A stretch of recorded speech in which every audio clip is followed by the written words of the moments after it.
Welcome, one and all, to PACIFIC414 Pop Talk. I am your host, Mike.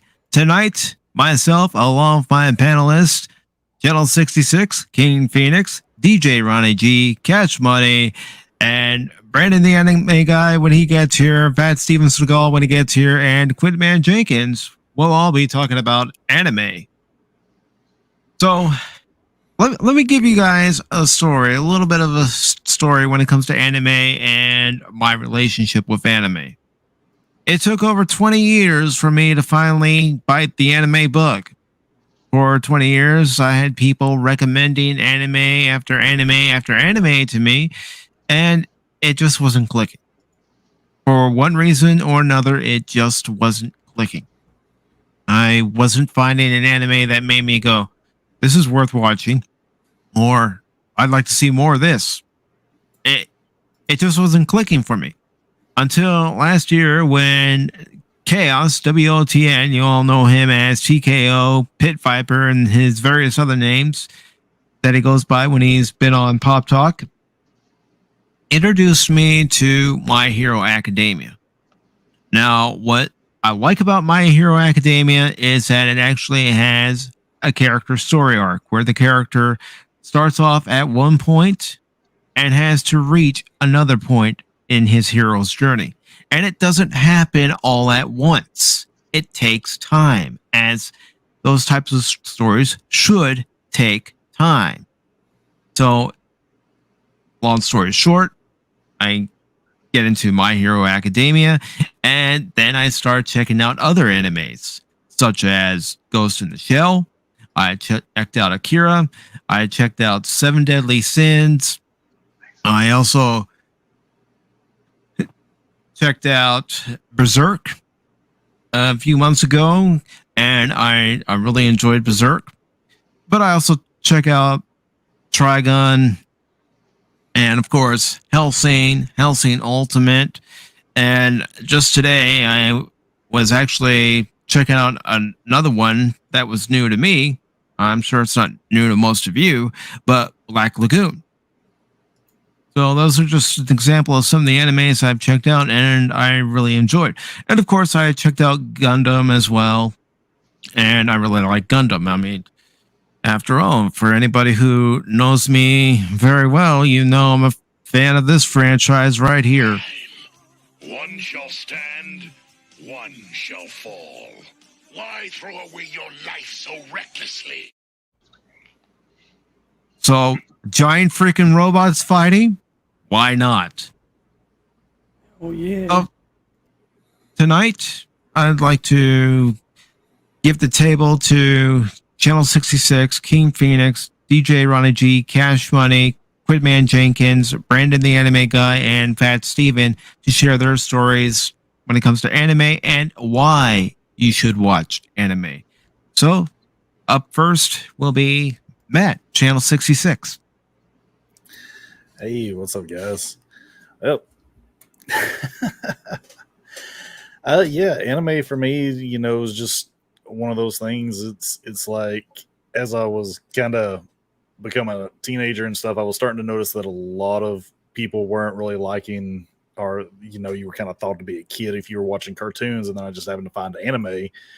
And when I seen anime, it just seemed to be this kind of older storytelling with punching, like real punching, and then blood, and then of course Adult Swim came along, and Tsunami at first, then Adult Swim, and just the stories for anime just have seemed to have a much more serious adult tone to them.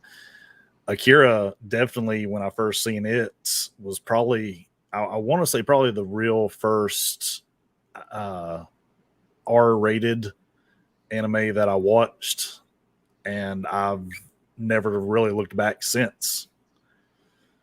So, in short, that's pretty much my my experience with anime.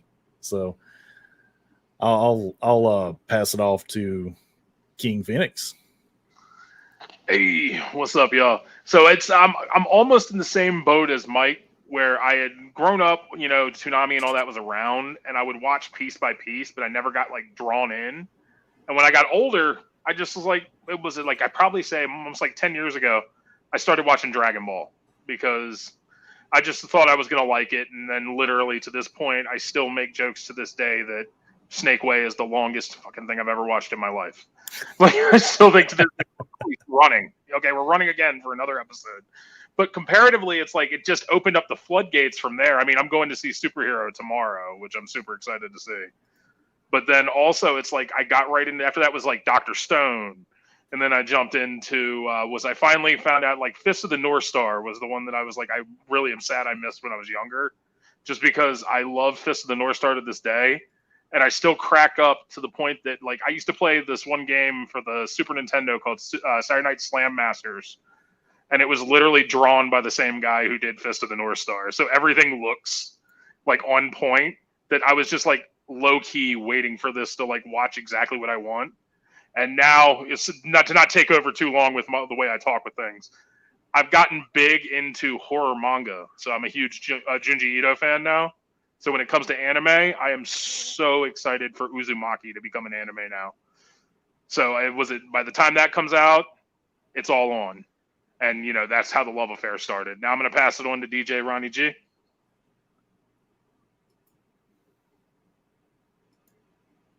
Sorry, I was muted there. Thank you. Yeah, so my introduction to Japanese anime was a little old anime called Galaxy Express 999 or Galaxy Express 39.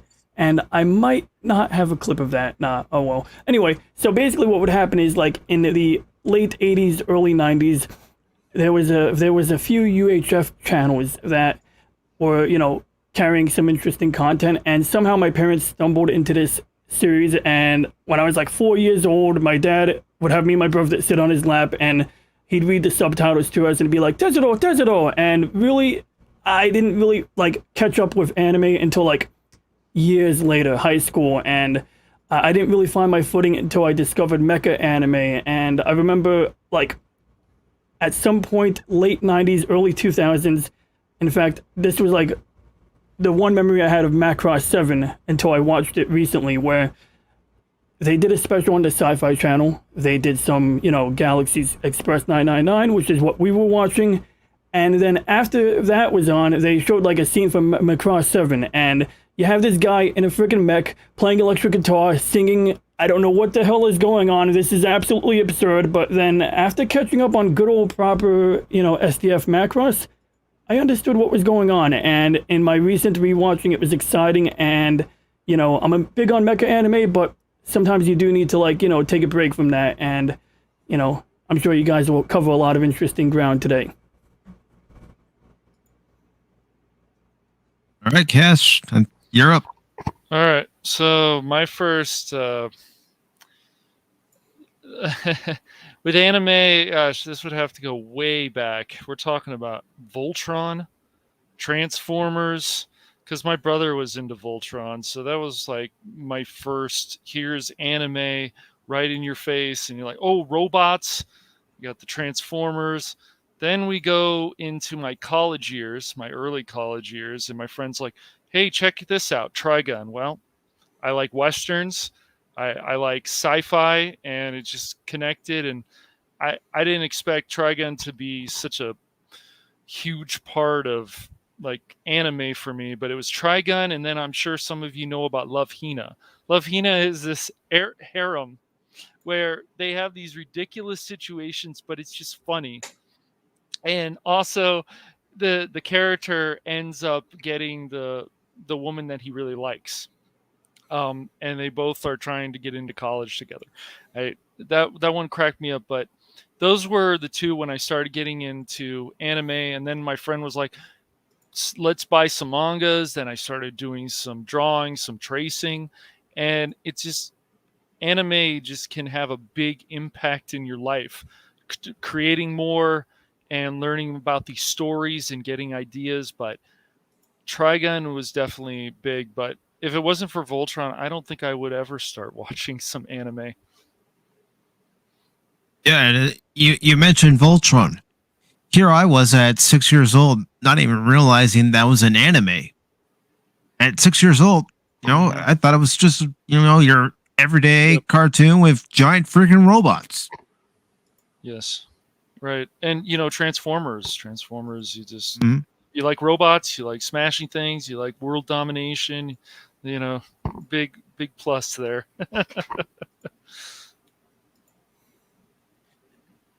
So, when it comes to the first anime that you guys watched, and it was the one that got you hooked, what was it about that anime? Was it because of the comedy? Was it because it was serious? Was it a little bit of both?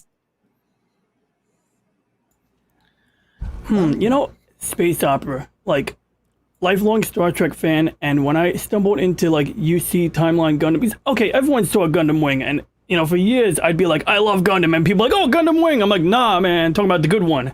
No offense, I mean Gundam Wing is cool too, but like the idea of that, the Star Trek of Japan.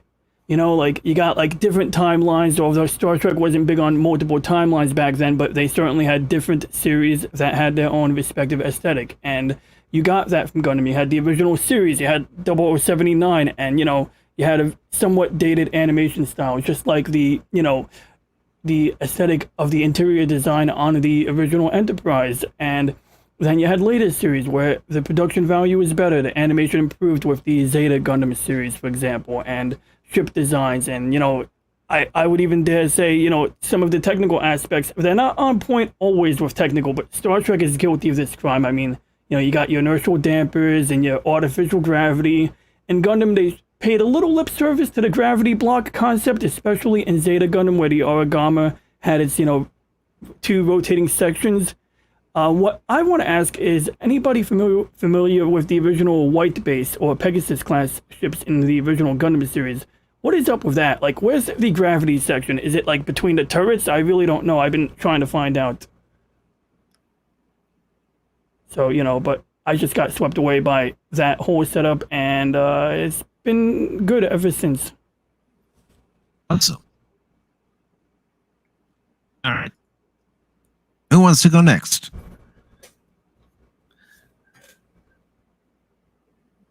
Oh, well, I mean, I don't know. Like, just like I said, anime has just always been something different. I mean, I think it was Phoenix that had said that he didn't know that he was watching some stuff that he didn't even realize was anime when he was a kid.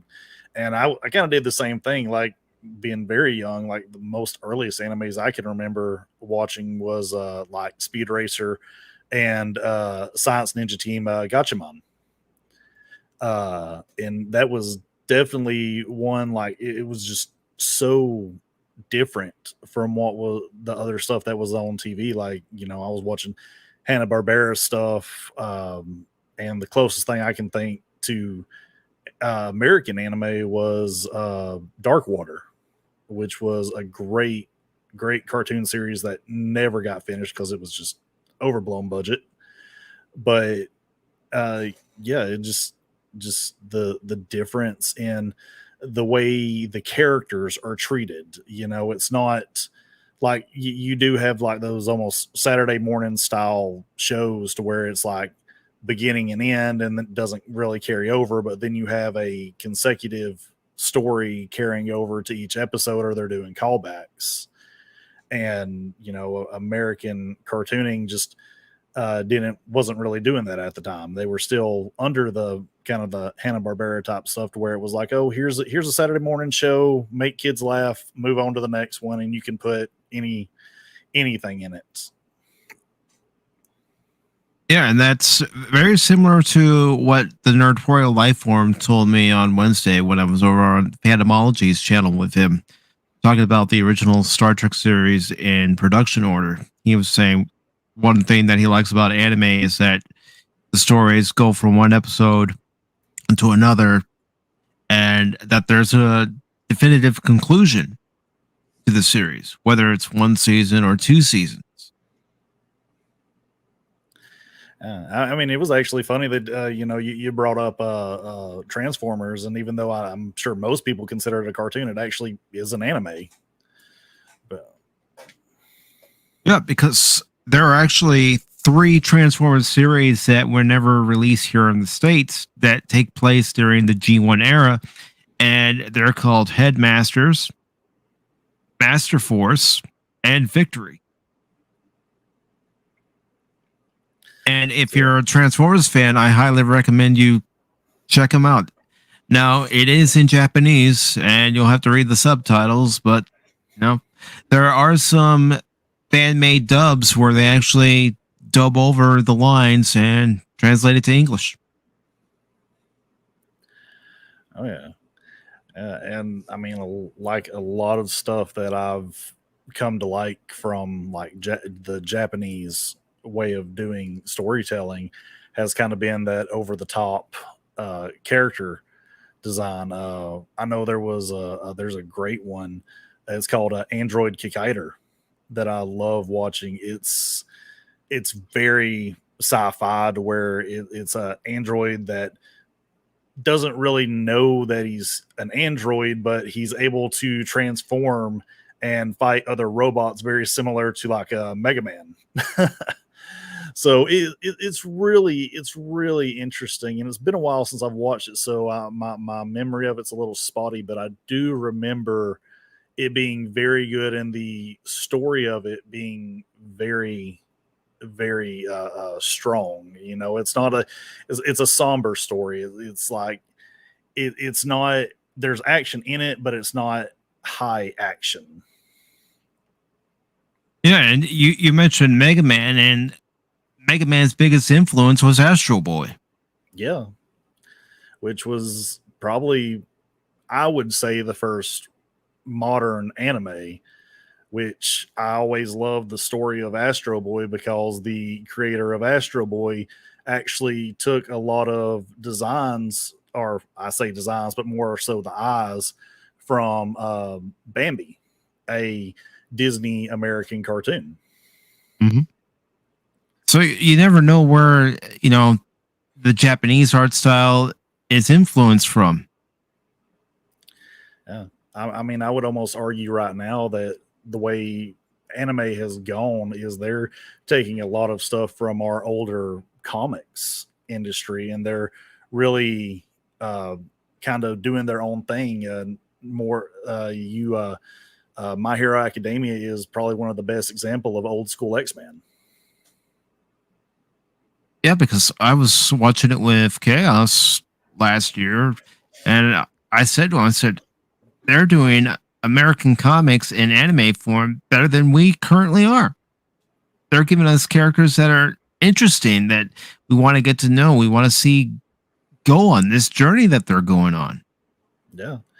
What is it? One of the creator of Yu-Gi-Oh, who just passed from a accident. He did a comic with Spider-Man and Iron Man, I believe it was, that just came out maybe a month or two ago. Mm-hmm. And I was just kind of flipping through it online, and I was like, you could see his impact on it, or just not really impact on it, but his design choices, because it's like they're almost using cards and suits to power up, and it's really interesting, and I really need to go and pick it up because it just like him passing has made me want to get it even more. Yeah, I mean, why not? That's one of his final works, and to be able to have that in your possession and to be able to read it all and take in, a story that he penned himself, that's something that we all cherish when we can get it from a creator. It's like, Gene Roddenberry writing his final episode for whether it be the original series or Next Generation. I'll say Next Generation because he passed away during season 5 of Next Gen, but you want to have something that comes from the creator because it comes from that creator's mindset. That creator knows that world inside and out. And he, I actually found a video where he was doing like an apartment walkthrough, and he was a huge collector, and a lot of stuff in his collection was old school movie stuff. It was Aliens, it was Jaws, it was Star Wars, it was all that stuff. And I believe it said even in that one of his most popular designs of his monsters for his cards, the Blue Eyes White Dragon, was almost a direct copy of the Jaws shark. So Well, there you go.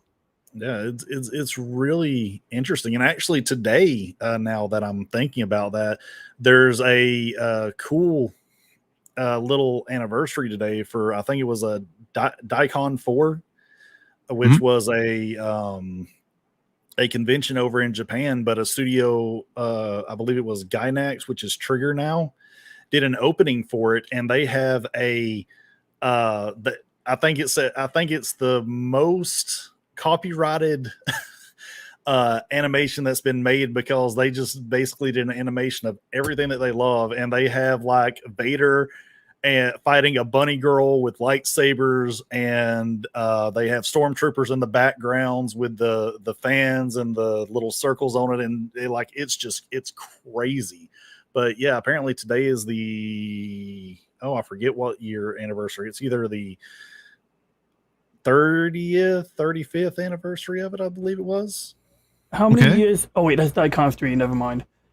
Yeah, it's Daikon 4, I believe. Yeah, it was, that's but they did one for 3 as well. After it, but about right. Yeah, let's see here. I'll get a year. Oh damn it! It doesn't have a year. But no, you're right. In 1983, so it's about 40, almost like 39, 41 years. Is if it it's my math? 83, I'm 35, and I was born in 87. So, yeah, it's about 30 years ish. Yeah. Well, this is easy. Okay, like 1993, 2003, 2013, 2023, 39 years. Okay. Oh, I went backwards. I didn't. Okay. Yeah. Yeah, it's okay. I try not to count my age. I was born in 86. I don't even keep up with it half the time. But yeah, I had just remembered that they had done that. And like they had the Enterprise in there. They had like a little bit of everything. I mean, this is like 100 ways to commit copyright, whatever they call it. I don't even know if we could show clips from it, but I mean, what was interesting about it? I mean, it was just a fun clip, and they kept adding to it I think with every convention, they would add more to it. I stumbled into it like during lockdown, like when I was teleworking. I guess I had a little extra time to find cool stuff on YouTube, and what was it that grabbed me? Well, later on, I found out about a TV series called Densha Otoko, which means train man. And I mean, I don't really recommend it for everyone. It's sort of like your stereotypical love story, but they actually paid for the rights to the song used in the Daikon video in Daikon 4. And so the opening of that show mirrors the Daikon 4 video. High production value, you got like trains. I can find a clip of it, but of course, that is a J-drama, so it doesn't really fit in the category of anime. But it's about a big weeb. The kid is a big otaku. Yeah, that's, the connection there. Oh, yeah. I think another one of the coolest things that I've really come to love about anime was like when they do the storytelling, the visuals that they give. Yeah, I think the closest thing that you could say that has come to that is maybe what was that movie, the one Inception, where they were kind of using a bunch of trickery effect, but it still didn't look right. But when I'm thinking of like how messed up something can be, I'm thinking of movies like, or anime like Paprika, Paranoid Agent, I'm still trying to finish it, Serial Experiments Lane, Evangelion, all those. Like, if do not be doing drugs when you're watching these, because if you are you're going to not understand what reality is after you're watching these shows. Oh God. It is, but it makes you question so much of what is actual reality, and they bring such good questions to you that, what is a person? What makes a real humanity?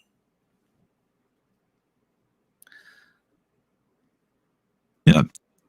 Okay. Scott, you have anything that you want to talk about? Yeah, it was kind of funny when we were talking about, like what drew you towards it.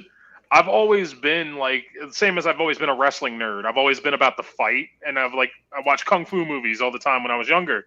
So that's what threw me into Dragon Ball when I first started. Was I just loved the idea of fighting and getting stronger and being like this kind of like almost superhero, but like I love the fact that Saiyan has to get their ass kicked into the dirt to get better. So it's like keep getting your ass knocked down, keep getting back up, keep getting better. And then I realized now that we were talking about it with the stuff like that I watched when I was younger that I didn't realize was anime, Ultimate Muscle. Like I watched so much of that, and it's Kinnikuman. It's literally wrestling anime. If I would have known when I was younger about like Tiger Mask, I would have watched Tiger Mask and everything. And I see Tiger Mask W, and I'm like, this is literally like it's the same reason like say that anime fans and wrestling has such a crossover is because it's literally like the thrill of the fight. It's storytelling through like all of this great, awesome like work, and it's just like everything I've loved about it. And then of course, like I said, I get into everything now. I've got to the point I was watching Way of the House Husband because I just love how goofy it is. And then was it One Punch Man? It's so like out there in this world where it's like literally like that was it Mob Psycho 100. So it's like you go through that and you're just like it's so ridiculous that it's amazing. So like the storytelling and the fighting will always draw me in. Nice. Very nice. And Mike, we were talking before about how the drawing, the art style really pulls you in. The cool thing about Mob Psycho, they are actually their season 3 is they've said it is 100% hand drawn. And one of the episodes is apparently going to have 20,000 frames of animation in it. Wow. I am excited, and am reminded that I need to go finish season 2 now too. They're not messing around. Yeah. No. And I do like, the nuance where, sometimes we're so accustomed to knowing who the good guy or the bad guy is. And in more anime, especially, you see Timeline Gundam amongst others, you blur those lines, you start empathizing with the bad guy and, shit like that. I mean, they only do that on Star Trek when you're dealing with the Maquis. Yeah. Yeah, like, I mean, when I was a kid and I watched Gundam, I was all about, the Federation and like, yeah, they're the good guys. But then I've grown up and I'm like, well, wait a minute. The Principality of Zeon was not a bad group. They had different views and they were fighting for their freedom and emancipation from the Earth. And the Earth said, no, we're going to control you. So I'm kind of a Zeon fan at this point. They were kind of like a case of taxation without representation. It's like, okay, we're going to send you crap. You guys are busy turning the Earth into a nature project to like clean it up because it's a mess. And you want us to send, cheap goods to you and freaking like, feed you while we pay taxes. And they're like, get the F out of here. Now, granted, of course, some, less than savory families or a less than savory family took advantage of that situation. But otherwise, like, it's sort of like, the Federation was more than happy to see the zombies radicalize the whole faction. If they were like, great, now we could say, hey, look at these guys, they gassed the colony over there. Yeah. And I'm reminded when I was starting to watch Gundam Seed, which I think I actually watched Gundam Seed before you see Timeline Gundam. So I was like, I didn't realize there was a connection there. Like I was watching 0079 and I was saying, oh, hey, it's like Gundam Seed. If they got the ship with the legs on it, White Base or Archangel. But anyway, I thought the Earth Alliance was the good guys. I mean, I live on Earth. We are the good guys here. You got Earth first, right? And then I'm realizing, oh, wait, actually. And I mean, there's a little more complexity there. They had like the Eastern Alliance and they had like different motives. That's the other thing. You learn that, not everyone is, even when you have like a UN, not everyone is one big happy family. You got your agendas on all angles. So, yeah, I appreciated it being illuminated to that level of nuance between good guys, bad guys, and now I'm more accustomed to not, instantly taking sides. I mean, I do prefer guys in clean uniforms, guys with families like Noah Bright, and speaking of, I mean, like, in some of the recent stuff. Anybody see Gundam Hathaway? Not yet. Yeah. Okay, well, check it out. Basically, it underscores the corruption of the Federation. I mean, pretty much what you were seeing in Double Zeta and even Zeta Gundam. Yeah, I like what Jake says. Zaku's over GMs. Yeah, after watching what was it, Char's counterattack, where they got really into how the Zaku's were made, and I was like, holy crap, the Zaku's were 10 times more advanced than anything that the Federation had, and all they had was a Gundam, which was one suit, versus the mass-produced Zaku's, which should have been on par with it, if not better. And Zaku, like, Zeon should have won. I really it's a numbers Zeon game. Won. It's that Zeon had this, like, they were ahead, and Federation of the Feddies were playing catch up, right? They were like, okay, we need to respond. We need to make a countermeasure to their mobile suit. And so they were like, okay, well, we can do cannon fodder. We got our mobile ball. We can build GMs, like you said, for the, common man. And basically, if they could afford to lose more men and material, whereas Zeon, it was like a bottomless pit. The Earth campaign was just a net loss, sort of, I mean, of course, you could draw analogies with World War II, the idea that, maybe Germany had a handle over Europe, but once they dragged the United States into that war, once the United States entered that war, it was like a losing situation. It was just a matter of time. Maybe if anyone's a history buff, it's my understanding that Karl Dönitz was the U-boat guy, the admiral of the Kriegsmarine, I believe it's called. And had he had like a few more months to build, more U-boats, they might have had a better handle on it, because at one point Churchill felt very threatened by the U-boat menace. This, like, a stealthy weapon, and like, basically, like, if not for us entering that war, if not for perhaps Pearl Harbor, motivating the American people to support entering this war, they might have had a chance. But even then, I think it might have been a matter of time unless they exercised soft power stateside. And you'll see that sometimes. You'll see political machinations. You'll see how even Gundam Wing touched upon that a lot.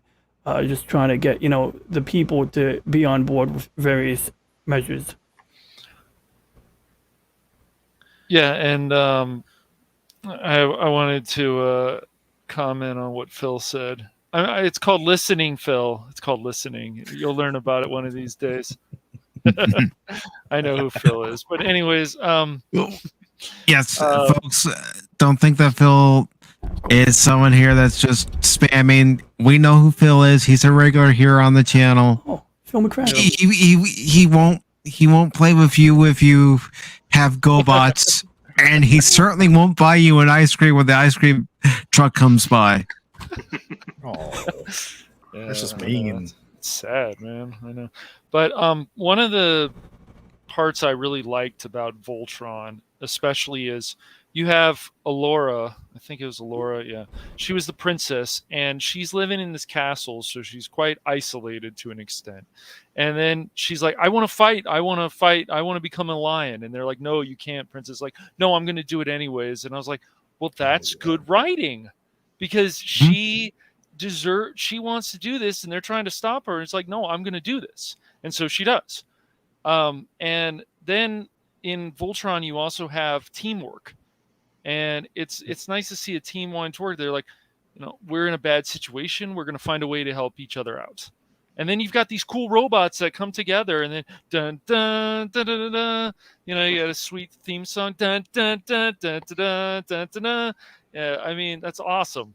So you got robots, you got character development, you've got evil characters, because I'm sure a lot of you guys know now that it seems very hard for a lot of writers in Hollywood to be like, "Oh, well, we can't make this character evil anymore." I just find that funny. But, Right. Well, I mean, even anime to an extent, especially these older series that they're starting to bring back, I'm starting to get annoyed with the trying to redeem the villain. Mm-hmm. And it is like, I was so afraid of that with Super when they brought Frieza back for the final arc. And I was like, they're going to redeem him because he's the most popular villain. I'm like, no, I want him to be evil. He was great as a villain. And that's why I still feel that the Frieza arc from Dragon Ball Z is one of the best arcs for Dragon Ball. because I'm like, Frieza was built up to be this villain, and it was not a disappointment when we finally got there. Like, it took them 30 episodes to beat him, and Oh, yeah. I was on the edge of my seat at the end of every episode. But yeah, so this whole, I don't like that trope. Like, it's really annoying. That's one reason why I fell out of Fairy Tail so fast, is because not only were they always not killing their characters when they should have died, but villains became friends and joined the guild, and I was just like, I'm out, because I know how everything's going to, or how every arc's going to end. No one's a bad guy. So yeah, Just shades of gray. I mean, yeah, that's how some people have put it. In wrestling, there was a time where our characters aren't good or evil; they're a shade of gray. And none of these double face matches. No. Yep. I'm sorry. I like Triple H when he was a punk. Oh yeah, he was a shithead. Amazing. Yeah. And one of the best things was when he got drunk Stephanie McMahon to marry him. That was one of the stupidest things of writing that I've ever seen, but I love it. Yes, I say yes, I do. So good. Well, that's another thing I've noticed with anime. When they do some silly stuff, it works with the story. It's not just silly for the sake of being silly. It actually works with what they're trying to tell in the overall story. Yeah, I mean, people talk about like fan service, inappropriate situations, characters yelling at each other, the female character beating up the male character. I don't know how many times, especially in harems. Like, he must have done something really bad for her to just start whacking on him. But it can be funny. When it becomes too much, though, I feel is probably when they just keep recycling the same ideas over and over again. And like Channel 66, I still like Fairy Tail, but I have stopped watching it, and maybe that's the reason, like what you said. And I'll probably end up going back to it because there are some sweet fight sequences. There are some interesting characters. But yes, there are characters that are like, you know what, I was bad, but I think I'll be good now. It's cool.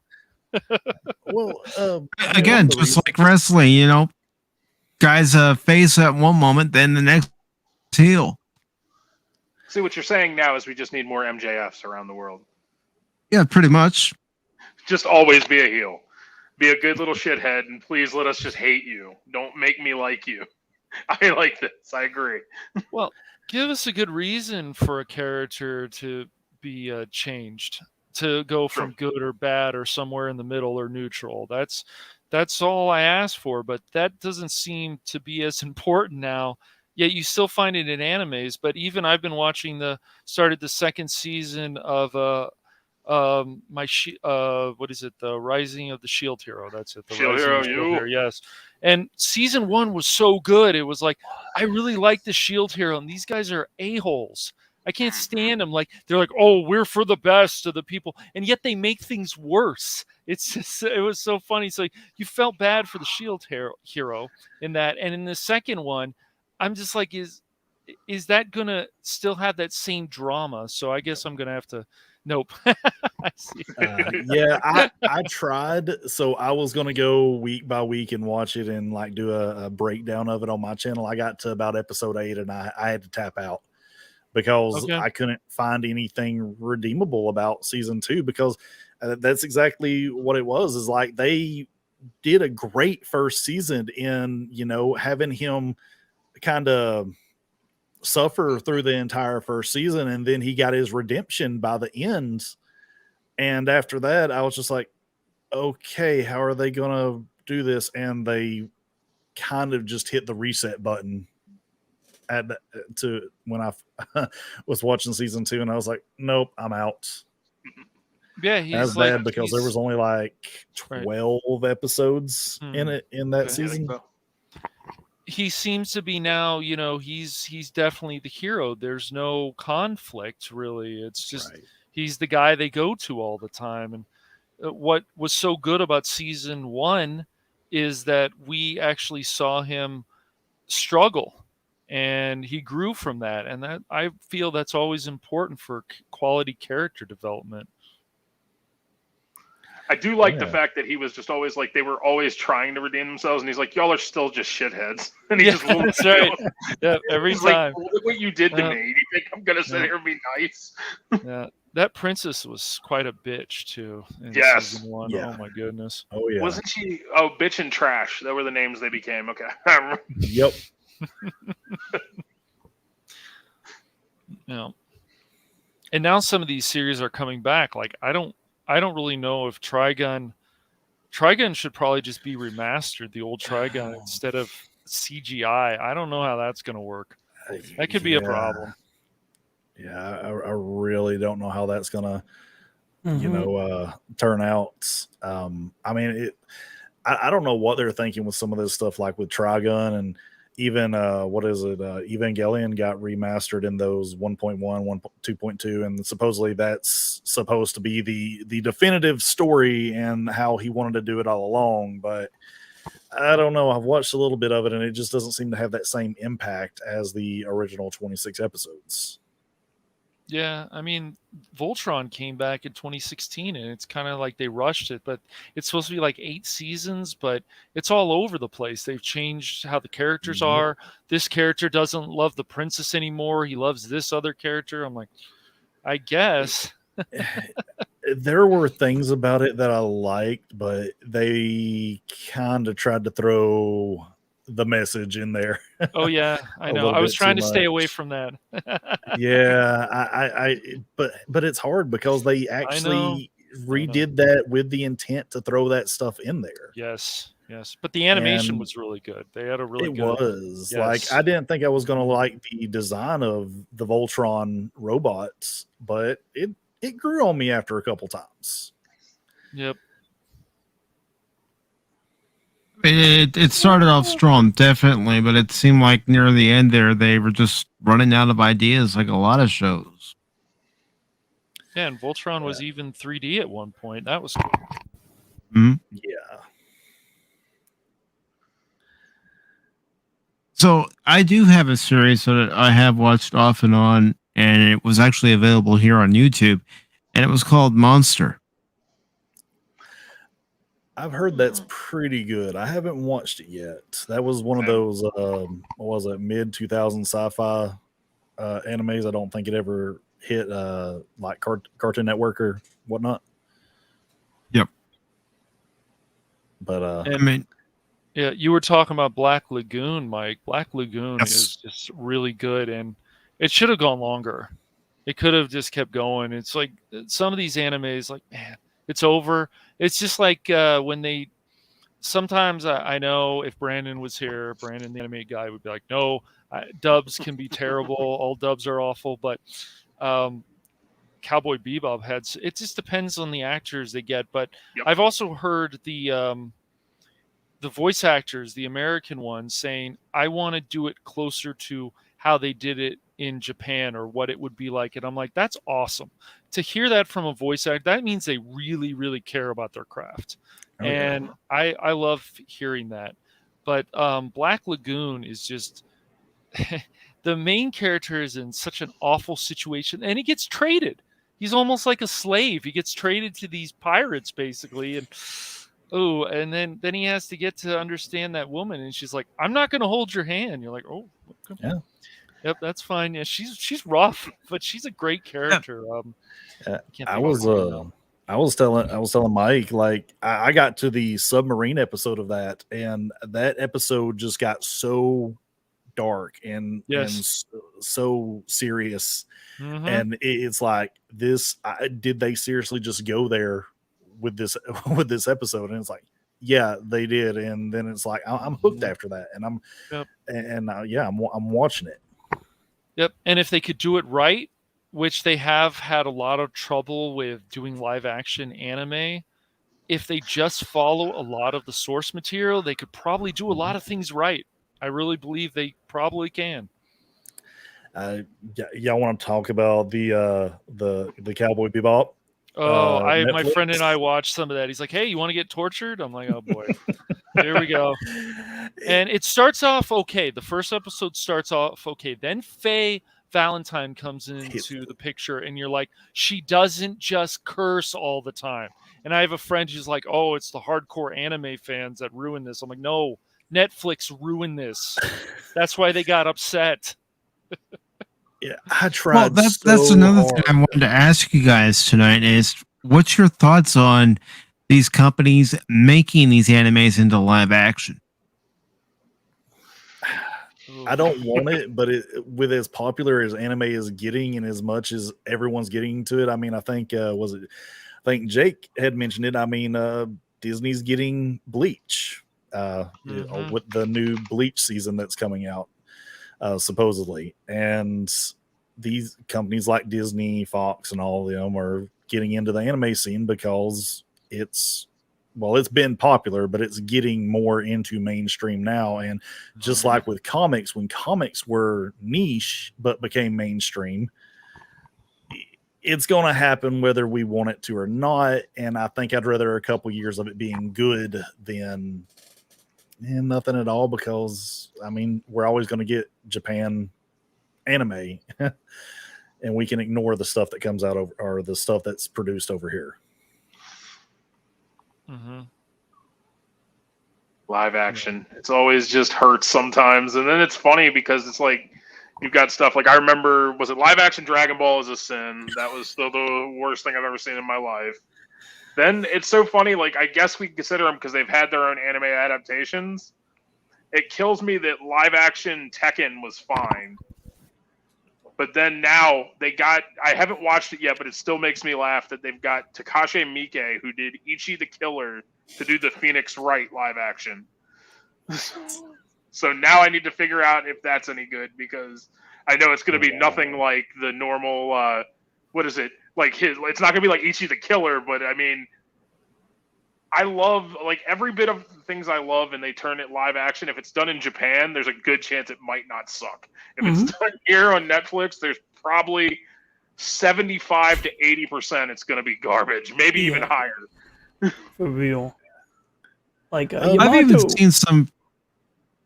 seen some fan-made anime, live action adaptations on YouTube where the fans have done it so much better. I mean, that's always going to go the same with the fans doing it better. I mean, one of my, and we're going to cut off, I'm going to divert from anime here. One of my favorite Friday the 13th movies is on YouTube, and it's all fan-made, called Never Hike Alone. And it literally was done, like, if a fan does a movie, they care about it. I mean, like, Batman Dead End on YouTube is still one of the best things I've ever watched. So it's like, if a fan's doing it, of course they love it. If Hollywood's doing it, we get, I mean, I've got Willem Dafoe in friggin' Death Note, but like, what the hell? It still sucks. Well, I think it has to do with the budget and creativity too. Like, you notice, like, what is it? Evil Dead, the first Friday the 13th, like all these older movies where they had very little budget to work on things, and these crews of people came together to make a great first movie. And then the next movie, they get triple their budget. And we as people hear that and we're like, oh, it's going to look even better. And then it's like, shit. I think the best example is I personally love Starship Trooper. I love the first one. The second one's all right. But then the third one. But you look at the bugs between all three of them. Which one looks better? The one from the first movie. Exactly. So I guess they had a bigger budget or something. Yeah. It's to do with the budget, and like, okay, it's almost like government spending, you got to spend this money to get more money for the next one. Because in government, it's so crazy. Because I got a lot of older government people that I talk to, and like some dude, there was an office that had just been redone like before he took over, a month before he took over, and he decided he wanted to redo it the way he wanted it because they had to use the money to no joke. That's exactly how they do it. It's insane, but like Otherwise, they don't get that budget for the following year. It's like you would think logically you would incentivize spending less money, but no, that's not how this works in that sector. Yeah. So I really think that's how it is for movies, you know. But then you can also go and throw away how much. Gonna get hate for this. How much did the Snyder Cut get to fix some CGI? Oh, Jesus. And we got. I mean, I don't know if y'all liked it, but I wasn't a. I watched the 6 hours and I felt it was not worth the budget. Or, I mean, I'm glad the fans got what they wanted, but it just wasn't. I don't have that amount of time to watch a movie because there's certain things. It's like when Lord of the Rings pushed me to my limit, and I love those movies. But it's like when I heard the Snyder Cut, they're like, "Oh, it's like 4 some hours long." I'm like, "I'm good." I don't even like DC that much. I like DC's fine. Like I love Batman on his own, but like you throw some other people in, I'm like, I'm good. Oh, well, we'll grab you popcorn because I don't know how many of y'all watch sports animes, but apparently Haikyuu, the volleyball sports anime, is the 5th season is coming out in 2 movies, and apparently one of them is going to be 6 hours long. Whew. Whew.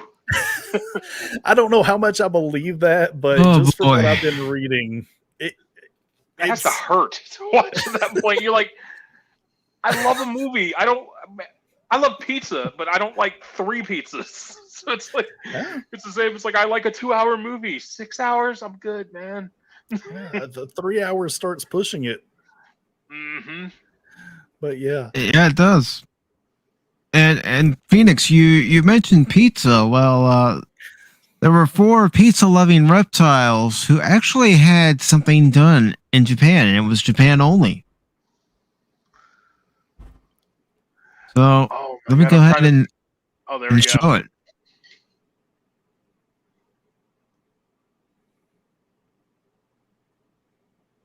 It doesn't want to move. It's like, let's not show you. Oh yeah, I remember this. Dude. What? I actually had the Leonardo toy. But yeah, this was released back in 1996. Pacific, if you can pull it up after this, search for Powerpuff Girls Z. What? Okay. That's amazing. Yeah. Yeah. This is news to me. Thinking of a cliffhanger on Powerpuff Girls. Professor Utonium. But as you can see, this is called Mutant Turtles Superman Legend, and the Turtles gain power through this crystal. Now they do use some of the animation models for Bebop and Rocksteady. You can see that the Turtles are done slightly differently, but I like it. I like it. I wish it was released over here with, Rob Paulson, Cam Clark, Townsend Coleman, and Barry Gordon voicing the Turtles for a dub. Dude. Now you got me wanting the next 2 weeks to pass so I can get my friggin' Cowabunga collection. Oh my god. Dude. Well, speaking of which, Cash and I have been talking about it. We want to get 2 more guys together with us to play the original arcade game and Turtles in Time. If anybody wants to be a part of it, you're more than welcome. Is it cross-platform? I don't know. I don't know. That's the one thing that kills me is because I wanted to be able to play it on the go. I got it for my Switch. Because it's emulation of older games. It's not like it's going to have a problem like if you were doing PS4, like PS5 or, the new Xbox. Right. So I was like, I can just do this. So I'm going to do that, and I'm getting myself a personal pan pizza because I'm going to pretend like I'm a kid playing at the Pizza Hut again. Right? Nice. It's the best time ever. That sounds awesome. That was. It's awesome.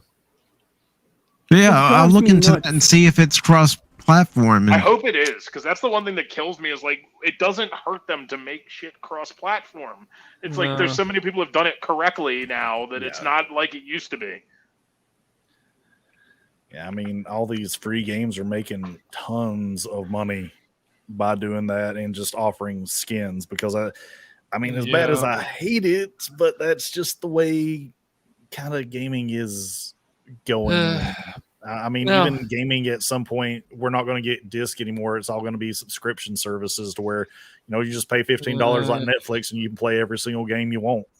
I guess, but They don't if the catalog isn't that great, and then it's a problem.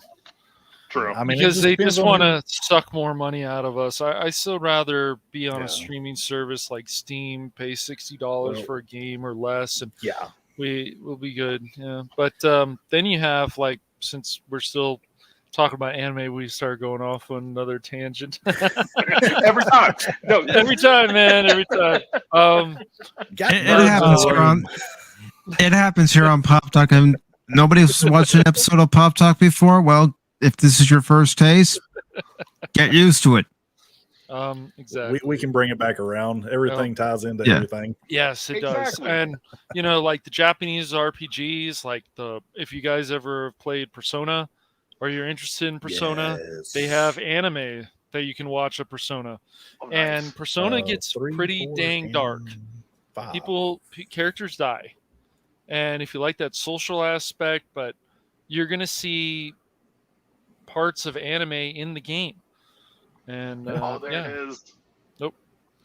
Nice. Are we going to be showing some even more clips, Mike? Maybe we can pull up Black Lagoon and You tell me what to pull Metal up, and I'll Panic. pull it up. all right. Yep. Whatever drives YouTube crazy. I'll just restart that real quick. Oh wow! Look at the animation. But yeah. So yeah, this is Japan's version of Powerpuff Girls. I've actually watched a few of the episodes, and it's pretty good, actually. Oh, it's got like a Pokemon style to it, I guess. I was gonna say, Okay. so it's Ash. Oh, not Ash. Sorry. It's very cutesy. I mean, they're still recognizable as the characters. Exactly. I Yeah. didn't even see Fuzzy Lumpkins. Ah, yes.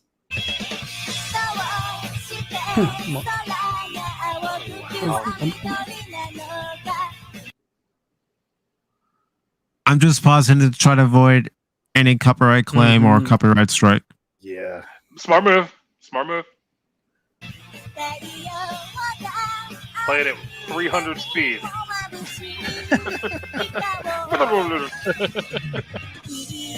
But yeah, they do kind of like a magical girl type of thing. I don't think they can fly, though. I don't remember them flying. Man. It's like if Powerpuff Girls met Sailor Moon. Exactly. Yeah, pretty much. Yeah, exactly.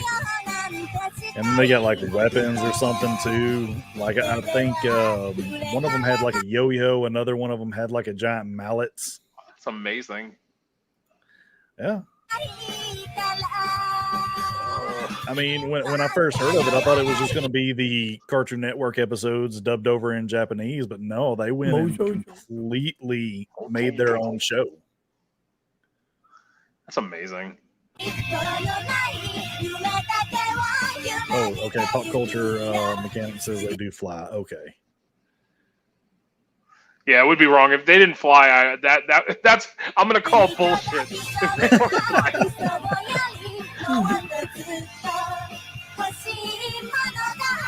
Oh wow.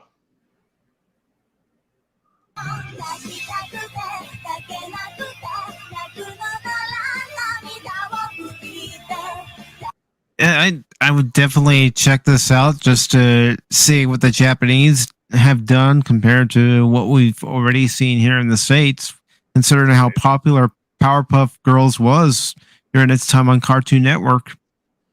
I mean, you know you're popular when WB tries to make a live action of it. Exactly. I'm thinking And about then, a version of him. Yes. Wow. All right. Yeah, live action done right. I thought Yamato was fine when it was done live, but yeah, anytime an American film company or Netflix or someone does it, I never even saw Ghost in the Shell. Like, I saw the anime series recently, but I don't think I'll ever watch the live action unless somebody here today convinces me. It'd be a Ain't gonna hard happen. convincing. I mean, if you like, oh wow, what was her name? ScarJo. I mean, to see her in a tight suit's kind of worth it. but Okay, something. They mess up a lot. I feel with it. Like it doesn't bring it around to the ending, and it's all right. It's not as bad as people made it out to be, but it's not good. Now, you want a good live action? I personally would recommend Blade of the Immortal live action. That was a fun watch. I watched that before I watched the anime, and I actually think I prefer the live action over the anime. Interesting. I never even seen the anime. Yeah, go watch Blade of the Immortal. Like if you're if you like kind of old Kurosawa type films, stuff like that, like it'll be right up your alley. Well, I did really like the Samurai X OVA, so if it's anything along those lines, Blade of the Immortal is very similar to Rurouni Kenshin and Samurai X with a little more of a I don't want to say sci-fi, but fantasy twist to it. With it's called Blade of the Immortal, so they have an immortal kind of top thing in there. Gotcha. That sounds good. Oh, yeah, it's real good. I think it's on Amazon for free if you got Amazon. Oh, wow. Nice. I think that's where I watched it. Well, that's where I first checked out Legend of Galactic Heroes. Oh, don't even get me started. I love it. Space Battleship Yamato. Mm-hmm. Yes. The Nerd Poor Real Life one put me onto that, and he was like, it's like Gundam, but without Gundams. Yeah. But really, really good intrigue. I'm currently watching the older series, but I did start watching the newer one on Crunchyroll. It's got this weird German name, Dai Nu These. I'm not going to pretend to pronounce it. But that one, it's got more CGI. I mean, it's going to have more modern sensibilities, but I'm kind of savoring the, original series. I'm pretty far along, but I took a break just so I don't saturate my mind.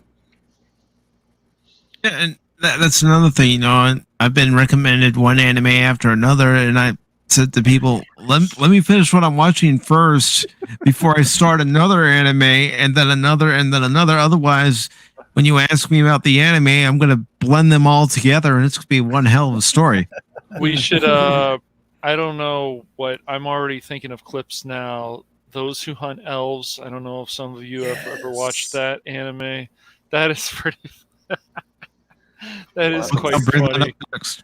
I think Full Metal Panic has a lot of really good stuff in it. That gets dark, has some sci-fi in it. Of course, it has robots, and then of course it has fan service. Some of it is quite funny, though. I think that's the other cool thing about you ask an anime fan, you ask somebody who's just getting into anime, and they ask somebody they know that watches it, like, hey, what would you recommend? You're getting like a book of what to watch. Yes. And you get so excited about wanting to tell people because you're like, one of us. Mm-hmm. Oh, I love being around people. Sorry. Go ahead. I love being around people that I can recommend Wolf's Rain to, because there's not a ton of people that I could say that to. And that anime is amazing. And then the other one, have you heard of Ghost Stories? Yes. The best dub ever, because they just told the dub, people, say whatever you want. This bombed overseas, and it is literally the funniest damn thing I've ever watched in my life. I'll fight you on that for Yu Yu Hakusho, but Ghost Stories is the funniest thing you're ever going to watch. So good. I suggest to watch it maybe in 3 to 4 episode spurts, because they do kind of recycle what they're saying. Mm-hmm. So it will get boring, but it is still a fun watch all the way to the end, because amazingly, even though they're just saying whatever they want to say, they actually make a little bit of a story out of it by the end of it. The girl who was the medium who became a Jesus freak is still the best. Have you accepted our Lord and Savior Jesus Christ today? So good.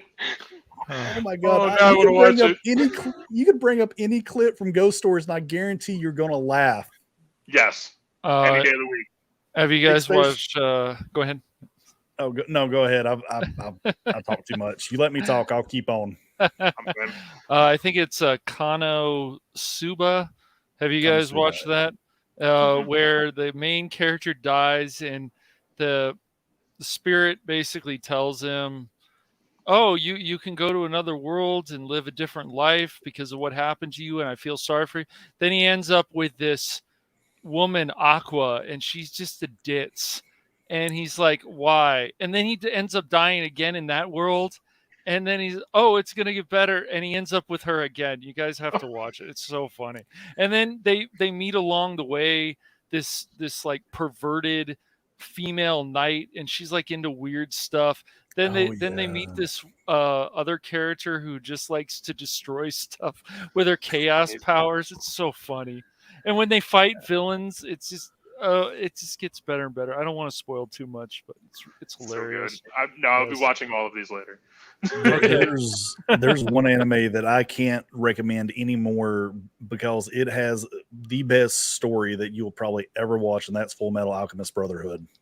Mm-hmm. Oh, I need get started. I heard great things about that. It is top tier, and like really when they get when one of the characters dies, that is the most heart-wrenching thing you will probably ever, well, I say ever, but it's pretty heart-wrenching, especially because the dude goes out as a complete Chad. He has no powers whatsoever, and he's fighting an immortal being, and he knows he's about to die, but he is like, I've got to get this information to a certain person, and he tries his best, and the only thing that stops him is someone dressed as his wife. Dude, there's some that really mess with you like mentally when it comes to actual stories. Have you seen Erased? No, I haven't. I've heard of it. It's good. So good. It's so good. I couldn't stop watching it. Like I Same. started it, and I started at a bad time, right when I was about like an hour before I was going to sleep. You know when I went to sleep? What's that? Like 4 o'clock the next morning. And I had to force myself still. I was 4 episodes from the end, and I was like, I've got to stop. I've got to work in 2 hours. Another good one that's similar to that that I've been watching, Tokyo Revengers. I've heard of it. Haven't watched it yet. Heard of it. So good. Okay. So freaking good. Like, you got time travel. You got Tokyo gangs. You got kids kicking each other in the side of the head and just going flying halfway across the freaking planet. But it is great. Like one of the episodes that I just watched, and I just started watching it again. Like one of the, because it all takes place in the past. These kids are wanting to get a bike for their gang leader. So they break into this shop that has the exact bike that he wants. And so while one of the kid is like going to open like the front gates or something like that, the other one's like trying to get the bike like ready to go. And the owner of the shop comes in and he has a freaking wrench, you know, you're like, I mean, he's about to like bash this kid's head in. Rock somebody, yeah. But then the guy realizes who the kid is, because the gang leader brother, or that's his brother who owns the shop, and they didn't know that he owned the shop. So then the kid that went to open the front gates comes in behind, and I mean, these are kids. These are like, 13, 14 years old. He comes and he just like whacks the dude upside the cranium with bolt cutters, killing their gang leader's brother. Oh, man. And the kid, like, this was all for a birthday present for their gang leader, and they just killed his brother on his birthday. Oh, wow. Okay, that's on the list now. Yeah, and so then the kid's over there looking, and he's like just thinking like, I was just doing this for him. I was doing this for him. And then like you see the emotion in his face, and his brain just snaps. And then the only thing that he can think to make things right is he now has to kill the gang. He's like, I've got to kill him now. And he's just like, must kill. Yeah. But then they get taken away, and they go to jail and stuff like that. I got to watch this. That's on the list. It's good. It's real good. It's amazing. Does anyone else have any animes that they want to recommend before I play this clip from Black Lagoon? I was gonna say we should probably give Mike a show back. I'm sorry. I told you, I get excited, and then you let me talk, and I will be on here all I'm the same. night. It's fine. It's fine. It's why I asked you guys to be here tonight. If people had to listen to me, they'd be going, "Why are we listening to this guy? He's a weeb. He's a noob." You're saying that about all of us about weeks. Come on, bro. Well, I don't have One any. Why doesn't he have anybody that can actually talk about it? the one nice part about anime is that if you're having a bad day or having a bad week or whatever, it can be very relaxing just to sit down and watch an anime. And then on top of it, if you feel like being creative, you can get so many ideas. It's amazing. Oh hell yeah! Yeah. There's a isekai that's about to come out about a refrigerator in a dungeon. It's amazing. And There's it an anime explores out the there dungeon. where I think a woman becomes a soda pop or something. Like she becomes a soft drink. It's ridiculous. Oh god! Oh, Oh my god! no. I'm sorry. I'm going into this again. I just read a manga that just came out called Rooster Fight. I love this. It's already. basically One Punch Man as a chicken. I was hooked in the first three. It's the most Elseworlds great thing I've ever heard. I'm like, it starts off and he's fighting basically King Ghidorah. It's amazing. He fights monsters and he's a chicken. Oh my And god! then like the next panel is chicken naughty time. And then it shows him. Hold on. Pooping. Oh, Keep talking. I'll come back to the Black Lagoon clip, but I've got to show something. Oh, Yeah, I think Phoenix knows where I'm going with this. Did you add some anime GIFs Oh, no, to your collection there, Mike? it's just No, halftime. I didn't have the time to do it.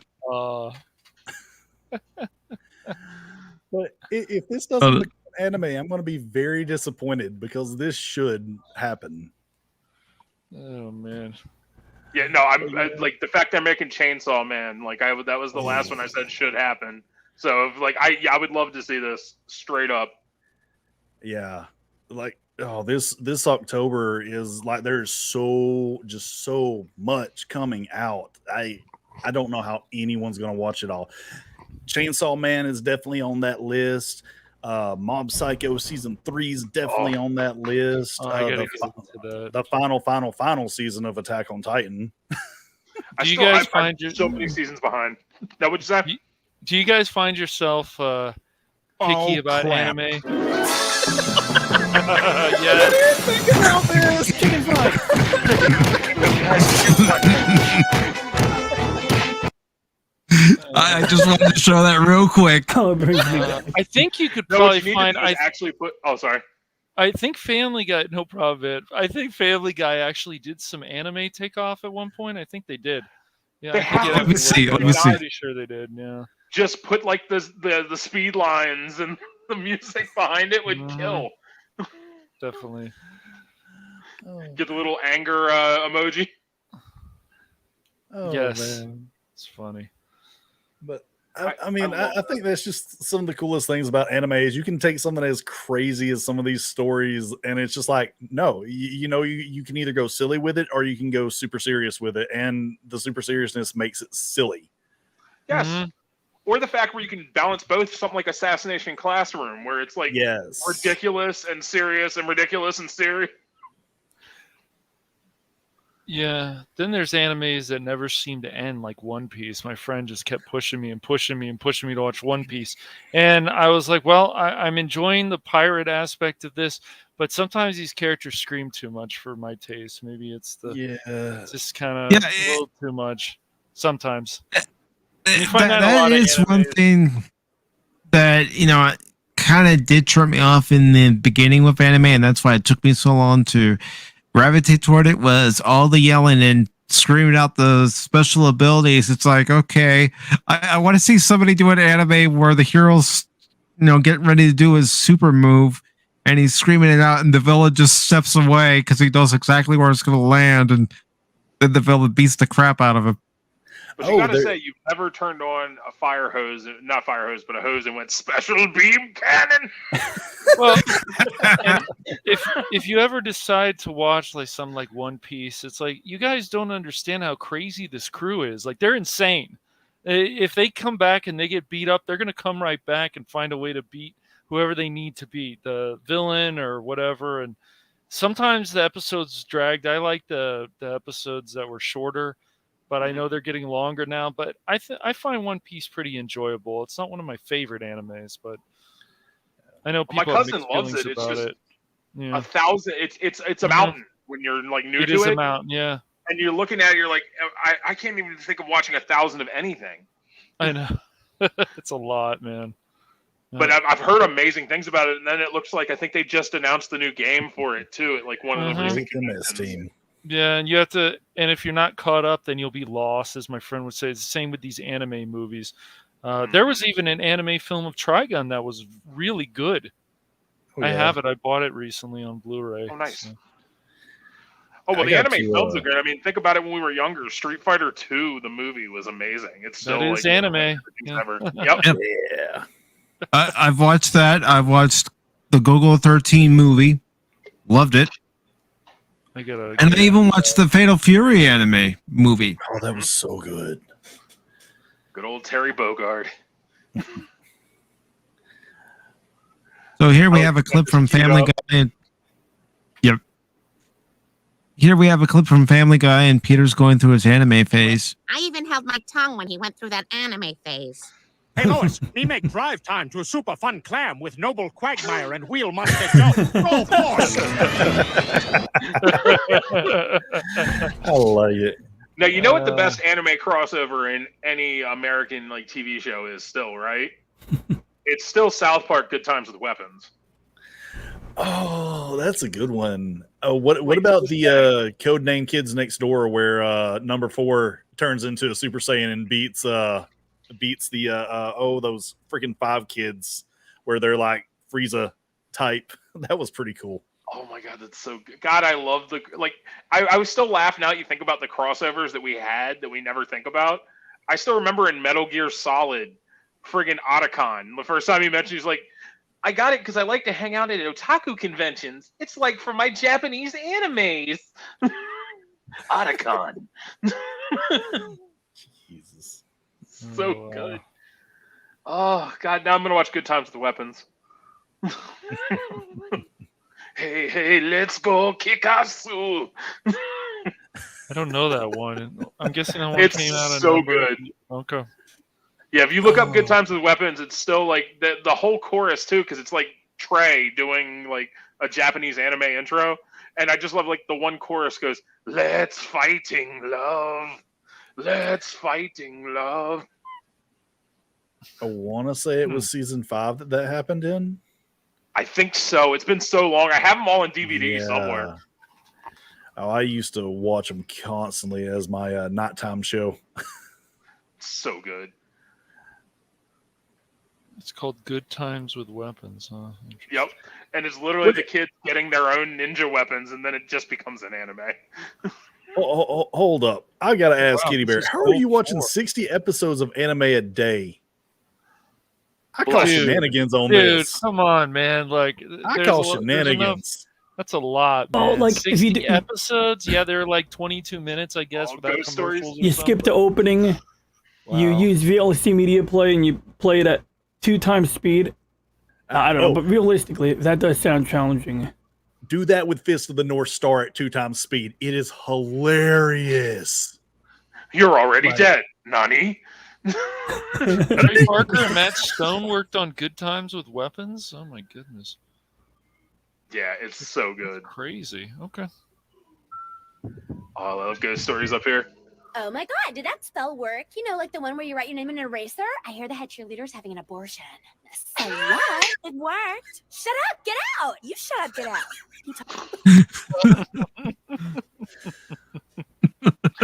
So good. The one kid where How Hitler. All right. Did she just say that? Oh my gosh, it's Yeah, he did. Yes, he did. I'm over here. Campbell, So, Emunchuk, Sprecta Megankai, Crapper. Such a bitch! Stop being such a freaking skank and get her back! Such a good dub. I gotta check. This is the They have it with their little brother. I just love the fact that he just like kind of just like always talks gibberish. Like, are you retarded or something?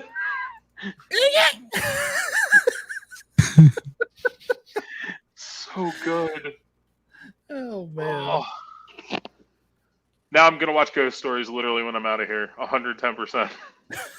I'm gonna have to watch some. So, Okay, without outro and intro, that makes sense. I can agree with that. But that's What still year is 20 this? hours. 2000? This is 2000. Okay. Yeah. I think it says it's 2000. Yeah, 2000, 2001. Okay. But that's still hey, like, Jake D, I got your Metal Gear right here.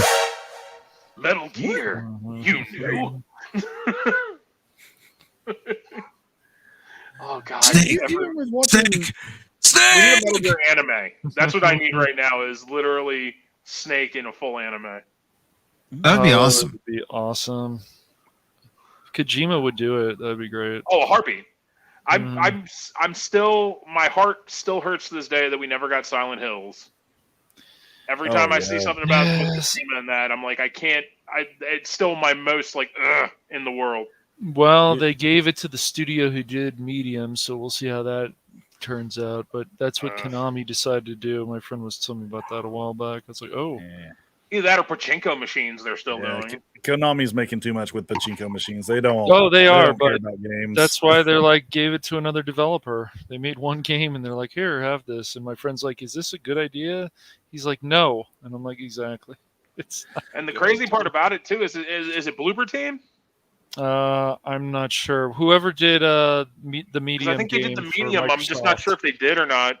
Because at least with Bloober Team, I could say Layers of Fear 1 was good, but I don't feel like it would fit in a Silent Hill type game. Didn't a few of the old heads step down at Konami, and some new people Probably. took over? Konami only Is that the cares about the machines and then the and collections, it seems. And my friend was still like, we got off topic again. Anyways, It's gonna happen. Literally. Oh my gosh. Oh my gosh. no. Pop Talk has never gotten off topic before. I mean, we could bring it back around to horror animes. That's right. Yes, But yes. the only thing that Konami is doing right now with games is just these collections. But even my friend's like, we're missing still like a lot of these DS Castlevania games on the collection. I'm like, I know, we But are. you got Kid Dracula. Yeah, got Kid That was a Dracula. surprise. It's pretty I saw fun. that was like, okay. Yeah, Kid Dracula. I've got both the Castlevania collections. I think I prefer playing the DS games more than I like the originals. Yeah, I think the only original that I can say above a DS game is still Symphony of the Night holds up. Symphony of the Night. Symphony of the Night is great. I would still say, of course, Castlevania 4 for Super Nintendo is just a fantastic game. That's what I was about to say. I Just like like Symphony of the Night. That is a fun game to speedrun if you've never done it, just because of all the tech, and it's real easy to learn. But yeah, Super Castlevania 4. Oh man, that is my childhood. Yeah. That was one of the two games I had in my house, and that was like always Played that for hours when I was a kid. I've never beat it. Oh, the Now to tie it music is back. so Great. good. Yeah, I know. Oh, To yeah. tie it back for the anime, Well- I still got to watch the Castlevania anime because I started it. It looks. I was it's just pretty gonna segue crazy. I into was like, that. oh man, yes. Mhm. Yeah. Oh, they did such a Powerhouse, right? Did such a good Mhm. job with the Castlevania anime. Like I so gotta freaking finish good. that. What was Yeah, it? I was impressed with what I saw in the first couple of episodes. Same. Yeah, I really Then I like fell off the when because I the was watching Breaking Bad demons. at the same time. Yeah, when the demons like invaded the town, and then the one demon ate the priest head. I forget what he said, but I remember it just being super freaking funny. Something like your God has no place here, or something like that. That was all in And the it first just- episode, right? I think. Was it the first episode? It was either Might have first or been. second because I remember those are the only Yeah. two that I really got through. Yep. Then what was it? Trevor kicking the one dude in the balls. Well, Mhm. I mean, if you guys also watch, I'll have to get to that part, I guess. If you guys play any of those Japanese RPGs, you know, some of them have become animes, including the Tales series. There's some Tales animes out there. I'm like, oh shoot, that's pretty cool. They've But always I had a love highly- affair with each other too, with the JRPGs. Because I mean, when Toriyama went off to do what was it, Dragon Quest? I mean, like I played those my whole life, and then I find out about Dragon Ball. I'm like, why does this look like Dragon Ball? I didn't know he did any games, and then I was looking at the art for Chrono Trigger. Yep. And I was like, dude, this looks so familiar. So I'm Googling, and I'm like, oh, that's cool. And then also got to, I mean, I always got to give a nod to Blue Dragon. Like, that is such an underrated game and show. Yep. I'll have to check that out. I've heard of it. It's good. I wonder if they. That was going to be one of my questions for tonight too. Was, you know, any games based on animes, or, you know, animes that were turned into games, and what your experience with those? Oh, see, that's perfect. Turned 'Cause out I to be. just finished the Hinokami Chronicles for Dragon Slayer, which that was fun to go through all the way up to Mugen Train again. And then Fist of the North Star that came out for the PS4 is done by the people who did Yakuza. So it's amazing. It's literally like I'll play Fist of the North Star probably tonight if I think about it, because I have it on my system, and just being able to be Kenshiro and hitting the punches and just like, you're already dead. Nani? You know, ones that surprised me were the Naruto games. Those really surprised me, where you like, it's just fun to play as them and running up trees and sides of buildings and stuff. And I'm just like, why is this fun? I don't care. It's fun.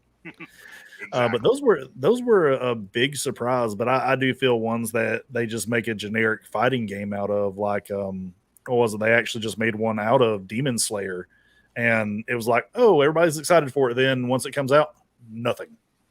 Which is insane. Like, now I will say, playing it as, because I do have it, because that's the Hinokami one that I just did, that I played earlier. I was talking about. It's fun. The story mode's fun because you get to live through it again. So that's what, like, it was me just watching the first seasons again. But just the fighting game it's fine. It's fine as a fighting game, like when you're doing that. But yeah, I think that dropped off with competitiveness for sure.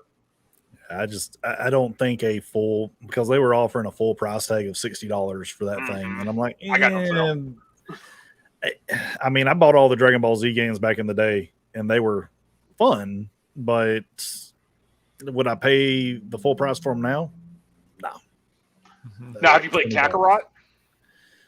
Not yet. I still need to pick that up. I'm waiting for a Kakarot's good fun. price of it. I'll recommend that all day Every time long. I had a ton of fun with Kakarot. Now, I did find a lot of fun with Dragon Ball Z Fighters, though. Now, that was actually a fun fighting game. And that still gets played at conventions. Like, people are playing that competitively still, so it'll be around forever. I think I heard they just did an update for it to where they added a new netcode for it. So, yeah. I'm looking at this game he's got going here in the background. I'm trying to... Yeah, so this game, I discovered it like in the 2000s, and of course it's for NES. And what's really cool, okay, it's obviously, well, not obviously, but you'll see momentarily that this is Mobile Suit Gundam Zeta Gundam. The game is called Zeta Gundam Hot Scramble. It's for, Famicom, classic NES, and, you start off with this shooting routine, and the first part you saw, it looked like you were on a planetary surface, and they used some really clever assembly language hacking to get it to look kind of 3D. It's not real 3D, but it's a good, software hack. Then you get to the, space colony, and you get some side-scrolling, and clearly that is Wave Rider mode. That is, Core Fighter, whatever you call it. And you hold down the A button to jump, but you hold it down longer, and you turn from mobile suit to, fighter.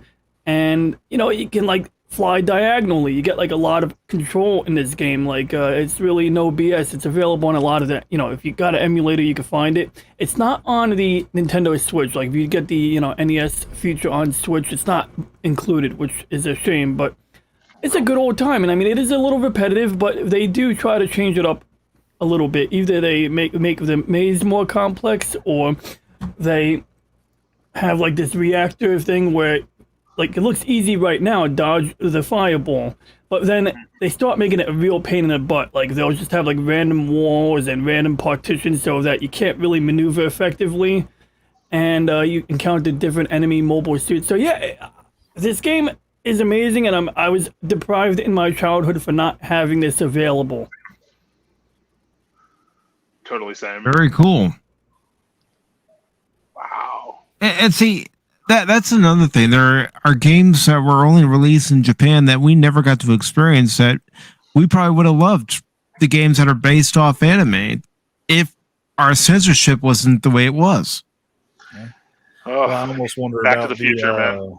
the concept too, because I mean, obviously, we all know that the second Mario game that we got wasn't the one they had over there, and from what I remember, the only reason that we didn't get it was they were like, "Oh, Americans will find this too hard."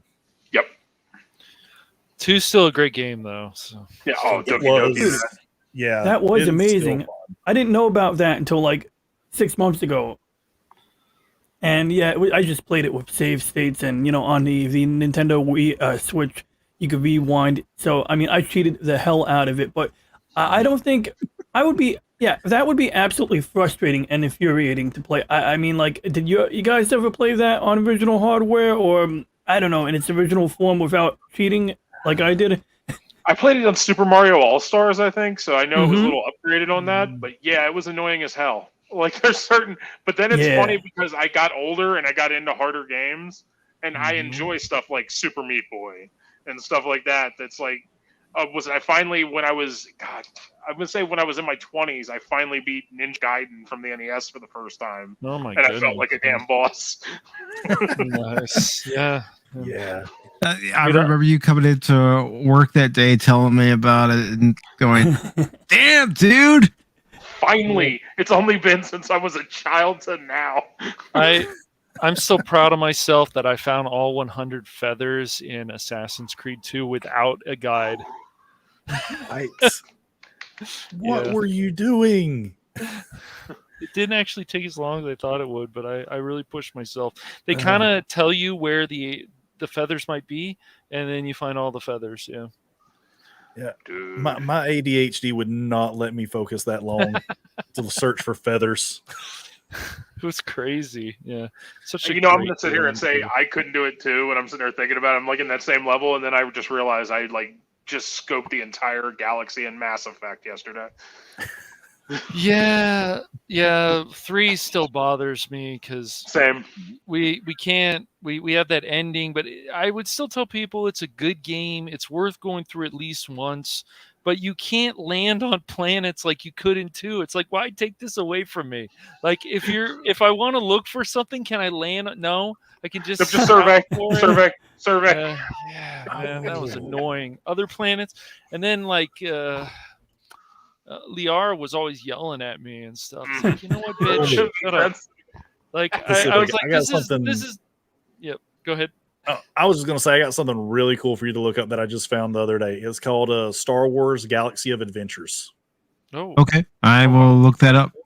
Yeah, and you won't get copyright for this, but, I guess they don't have the music from Star Wars, but I don't know, because it's not a Disney thing. It's like a fan-made thing here on I have to YouTube. take out John Williams. I'll do it. I wonder if it's one that, because I have seen one, but I wonder if this is it. But yeah, I seen it and I was like, oh, that's really cool. And I want to watch, I just found it. So I'm like, I'm going to go and watch this. But it is Star Wars done anime. Star Wars anime Nice.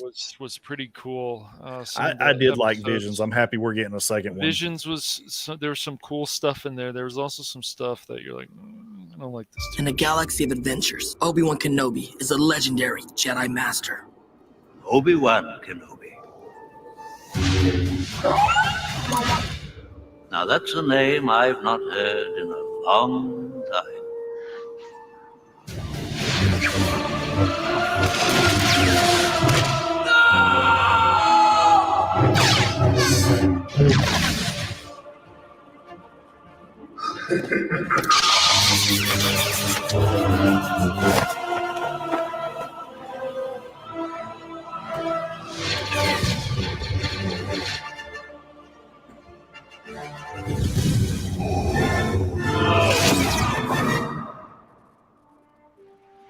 me, Obi-Wan Kenobi. You're my only hope.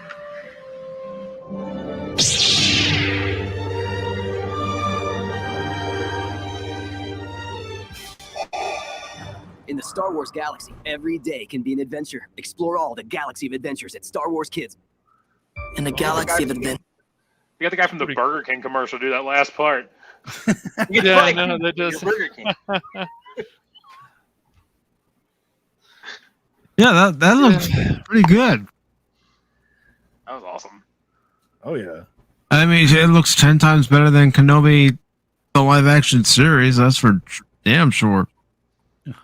It's the best series ever, Mike. Anyways, but Maybe after episode 1, but it went downhill after that. That's just my opinion. It had its moments, but it could have been a bigger budget. But anyways, I have very mixed feelings about that Kenobi series. I didn't hate it, but I didn't love it either. Oh, there we go. Did not watch it. 100%. That's nice. love for that right there.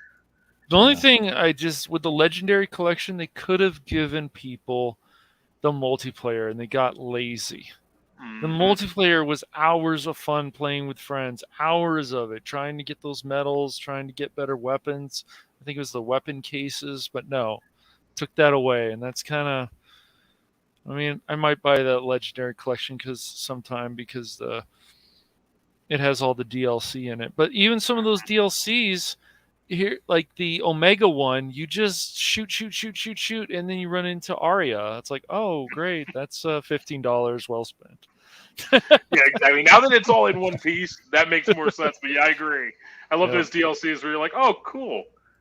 Yeah. No. I thought the Citadel was like the best one. You had that party, and then that was pretty cool. And then you could play with your old squad members. But yeah, it was just there's just so much more where you could have been.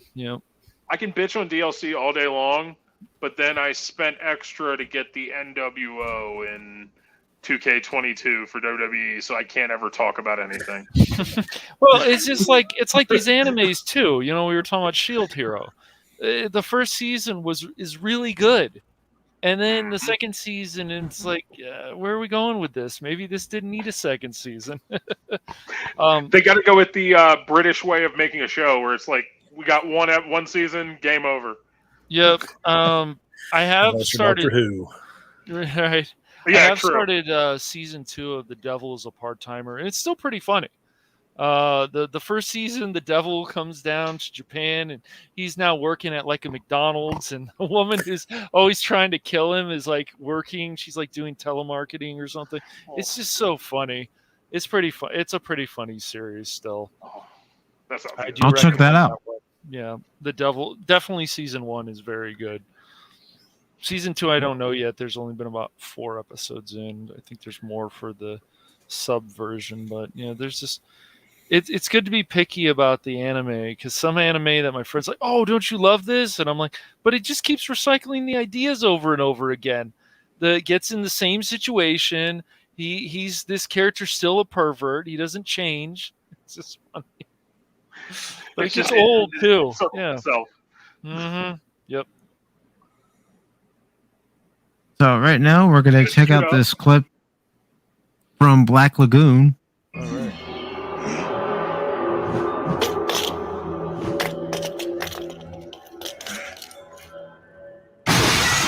Okay, let's do it, boys. Let's crash this party.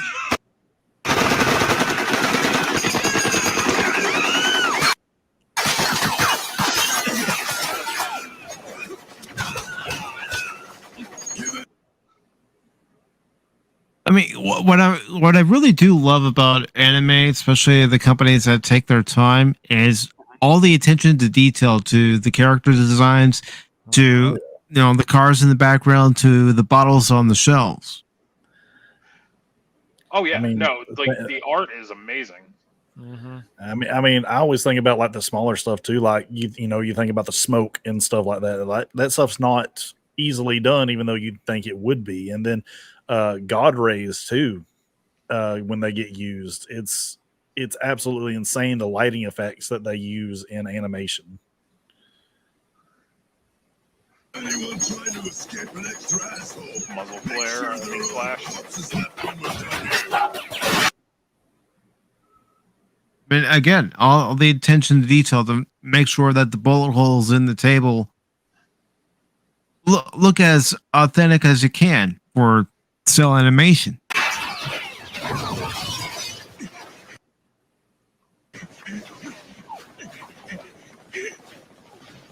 Remy, if these assholes are your friends, then you better deal with them. Don't. And what I love so far, and it's what got me hooked on watching the series just today, is attitude, Dutch's attitude, Benny, and then you got Rock. They're all great characters in my opinion. They're really good, man. Yes. I'll tell you something that I was reading when I was looking into some comic book artists. So the symbols that are on like the chest of Superman, the chest of Batman, Flash, and all them, right?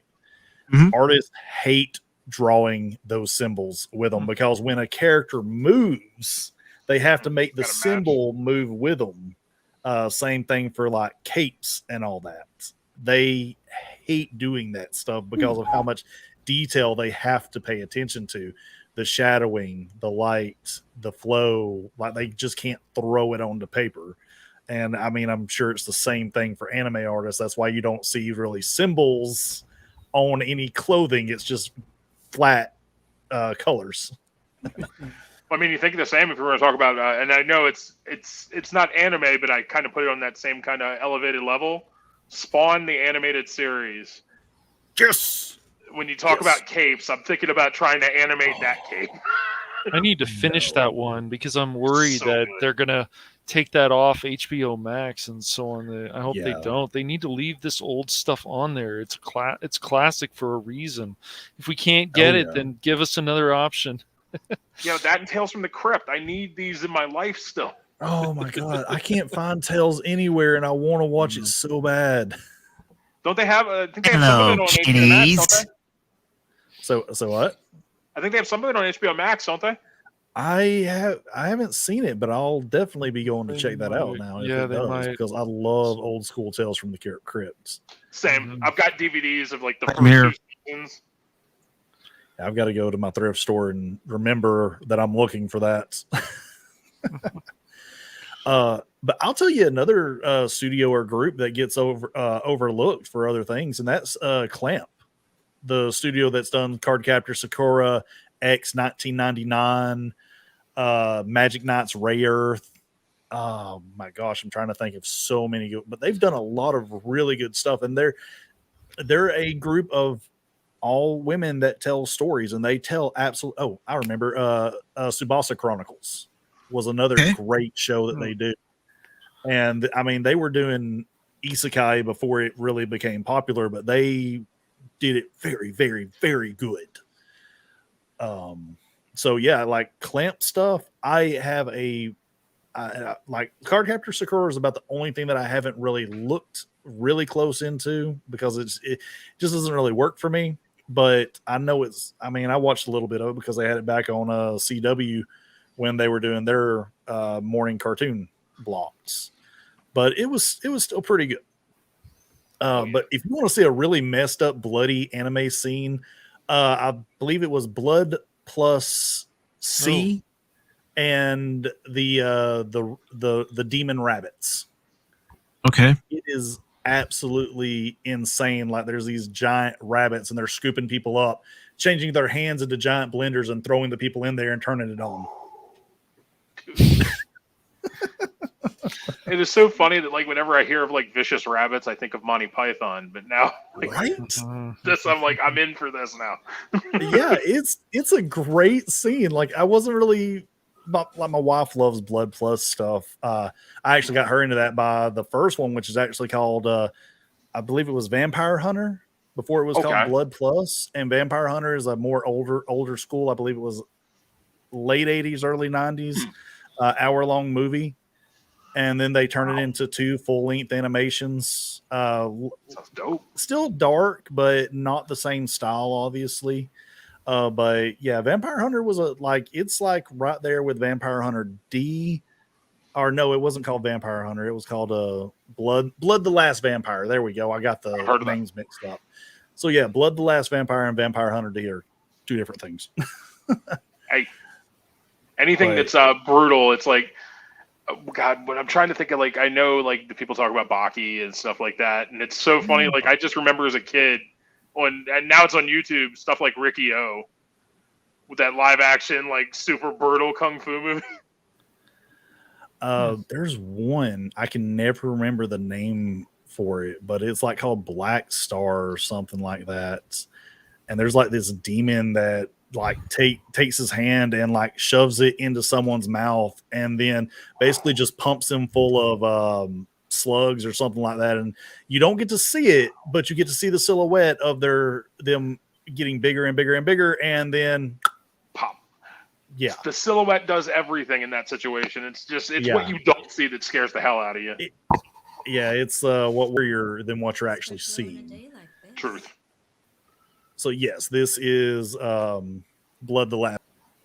I mean, again, like I said, with the attention to detail to make sure that the cabinet, door opens and to make sure that the bottles inside the cabinet look like they're there. And when you like look into Akira and then you compare Akira to other shows or animation, you will notice that Akira, they are being very flamboyant or emotional with their hands and their heads and the head tilts and the talks. Whereas most animation, if someone's talking, they're standing there and the mouth is going up and down. Mm-hmm. Yeah, it's very stiff when they're talking. Yeah, but Akira, they decided to go that extra mile with that detail to have someone being characteristic and moving. Oh wow, Akira. Gotta tried to turn my cousin onto that, and he's like all into his anime, but I couldn't get him into Akira. It's so rough when I started looking more into Akira and realizing that it's not complete as a movie. And now I'm just like, you know what? Give that man all the budget he needs. Let him animate each of the 6 volumes that he has for Akira fully and make it a 6-part anime. And gangbusters. There's no amount of money that I wouldn't pay to have each and every single one of them. You say, okay, one movie's $100. Okay, next one, $100. Okay, here you go. Just hand it to me. Like, let me give you my money. Yeah, because that better come with popcorn and some other stuff, man. For $100 a movie and a Blu-ray. I don't need it. I just need the animation. Because after I read through like half of the first manga and realized that there was just so much more detail that was missed, like the drugs that they were handing them in the beginning were a kind of a like the drug that they gave Tetsuo later on was 10 times stronger than the drug that they were handing the kids at the beginning, or the ones that he was getting from the bartender. So he wasn't like he could have taken the bag that he had and it would have done nothing to fix what was going on in his head. The religious sect that was there was much deeper story in there. There was much deeper story behind the rebel army. There was much deeper story behind the government. There's just so much that's missing from that movie. Yeah, I'm 100% in because I know how much people like love that damn movie. It's like the moment, good. like it's like look when you go to any like, and I hate to say it because I was in the mall. There's a place called Box Lunch that I love that's like really like crazy with anime stuff. But if you were to go into like just a Hot Topic or anywhere, or even anywhere that sells like blind bags, look at all the amount of anime merchandise you get. If you did that, you're not only making money off the movie, off the animation, off the side hustle of the product, it's printing money at that point. Mm-hmm. Yep. And that's the thing. You look at, manga sales, and they're going gangbusters right now over American comics like DC and Marvel. It's because the stories are better. Yeah. I just spent $30 for a hard copy of Uzumaki. So it's like I'm sitting there like looking at all my anime and I'm like, was it $20 for Junji Ito's retelling of Frankenstein? Oh, I'm excited for the anime that's coming out of his works. It's going to be. It's going to fuck with people hard. Yeah, I don't think like there is some of the animation that's already there or that's out, and I don't think people are going to know what to expect because this is a Toonami combined product, so it's going to be on like this is like the side of anime that some people don't get to. And they're not going to know the first spiral. They're going to lose it. Yeah. I mean, it's not Ito, but it was Satoshi Kon. Yeah, his works. Like some people will never like if you've never seen Perfect Blue. Perfect Blue.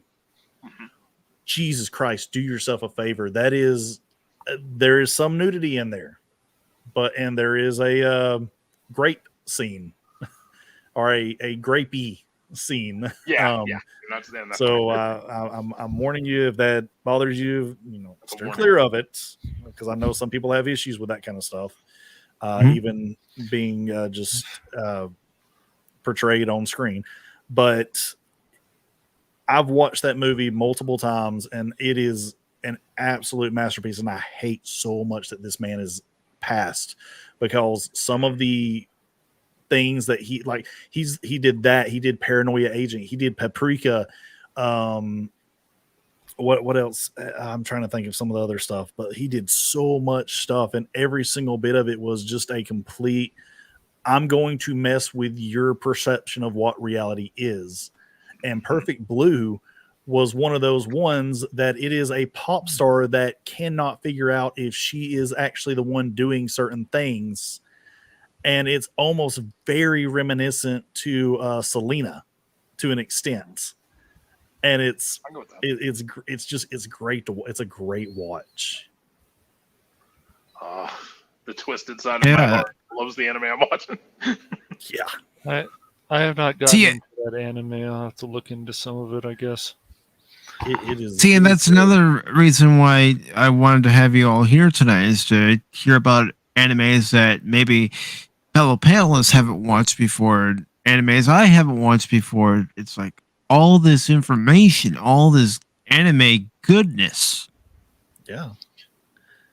Yeah. I mean, anime has a massive, extensive history that some people don't think about. And we're just scratching the surface, which is the crazy part. It's like there's stuff that I'm like there's one that I always like to go to that somebody turned me on to before I got into like all the other ones was Wolf's Rain. And if you've never seen that, I think that's one of the most beautiful animes I've ever watched. It's literally like, was it these people that transform into wolves and like the wolves were blamed for all of the world's problems. They're trying to kill all the wolves. So they've got to like blend in with society to not get killed. Huh.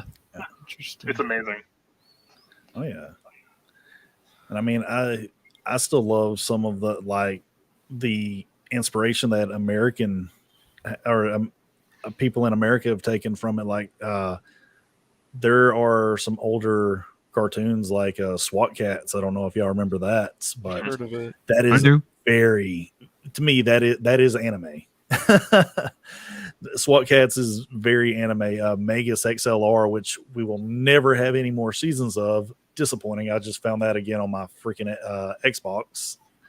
But that is another show that is anime to me. It's just like it's done so well. And what is it, Samurai Jack? Yes. Just good shows like that was taking inspiration. I think some people forget that, instead of trying to gatekeep and say that this is anime and this is not, the creatives don't look at it that way. They like draw inspiration from everywhere. Mm-hmm. Well, what would you say about shows like Silverhawks or Thundercats? Yes, Thundercats was 100% anime. Silverhawks was American, but yeah, that was definitely taking inspiration from shows at the time. The best looking Thundercats, I would still say, is probably the 2011 series. That was they just dang. I gotta watch some of that again. I still haven't gotten it yet, but the G.I. Joe movie, like I watched that. I've watched that opening multiple times, and I'm like, holy crap, this is so freaking good. Mm-hmm. Like the Resolute, right? Yeah, G.I. Joe Resolute. I have it. If you ever want to watch it, Matt, we can have a watch party on my Discord. And oh yeah, it's like an we're not hour. gatekeeping anime. That is the most brutal G.I. Joe movie I've ever seen. It's Like- literally brutal because I think because characters do die in that. So yeah, Mhm. like I got People die. really impressed when I watched the Transformers movie for the first time. Like I was listening to the music, I was watching the characters and the voice acting, like the voice actors, and I was like, they kill Optimus in the first 15 minutes. What the heck did they just do? But yeah, it is great. Like there's a lot of good stuff out there, and I mean, I personally see anime as anything that's animated, you know. Yeah. I think that's actually the definition too, if you think about it, like the literal straight up about it. And now I will say, just keeping it that wide and going with G.I. Joe as an anime, that just means that Sergeant Slaughter's an anime character. I'm just throwing that out there. Yeah, they said, I read somewhere a number of years ago, they said G.I. Joe is considered anime. So yeah, because they even had it on Toonami at one point. Mm-hmm. Yeah. I mean, anime is just short for animation.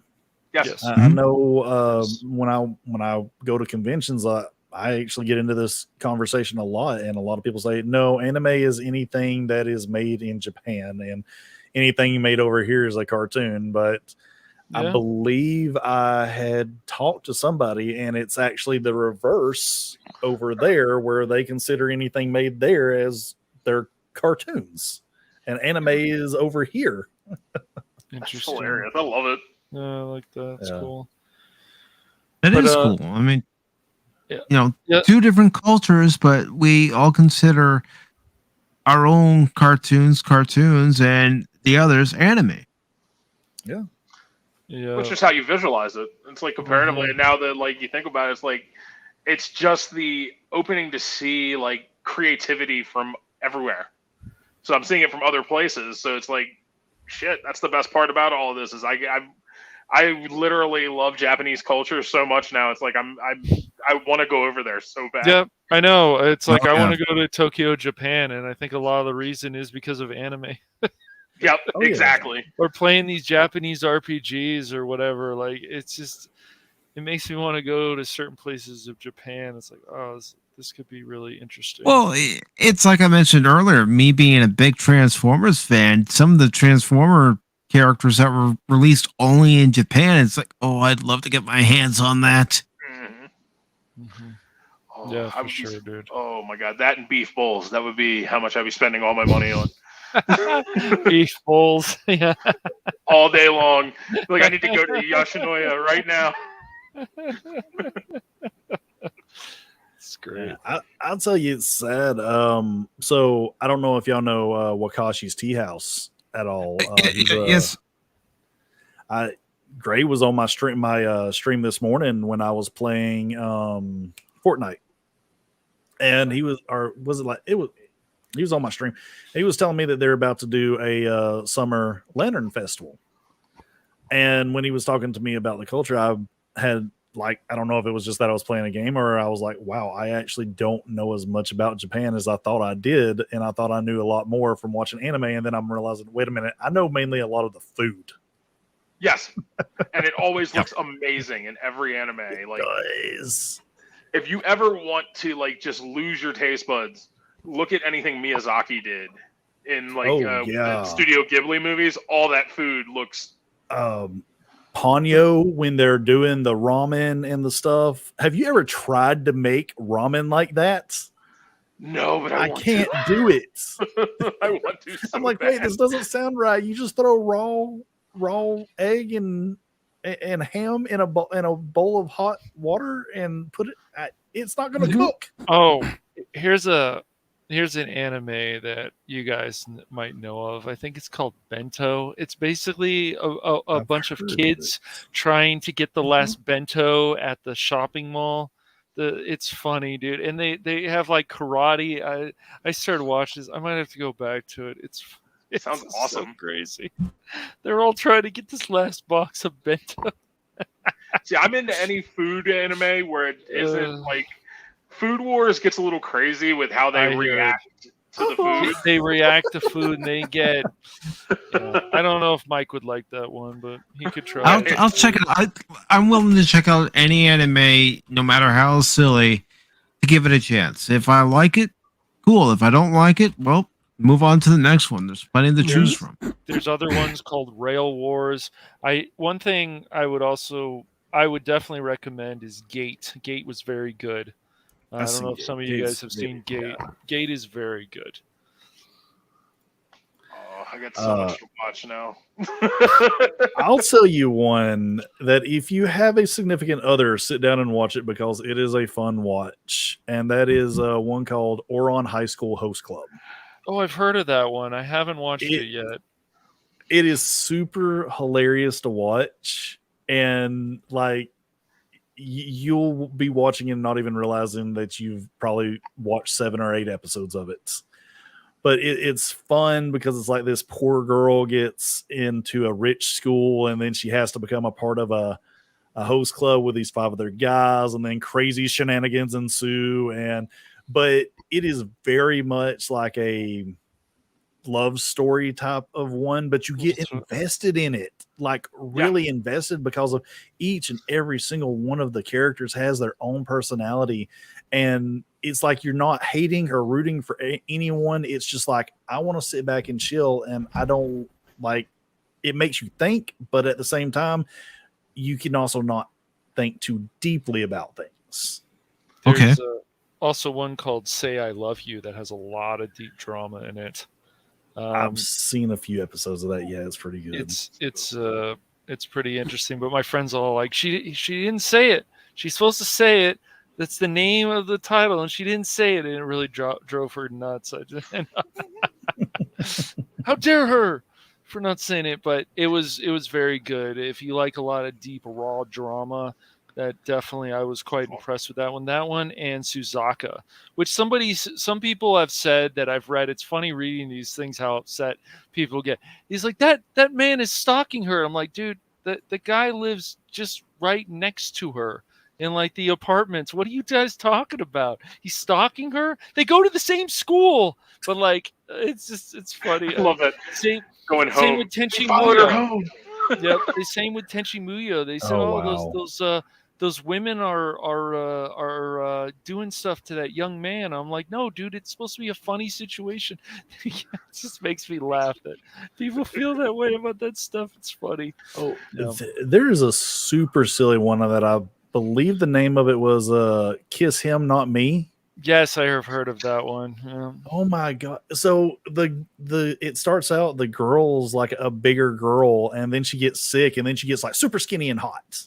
And so then she's got like 6 or 7 guys that are wanting to like date her or something. Well, instead of that, like, I didn't watch a lot of it, but she's pretty much saying, like, because she was a real otaku and wanted to like match up guys, and she was into I forget the name of the guy genre of anime, but she was really into that. One they make a joke about. Yeah, so she was like always getting the guys to basically be like, I don't think they were ever actually in a relationship with each other, but in her mind they were. So she had like these 7 guys around her, and all of them were in relationships, and she was always trying to get them to kiss and stuff like that. It's just it's super silly. Sounds good. Yeah. See, that's what I'm saying. It just opens up to a world of like things I haven't seen, and now they're on the list. And then there's another good one that's out right now, Love After World Domination. Yeah, it's basically like if you think of Rita Repulsa from Power Rangers and the Red Ranger getting together and trying to keep it a secret. I just want to see this actual like I want to hear this. I want this to be like a fanfic anime. I need this for real. Pretty much is, because it's like these teens and they're fighting, and then the red guy doesn't understand relationships because it's all about save the world, work out, get stronger, save the world. And then the girl, what was she's like never been on a date either, they also have, they both have social media. So it's like there's another social media aspect to it. It's God, just like it's like I can't stop watching it, but it's like, is there anything redeeming about it? It's just silly and fun. But that's entertainment. It's like there's a million. Like I still remember. Like I still make fun of all the ones that have like the most descriptive name. I think the one was at that time I got reincarnated as a slime. Was the first time I started that. I need to finish it probably. Then there's stuff that gets really. Did you give a woo to that one? Then there's stuff that you get really crazy about is Goblin Slayer, and there was like a lot of controversy in the first episode, and you can see why. What happens to those young girls with those goblins, dude? I'm not going to go into details about that. And people don't understand the reason that happens in the first episode. It just shows you how much you're supposed to hate these goblins. That's why the show's called Goblin Slayer. And considering the main character had his whole family killed by goblins, I think he would be quite pissed. Yes, about everything. Yes, I like that the anime is not afraid to go to that level of the psychological trauma that it can show with people. You know, and we don't get things like that really anymore. Like I just watched this year Rambo for the first time. The first freaking movie is so good, and it is not for the violence and everything. It is the trauma that John Rambo brought back with him from Vietnam. And the fact that he is the last one of his group left over. And I'm like, I can't think of anything recent that did something like that. And I was like, that is such a good movie. And you will not convince me that that was the drawing fact of the movie. Now, the explosions and everything were great, but it's the character himself and the way he was treated. Yeah. Well, and the scene with him and was it Troutman was the colonel in that one, where he's talking to him and he's like, it's never over. Like that whole scene where he's losing it at the end. Beautiful. And that's the thing. You watch something like Rambo. Could that be made now? Probably not. People are still, because of the social media, because they're too offended and they're afraid to go and push these ideas. That's why I think it's a good idea to tell people just create what you want. If you're offending somebody, I feel you're doing something right. And a lot of the times you're not going out and actually trying to do that. It's just your vision. Like, I would not recommend Spawn to everybody. It can be a very dark shit thing. And the guy goes to hell. He goes to hell because he's trying to save his wife who had died, and he's got to do this stuff for the devil, or this reincarnation of the devil or whatever. It's just creepy stuff. The clown, just the half the things he says. Well, that's why somebody, I think it was Clive Barker, I think that was the one who did the original Alice game, because this all goes along with the horror and the anime, that I would have liked to see that version of Alice. Like, she burns down her house and her parents were accidentally in it. Then she goes to a mental institution. Then she goes to Wonderland, and it's like, man, she's running around with a knife. Like, it's creepy and really interesting. And that's American McGee. I remember what you're talking about. Yeah, American McGee. That's it. Yeah, did Clive Barker have a part in that? Maybe he did. I don't think he did, but I was like, I know Clive enough. He did something else. He did something else. Yeah, I think he did something. He tried to do a whole game. American McGee. They kind of got flushed. But if you want a good laugh, that game, the prototype that Clive Barker was working on, made it into the movie Grandma's Boy. Yeah. Gentlemen. Because that was the game they were playing. Gentlemen, we have somebody here backstage. He has arrived. He's not just any guy. He's an anime guy. Welcome, Brandon, the anime guy. I feel like a complete and total shitheel. I'm so damn late. I apologize. My mind was not working today. Weren't you so. playing Skyrim earlier or something, dude? I was playing Skyrim earlier. Yeah, I didn't look at my phone. I didn't see my shit. Now I feel like an ass. So I apologize for my tardiness. Oh gosh, Brad. So you can take my place. Man, why? So we're ending Was the it show now, something I right? said? It's me. I can change, Brandon. I can change. I can change, man. But Well, just one thing with y'all, I got to bounce. Oh, all right, man. I hate to be the first All right, guy to do Steve. that, but I've got some things I got to finish.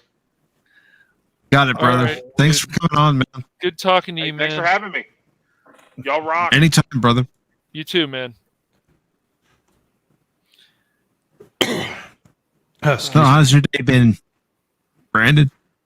Well, it's been busy, eventful, and unfortunately, my ankle, I've got a bone spur or something that's killing me tonight.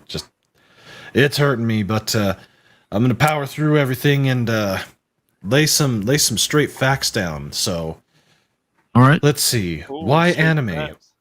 Yes, straight facts. Why you should watch anime. A, because it's fun. B, because the stories told within these fun shows are vastly superior in many ways to anything that we're getting right now from the West.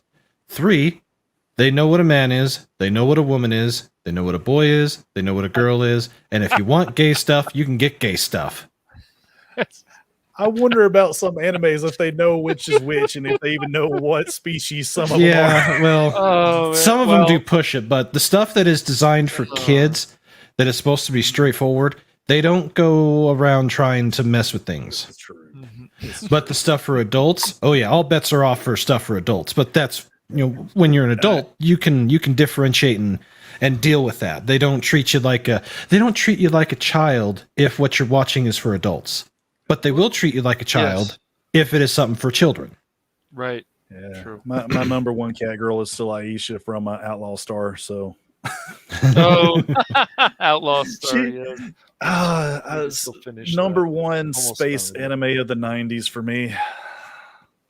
I don't know. I kind of like the Planet of Gunsmoke, but that's just me. Gunsmoke, it is cool. But I mean, I don't know. I really like it because almost every episode is taking place in space, and you have ships with arms and guns, and just Outlaw Star is just so good. And then the music and the art, it's great. I need to get Outlaw Star. I feel pretty good. My physical media collection is finally starting to grow again. I've got 4K Akira and Ghost in the Shell movies. I finally received a fully complete and actual working copy of Hellsing Ultimate, all 10 chapters. I got Trigun, the Funimation release, the last one they did with that has it like it's on a wanted poster on the front and back. It looks nice, but it's Funimation, so the DVD collection thing or whatever. Yes, the DVD collection. Hopefully, since we're getting some new Trigun, that they'll actually go through and give us a Blu-ray release of Trigun. Plus, then I got my Cowboy Bebop on Blu-ray, so I'm sitting pretty there. And nice. I gotta buy that, I think. My lady, the major. I've got Ghost in the Shell, Standalone Complex, and Second Gig on Blu-ray. Ooh, so nice. You would recommend watching all of Ghost in the Shell then, except the movie, right? Or even watch them. I would watch it all. Watch the movie. Watch the series. Maybe watch the newer stuff. I haven't seen the newer stuff, so I can't say on it. But the Standalone Complex, Second Gig, and Solid State Society, yeah, see it, watch it, love it. Did you get the watch the live action with Miss? I have, and it could have been better. It could have been a hell of a lot better. It should have been a hell of a lot better. It should have been made in Japan instead of made by whoever the hell made it. So, I forget who actually made that. I could look that up. But I think it was I think Cash, you were talking about Spawn and stuff. You know that they actually have a new Spawn Batman crossover comic coming out. I think either this month or next month. It actually looks good though. I'm not a big Yeah. comic book person, but I have. I think Todd's doing some work in it. They had a big name for the arts. Okay. But it looks really cool. Like the last one looked really good too. Well, Todd McFarlane knows what the hell he's doing. He's not an asshole. DC, No. on the other hand, don't trust DC. DC asshole. Dude is telling some good stories. Like if you're not picking up Spawn Gunslinger yet, pick up Spawn Gunslinger. It's King Spawn. There you go. King gonna Spawn be, has been pretty cool too. It's going to Yep. be But I will- interesting to see what Discovery does, Brandon. So if they're scrapping the stuff, and maybe we'll finally get some of these things that we deserve. But Well, see. Zaslav isn't screwing around, and unlike Chapek, he is unfettered in what he can and can't do. Right. You know, just yesterday or the day before, he went through the Oprah Winfrey Network and fired 4 of them weirdos. Oh, really? Without Oprah owned hesitation. that. That's Yeah. interesting. Yeah, that was the most recent hacking and slashing. Besides what they've been doing at HBO Max, they basically have burned HBO Max to the ground, or pretty close. He just one by one, he's going through, burning it to the ground. Well, they did that to. They finally got rid of Mr. Potato Head over at the Communist News Network. So Hell yeah. yeah, they got rid of Potato Head, but they're keeping Don Lemon and Jim Accost Me. So, Oh my gosh. so That's you know, funny, one step forward, 2 steps backwards. Dude, But that could be an anime right there. Those two just fight, man. Dude, did y'all see the Bernie Sanders anime? No. no, Is there? Oh boy. Yes, there is, and it's is it- hilarious. Is it? I'll look it up here real quick. And to answer the previous question, it was Paramount who made the 2017 Ghost in the Shell movie. Oh, Paramount, how I loathe thee, and how I love thee. See, this is ultimately my problem with any streaming service. It doesn't matter who it is. Yeah. They're massively schizophrenic. You have Netflix that is putting out some major top tier, top quality Right. anime, yet they've got so much shit. Yep. Oh, That's the problem. There's still things that are interested, like Squid Game. There's other stuff out there, and then there's stuff you're not interested in at all. Devilman Crybaby, I actually liked when they brought that out, and that was a pretty good show for what it was. I watched definitely all don't watch it Bastard. around kids. Yeah. Oh yeah, yeah.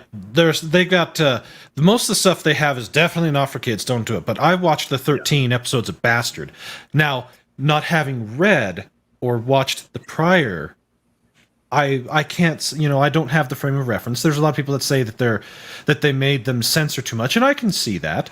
As one of my friends put it, basically, Dark Schneider needs to be running around with less clothing and more floppiness in the wind, in order to match what is actually portrayed within the manga. That and his massive over the top harem that he keeps getting his ass kicked about. Yeah. But like on yes. HBO Max, I mean, with Zaslav, they are dumping some shows. I know Crit Brandon was not too happy about some shows that they were dumping, some cartoons or whatever. So I feel like even stuff that's finished before, just dump it on HBO Max, see what happens with it, just to see if it's really as bad as we think it's going to be, or is it actually a little bit better.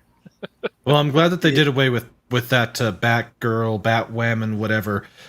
Yeah, they've got a lot of. I'm kind of house curious to do. about it though, man, just to see if it's I don't know. really as That's bad. it has it has to be really bad in order for them to not put it on HBO Max like they originally intended to start with. Right. But at the same time, it possibly isn't that bad. But because of how much slash and burn they're doing, they have to have something that costs them some money to do the proper tax write-off. Yeah. That, to me, that explains why that got the boot more than the screening was terrible, because there were tons of movies that turned out to be awesome that had absolutely terrible screenings. Mhm. So that it's a good cover, but I don't think that is the ultimate story. I think it's because they needed something to help soften that tax blow that they were going to take, and that was the quickest and easiest one to do. Plus, if you remember, the guys that were directing it, they were proteges of Will Smith, and since Will Smith is no longer in vogue, they're no longer in vogue. Mm-hmm. It's true. Do you think they would keep those cartoons though? The DC, the classic stuff, the Justice League, and their cartoon Batman, division the typically animated hasn't. The DC animated division.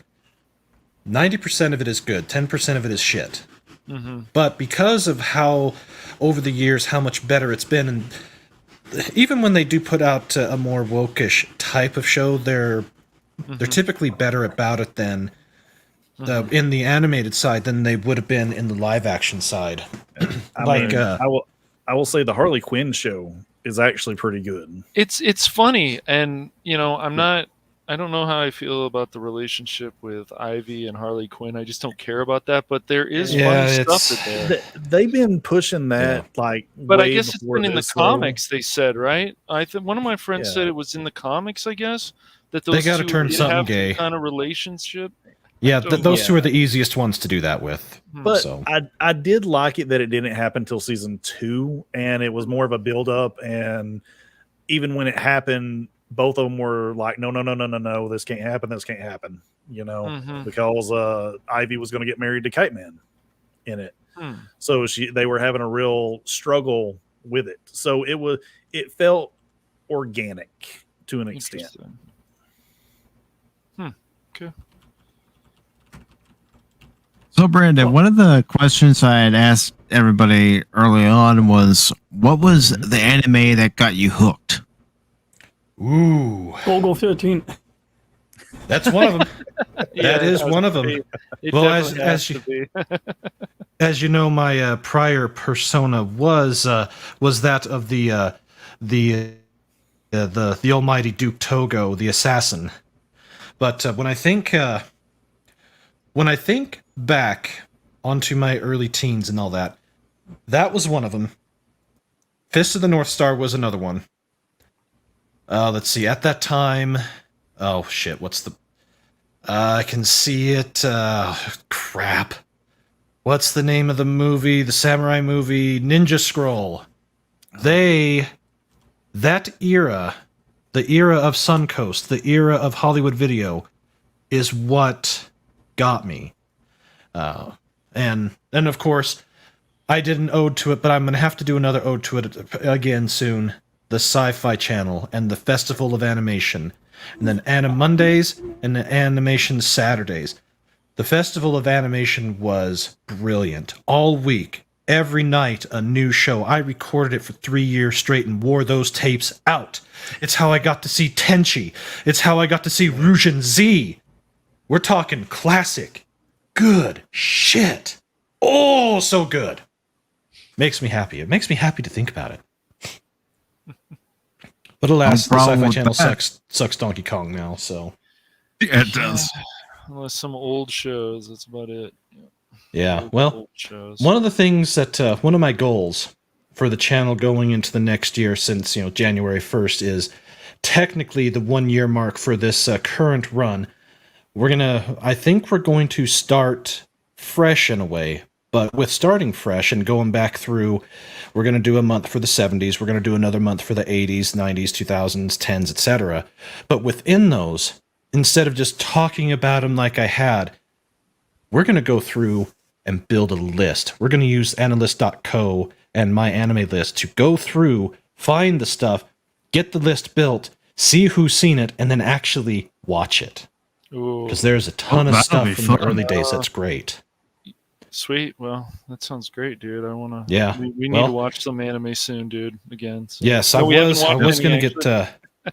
I was going to get started today with doing Ghost in the Shell on On something like Discord, I was going to get Discord server rebuilt, but my ankle hurting like it has been, and doing a little Skyrim and doing the stuff with family. It's just been, I just haven't had time to do that. So, but that's one of the goals. And nice. Speaking of, for the rest of the year, let me go ahead and lay out the rest of the year.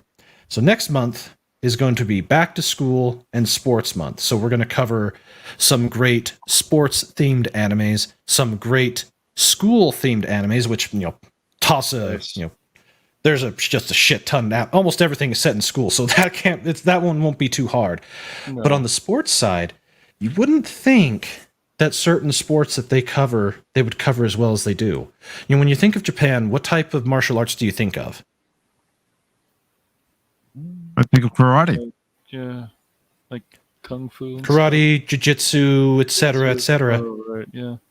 They have a great tradition with boxing, and there are 2 absolutely fantastic boxing animes. One that was set in the 70s, which, what was it called? I think Hajime no Ippo? Yeah, no, that's Hajime no Ippo is 2000, but there's one that's even older than it that was very popular, that was done back in the 70s. I can... Hold on. Let me look at my Amazon list because I've seen it. Hold on. Let's see. Actually, anime boxing shows. Megalobox is going to come up, but that is definitely more recent. Got it. Hijami no Ippu. That's the one from 2000. I'm 40 episodes out of 150 into it. The other one is Ashita no Joe. Tomorrow's Joe. So it was Tomorrow Joe. All right. Yeah, Tomorrow Joe. That's the other archetype. But then you have other ones like, let's see here. This list has Nozomi Witches, Ring ni Kariko 1, Rukadeshi Blues, 1 Pound Gospel, Slow Step, Gabrane Genki, and there's a few other ones that have been done more recently. Iena's High Kick is a good one. That's kickboxing. Let's see here. 1 Pound Gospel, Ring ni Kariko 1, Megalobox. That one's pretty recent, and it's really good. Yeah. It's got 2 seasons, and it's really good. Like, I'm halfway through the 2nd season of that. Yeah, but yeah, I love Hijami no Ippo Fighting Spirit. That one's great. And I've watched the first few episodes of Ashita no Joe, and the art style of it, it's really unique. Let me actually share it here, because when you look at it, you'll see it. Let's see. There we go. There's another good show that I enjoy. I've watched multiple times called Kenichi, the Mightiest Disciple. Ooh. It's a fun show to watch. Weak Kid, very similar to the story of Karate Kid. I would say. And he learns a bunch of different martial arts styles. Nice. Yep. And he likes that woman that he's training with too. Mm-hmm. Yep. Oh, you got to love the complications. But take a look at Tomorrow's Joe 2. Look at the style. What can you tell me about it?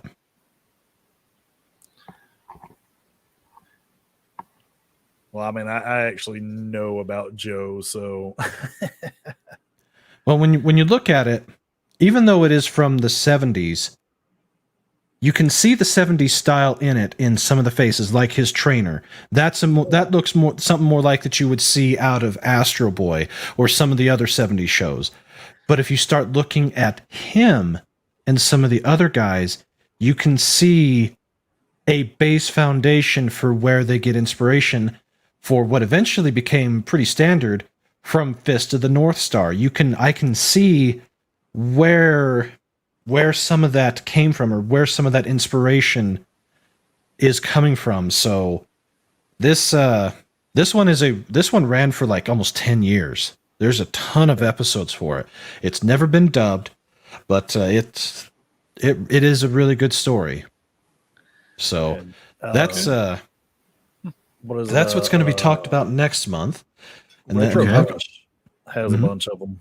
Yes, Retro Crush has a ton of older stuff that is harder to find.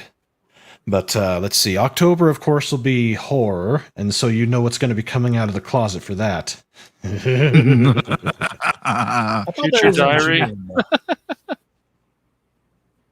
Oh, and then in November, I was made aware that we're going to be having a crap ton of new Pokemon stuff. So November is going to be Monster Catcher Month. So we're going to be talking a shit ton of Pokemon, a shit ton of Digimon, Monster Rancher, etc.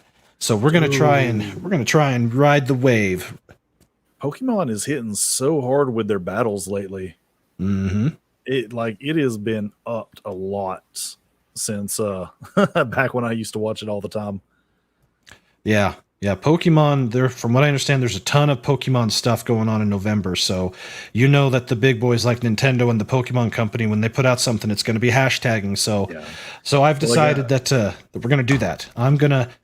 I am actually going to watch, not all of it because I don't have the time, but I am going to watch like the first 2 seasons of the Indigo League, and then I'm going to do a season from XY. I'm going to do a season from each of the different generations of the show.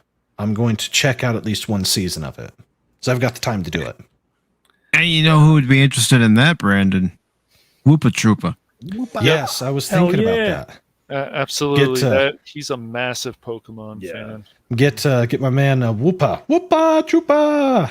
Yeah, and they got the new game coming out in November as well, if I'm not mistaken. Exactly. That's why we're going to hit it. We are going to hit that sucker hard. And you were talking about... Oh, go ahead. Mm-hmm. And then last but not least, to finish out the year, I have decided to dedicate the month of December to, I think, pretty much everyone's favorite genre. And that would be mechas. Specifically, we're going full on Gundam. Universal Century. We're doing it all. Well, DJ Ronnie right here, man. He's a Gundam. He's a Gundam man. I never really gotten into Gundam yet, so you see, that's the thing. I've never seen it. I've never seen it either. Oh, you? I think I can do it. Y'all got to check out. It's good. You got to check it out. All right. Yeah. Well, then we can. Yeah, I'm gonna start with 79. Then I'm gonna go to Zeta, and then to Double Zeta. I'm just going to start from the beginning and just move my way forward. Well, you might want to do a prequel series.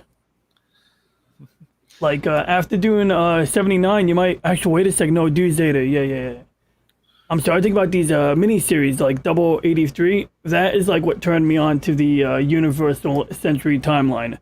83, however, takes place after Zeta because, of course, it's sort of like necessary to have the events of Zeta unfold in order for it to make sense. But to be honest, I saw it in a vacuum. I saw 83 without knowing the details of Zeta, and then I saw Zeta after the fact. But if, let's say, you find it hard, let's say you're trying to slog through Zeta and you just can't make it through, check out the mini-series. You might be able to, survive that. You will be able to survive those much more easily.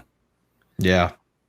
So, correct me if I'm wrong, but they put out a lot of movies that kind of condense the original series down to where it's actually more efficient to watch those, and you still get all of the story without having to watch the full blown. It's true. From the 70s. It's basically 3 movies. Yeah, you got like the first one, the second one, and then Encounters in Space. And you miss out on a little bit, but realistically, what you're missing out on in the original series, I think it was like the toy companies or something, or Tomino was like the director, had a bunch of these like extra add-ons, these accessories, almost like watching a Super Robot anime. You got like an extra, like, they had this like thing that the Gundam would dock with a fighter, and the fighter would have tank tracks on the bottom of it. And it kind of looked not particularly aerodynamic. I think it was called the G-Bull. But if you're watching the condensed 3-movie set, like you said, like Channel 66 said, it is more efficient, and they cut out a lot of that stuff. Tomino was like, okay, we don't need all of that stuff. It's a little easier to take it more seriously, but, it depends. If you have a little more time to burn, it is fun to have that, to go dive deep, have that, like, late 70s, early 80s aesthetic. It can be a good time, but, yeah, definitely the 3-movie set will save you a lot of time. And you're not missing any. You're not really missing anything significant. I'll have to do that. Yeah. Definitely Discord, dude, is one of the best ways to go for a lot of us to start watching anime together and so on, dude. Yeah, I'll have to rebuild the server and get that going. But there's another show that what was the gentleman's name? Tomino. Yoshiko Tomino. He did another. Tomino. He did a show prior or alongside called Space Runway Idion. Yep. Yep. That was I interesting. saw some clips for that, and holy crap! Yeah. You want to talk about the dark side, or my understanding, what I was told is this Idion is what he wanted Gundam to be, but because of the forces that be, he couldn't go quite to that level. So he did Idion, and he took it there. Holy, you got the Gundam. There you go. Had to show off for a minute. Oh yes, Yeah. That's nice. I Is that think a I literally bought VHS? this. Oh yeah, It's a VHS. Yep, yep. Oh, literally bought it for like $2 at my local comic store because they don't deal in this stuff. Nice. of course they don't. And I They bet don't that's know what they worth have. way more if you sold it, man. Not that you're going to. Possibly VHSs really aren't. Are they still? Yeah. Well, it depends on where you're at. Some VHS stuff is fetching a pretty penny, especially if they don't have any newer version of it out there.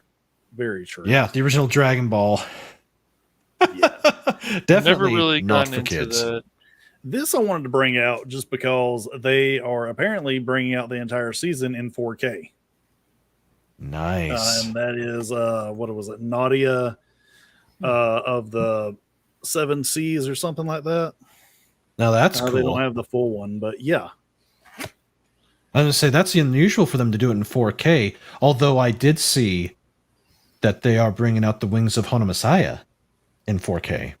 Dude, like apparently there's a lot of stuff that's starting to come out in 4K now too. I'd have Good. to look it up again, but yeah, anime's they're about to start doing things in 4K again. And like you were saying, I'm really hoping that with the fact that they're bringing out a new Trigun series, that Funimation's going to try to double dip and bring out a remastered 1080p. They or better. I mean, think for from Blu-ray what I version. was reading about that, it's supposed to be, I guess, like a reboot series. This CGI one. I don't know if it's gonna. My understanding, it's supposed to follow Trigun Maximum Hmm. as opposed to just the original Trigun run. Interesting. That's that's my understanding, or at least from what little was out there. I don't necessarily. I think it looks okay for it being a modern anime. This is what you expect. It's cheaper to do it through that as opposed to all hand done. But sure, they absolutely positively have to do a 1080p release on Blu-ray Yes. of Trigun. The fact that they Yes. haven't done it is bullshit. I To show know you a how lot of- much of a bullshit it is, there's another series that I talked about during 90s month that didn't get its due. It finally is getting a Blu-ray release, and that is not Iria. It was Armitage 3. Ooh, oh yeah, I remember that. Yes, and another one of his is actually getting it as well. What was it? It was Armitage, and shoot, I can't remember the other one. It's driving me nuts now. Yeah, but we're finally getting some of these series that didn't get that treatment. They're finally doing it. I mean, Cowboy Bebop has a Blu-ray, so definitely Trigun. It's had a should- Blu-ray for 10 years. Yeah, at least. Now, there's a lot of these other series that did have a Blu-ray back in the earlier days of Blu-ray that are no longer in print that just cost an absolute fortune, like the Space Runway Idion. Yeah, to get the Blu-ray release of it is like on eBay is over $350. Jeez. Dude, and it's so hard to find. I can only find like 6 episodes of it and a Spanish version on YouTube. Yep. It is not easy to find, but it might be worth the $350 then if it really is that hard to find and you just can't get a complete collection otherwise. So It might be. Like, I don't want to take that gamble. Like, you know, it's one thing to spend $200 on Stargate SG-1 to get like a good quality copy, but it's a challenging, and maybe it is worth it. But, you know, I found it interesting. Like, you see a character who looks like the main character from the original 0079 series, And I don't know. I like the 6 episodes I saw. It has something to do with this like ancient artifact, which is the Idion. And I mean, I don't know much about. I'm afraid to go past episode 5. I don't want to, be spending that $300 you're talking about. Yeah. Because I might well, it get is to for the episode whole 6. collection. Yeah, Wait a I minute. mean, I'll get to episode 6, and then I'll have no choice. I'll be like, oh my god, I got to see more. Nerdporo, yeah. is that right? Is that on High Dive? What, Hold on really? just a second. Just a second. Hold on. This is worth looking up. If you see something worth knowing, we need to know. Oh, what was it? Wait Space a second, that's Runway. a bar in Brooklyn. No. Oh, damn it. Oh, well. Yeah. I was about to let's walk see. into a bar. Interesting. But yeah, the nice part about the other nice part about anime is if you like dubbed, the odds are you're going to have a dubbed version of it. Yes. Except for the stuff that's really awesome, it never will get a dub. Yeah, well, I mean, yeah. the dub, we've talked about this before probably, dude, but the dub for Cowboy Bebop is, I guess it depends what voice actors they get, of course, too. Yeah. Yeah, there are certain dubs that are better than the original Japanese, but there are some shows that that should be dubbed that won't get dubbed, like Legend of the Galactic Heroes. It'll never get dubbed.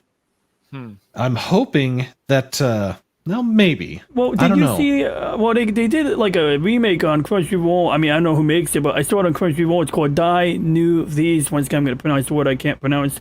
But yeah, it's like, a redo of Legend of Galactic Heroes. It's got, better quality, if depending on, subjective CGI. And it does have a dual audio track. So, I mean, maybe if people love that, maybe they'll go back and add an audio track English dub. I don't know. I mean, it's a tough call. I'm surprised they haven't already.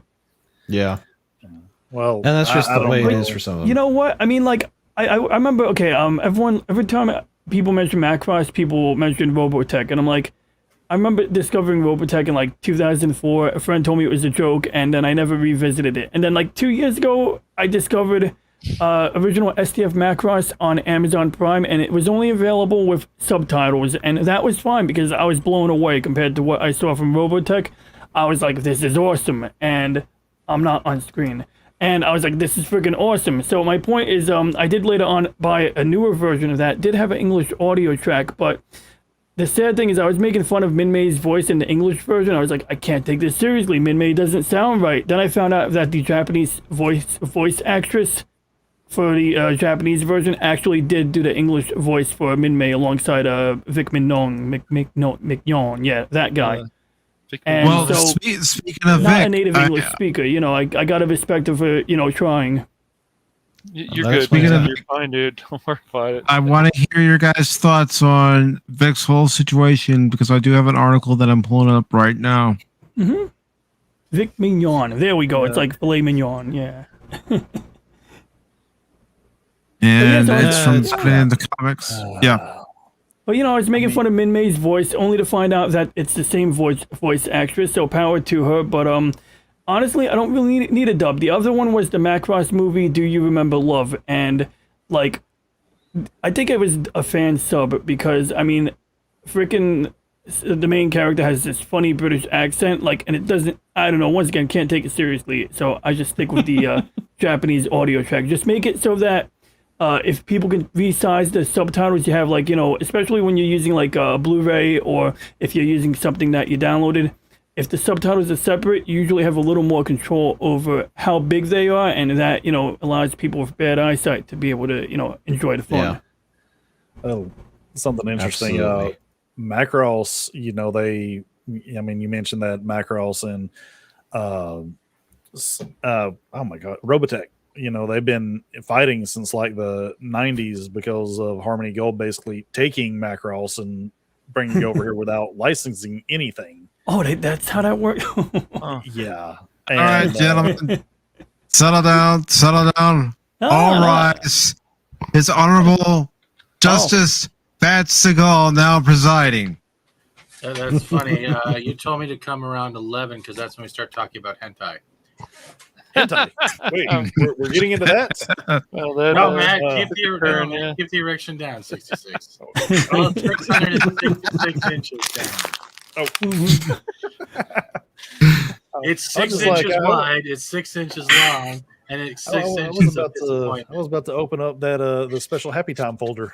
You mean you got your own little micro machine forklift just to carry it around? Oh no. Hi guys, sorry for disrupting. I'm not gonna stay long, but I wanted to say sorry I couldn't be here sooner. It's just been a rough few days, man. But I wanted to pop by. No, Brother, I understand. I appreciate you taking the time to stop in. Holy shit, your mic is bassy as fuck. I don't know if I got an erection or it's just your boom.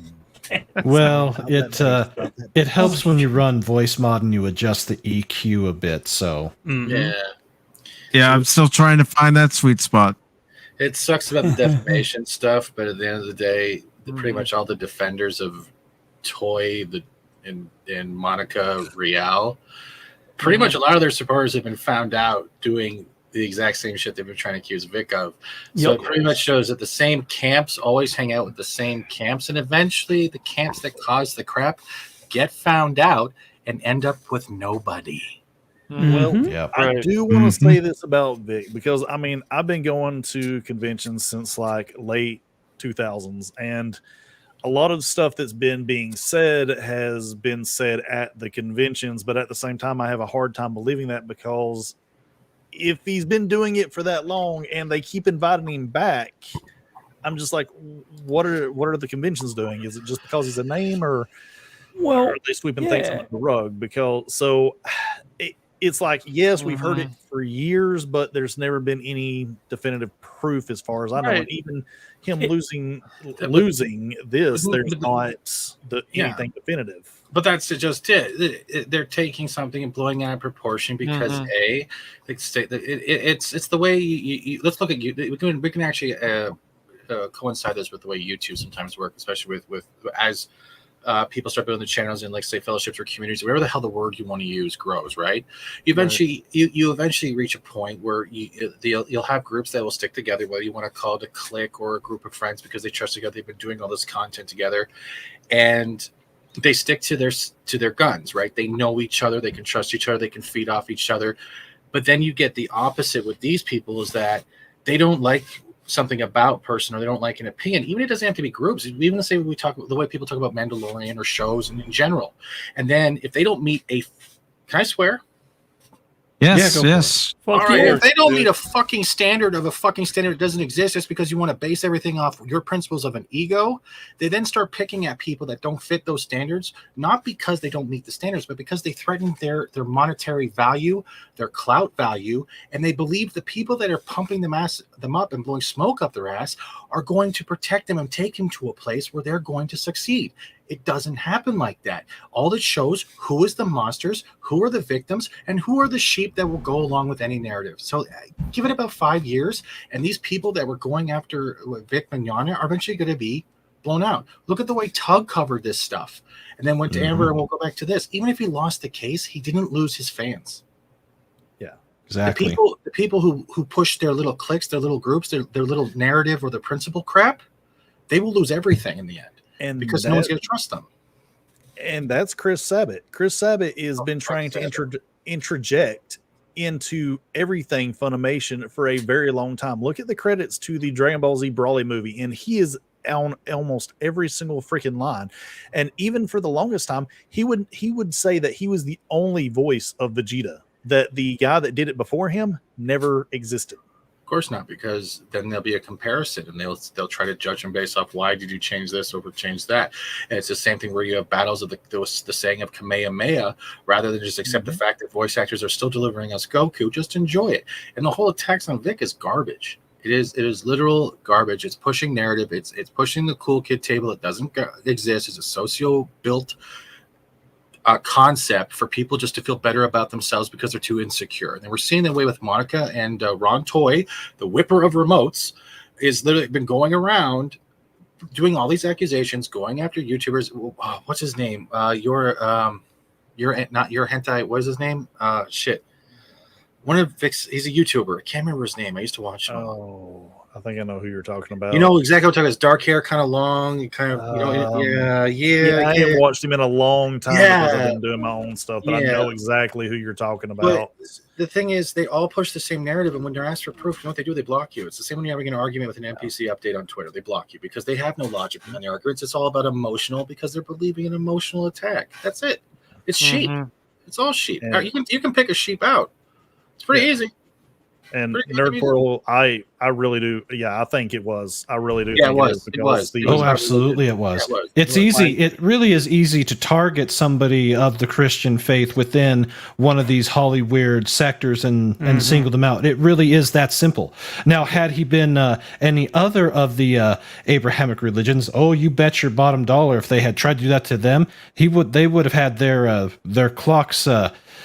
They would have had their ass kicked. Let's just put it that way. It wouldn't have been tolerated. Honestly, you should just convert to Muslim and see how they go then.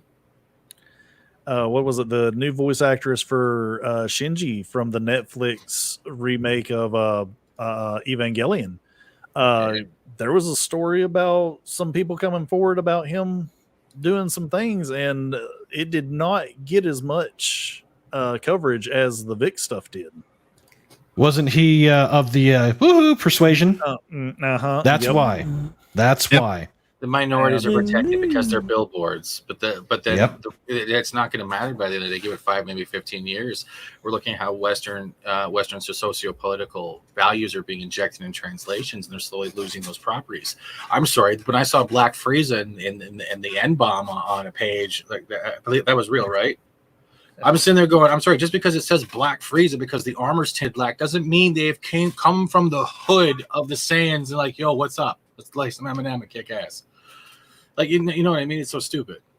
Yeah, it really is stupid. And that's it. But look, like Viz Media is a prime example. Look at how Viz Media is doing their audio dubs. They're horrible. They're horrible. I do not like any of them, especially Sailor Moon. But with Sabbath and the whole thing about the voices, it's just you're going to build a legacy just like the person who passed it on to you. They have a legacy. Don't try to ignore it. You can't. It's not a statue you can tear down.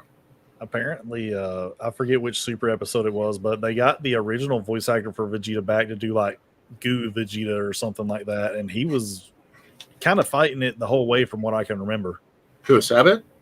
Yeah. Yeah, they're always going to do that. It's weird. The more you see males, especially like Toei and stuff, they're like pointing fingers saying everyone else is the abuser or the accused. They're eventually found out for doing exactly the same thing. They're trying to project over someone else. That's the funny part, right? The more Exactly. people point a finger somewhere else, the more you should be looking at the finger being pointed and who it's attached to, because you'll probably find more skeletons in the closet. Sorry, I meant to go on a ramble. I was like, hey, how's it going? You're good, man. I think they do It's that perfectly because- fine, man. Yeah. Yep. But I think they do that because they want to say that their way of thinking and doing things is right and you're wrong, and the more that it's about popular opinion, not about what actually is right. I'm going to open something quickly, and hopefully it won't get you hit, but you guys have probably all watched Sailor Moon, right? No, I have not. Yes. No, it's okay to like Sailor Moon. It's a great love. Sailor Moon's a better story than Oh yeah, Yeah, I'm not, because someone was like, he laugh. I don't want to give his stuff away. Did I like Sailor Moon? No, I I've love watched some of Sailor Dude, Moon. I man. talked Some of about it. watching Oron High School Host Club earlier. Oh, I love that show. I watched it religiously. Honestly, I love it.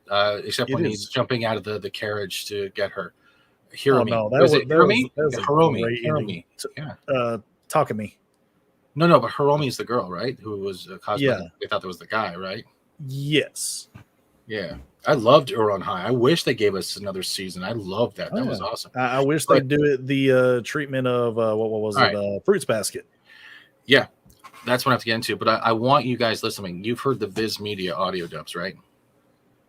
No. Of what? Of Sailor Moon. No, I haven't. The the old ori- ones like the 90s.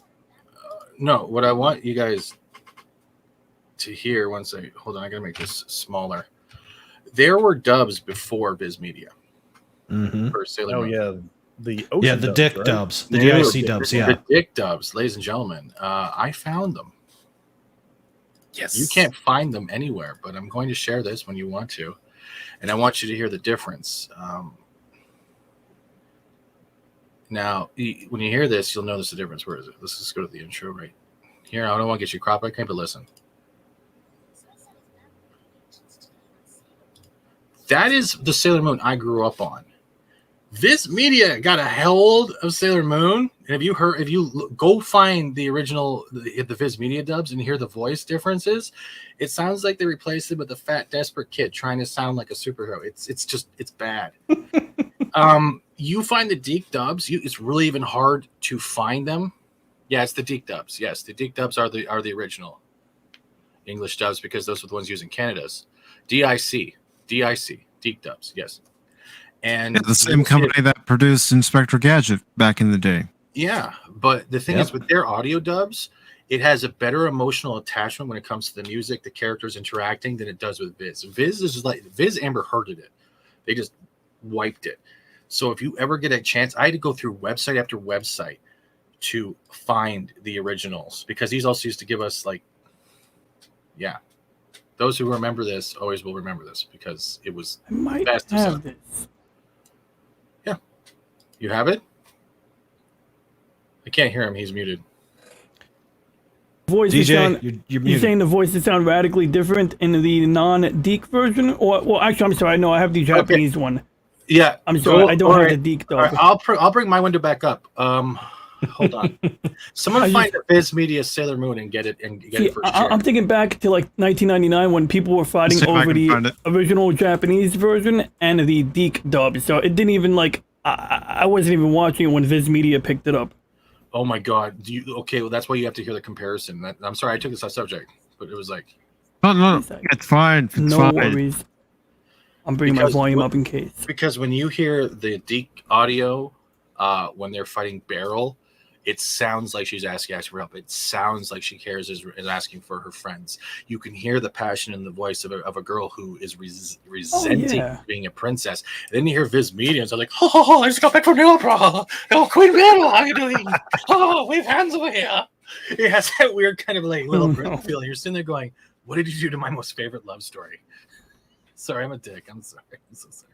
Yeah, but I did hear the passion in the voices. I do remember watching the English version that I had, and it was pretty distinct. It was fine, I'll see if we can get it from this announcement trailer, the Viz Media versions. Here. All over. Oh. Okay, that's nothing. All right. Not talking. You have to get like a clip or something, but there's a total. Yeah, I thought maybe they would have had a sample of the audio, but I'll find it. Here's the audio. They probably avoided it. They're like, we can't have that. Yeah, it's a shame that the Dick dub doesn't get the release because it really is better.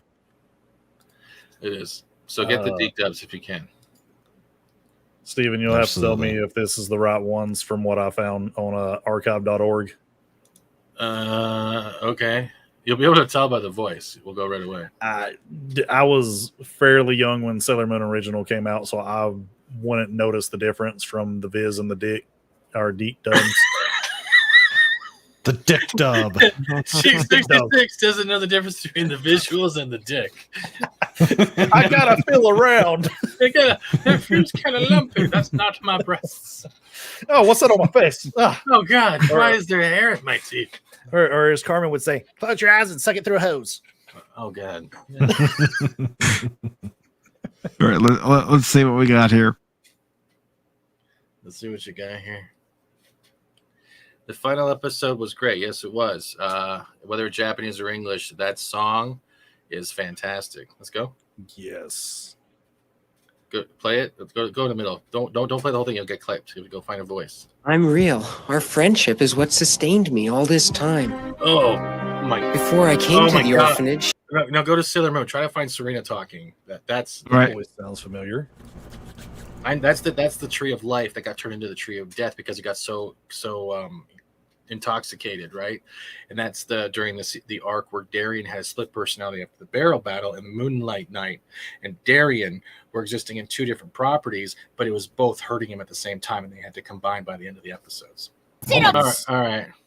It just sounds like a fan dub at that rate. I don't know what I'm listening to be honest. It's been a long time. Now, here, okay, I'll put this one up here. We'll put up. If this gets you in trouble, Mike, I'm sorry, but go here. I'll put this one up. I'm not worried about it. I'm not monetized. All right, let's do. All right, and listen to this. Put it up a little bit. Okay, hold on. Now listen.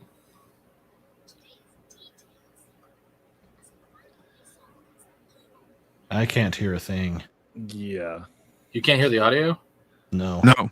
Oh, okay. It's quite low, dude. I'm not even doing that on purpose. I guess it's the app.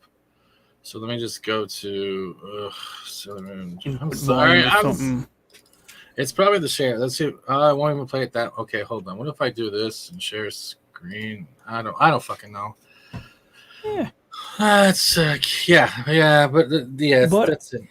I'll be looking for something like that now. I didn't even know it to be on the lookout. Deke Dubs, find it, and I mean, if you watch and go right to the first episode where Darian finds out and Serena finds out she's the princess, and the crystals come together for the first time, and that song plays, and that's great. Even though she whispers herself, "I'm a princess," wow, and then it fades out. No, it's still great.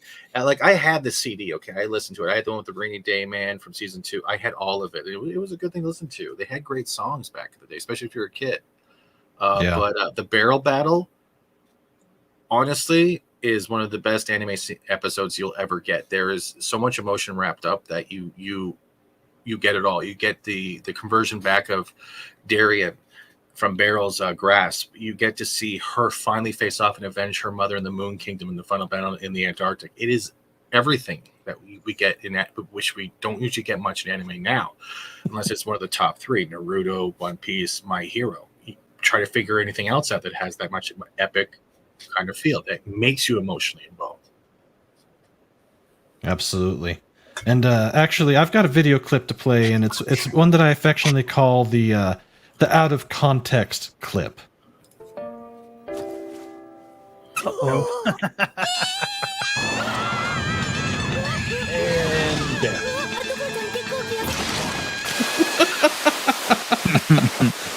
Whoa.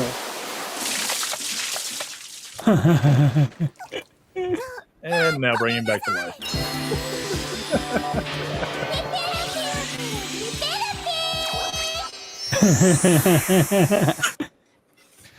Severely out of context.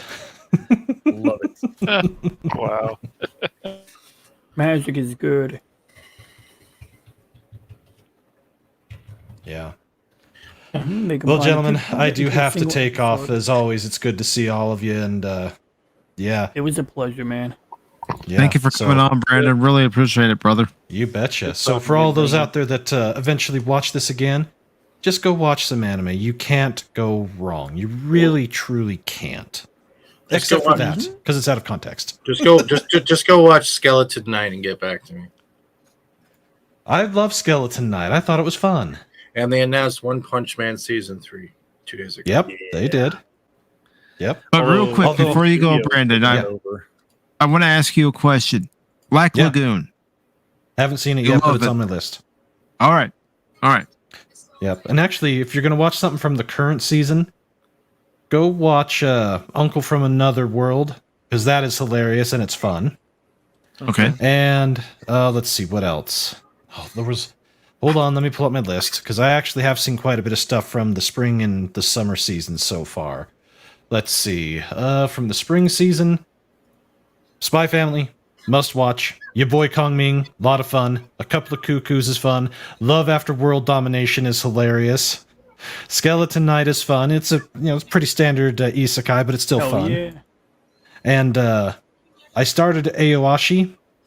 To me, that one felt like My Hero, but with soccer. But from what I understand, it does get better. And then a few others that I haven't watched from the summer season.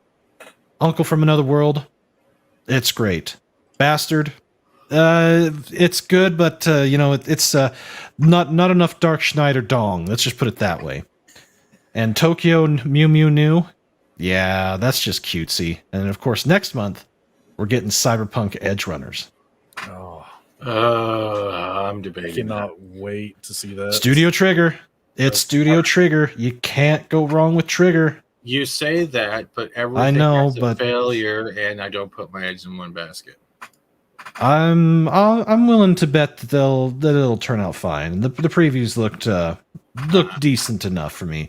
And then if you want something to go find that is that there are 3 different versions of the censored, the Crunchyroll censored, and then the uncensored, Harem and the Labyrinth of Another World. Go see it because it's all right. It's weird. I'm still I still watch Heaven Get Lost Property. That's a good one. Yeah. If you don't have there's been a ton of good stuff, but Angels. I really this guy, and they're just trying to help him out, and he's obsessed with panties while his sister beats him up. It's great. Yeah, it's. I really need to get caught up with Overlord. God, get it off the screen. Get it off the screen. I don't want Picard on my screen. Get that traitor out of my screen. What Picard? What is wrong with Cisco's double chin? What the fuck's going? What happened to him? Dude, I'm currently working on this for the next stream that's going to be on September 8th. Give him a neck. I will. This is just a work in progress. What the fuck happened? I was trying to combine original live action Kirk with the animated Kirk. All right, I'm gonna help you right now because I'm such a nice guy and a prick. What you do is go right from the center of the cartoon Kirk, cut it down the middle like you see in movie posters, and then what you do is you just put the real face side by side. That's it. Because right now it looks like he's Corky from Life Goes On. It needs work. It's a work in progress. Oh, come on, it was funny. Yeah. Life goes on. All right. I'm out, everybody. You all have a great night, and we'll have some fun over the last remaining 4 months of this year, talking about the different elements and the fun stuff of anime. So take care, everybody. We'll see you. You too, Brandon.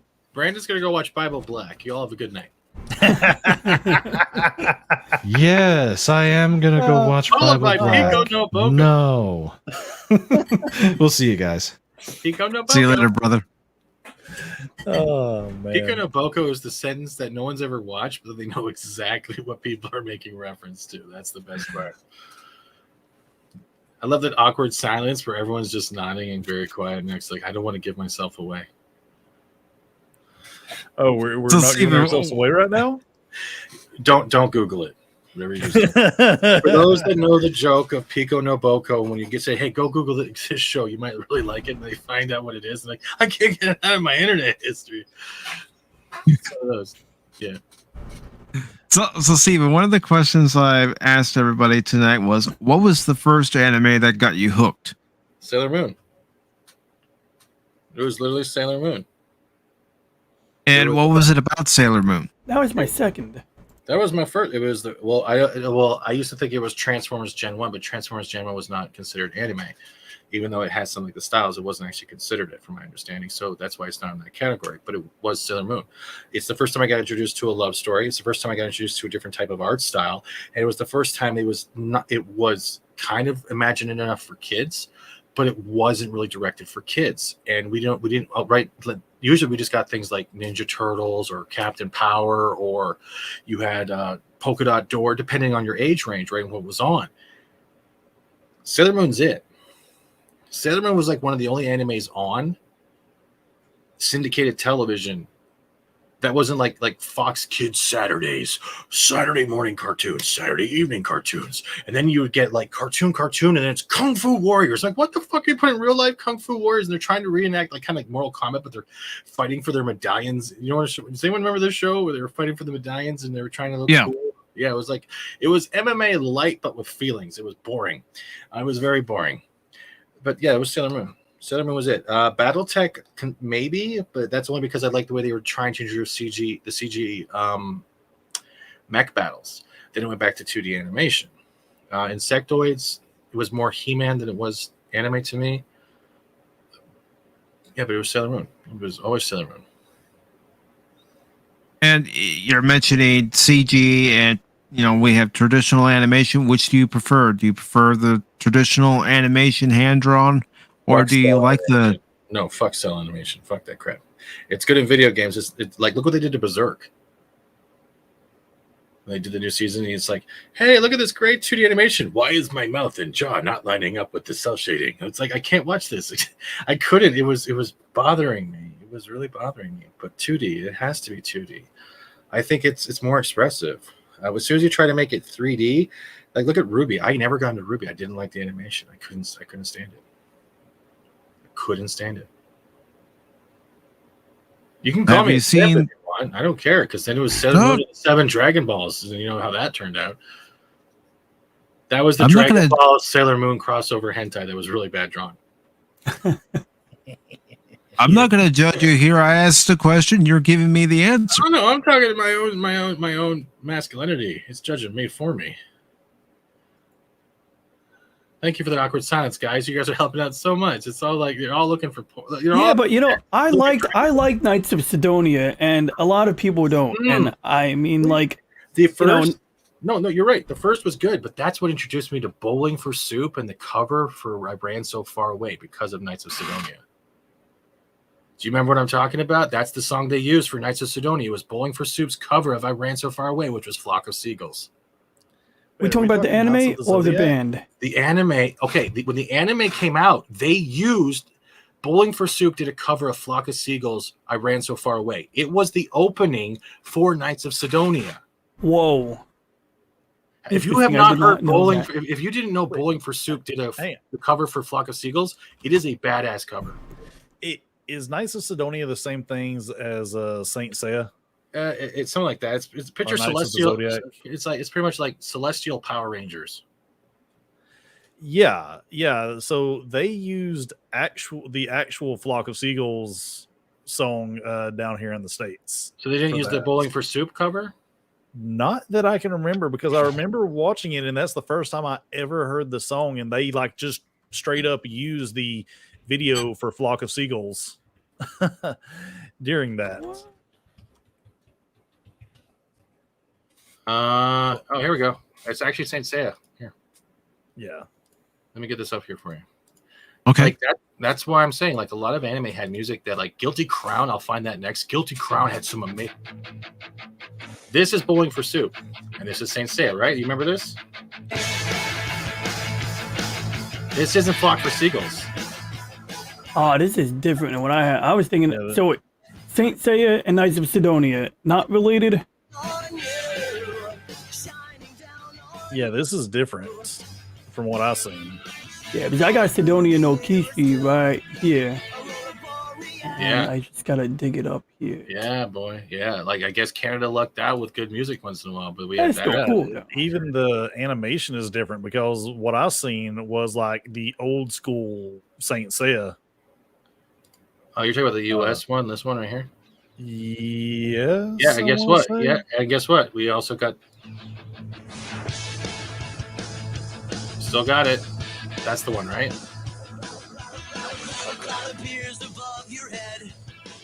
I mean, obviously it's going to sound the same, but this is not like I said, that they just use the like music video of the actual of them with the Flock of Seagulls just sitting there, and then with the mirrors, and that's so lame. That is so lame. That is it was so weird when I first seen it. I was like, what is going? Does not mesh with the anime. Someone ruined the intro. But yeah, so they just use that. It was nuts. And welcome, the Nerdporio live form. How you doing, brother? Good. See Saint Seiya up there, but I don't hear Pegasus Fantasy. The Pegasus of Fantasy. Bum bum bum bum bum bum. I don't have sex. I love that one. I love that opening, the original Japanese opening of that series. Never heard it. Apparently, we all got gypped, though. If you talk to any Spanish people from Spain, like, they got a badass version of Saint Seiya. You'd be surprised. Like, a lot of the one thing I would go on Anime News Network quite a bit, and I've realized, like, the Latin America got like more anime than even people in the United States did. Like, they got like all the stuff from the 70s and the 80s. It's ridiculous. So, but yeah, hi everybody. I felt like my comments in chat were being wasted because I thought Mike was snubbing me, so that's why I decided to come on. No. So That's why I seen the invite link. So I went to a birthday party earlier today. I wasn't sure how long it would last, so that's why I couldn't commit to this. So, and then I ended up eating the food, more carbohydrates than I need. So I ended up crashing after the thing. So I woke up and I'm like, oh, Mike's on. Should I work on my Ocarina of Time video, or should I listen to Mike and procrastinate? And I was like, I'm going to listen to Mike and procrastinate because I feel like I can relate to what's being talked about. I appreciate that, brother. So, but yeah. So, what was the first anime that you got into? I mean, it's a tough one, but I remember the first anime I have ever remembered, and I want to put this forward in an eventual retrospective. But the very first anime I ever saw was something I rented on VHS, like I think it was the late 80s. I think I was 4 or 5 years old. It was a movie called Unico. Unico is about a baby unicorn who has the ability to make the people around him happy.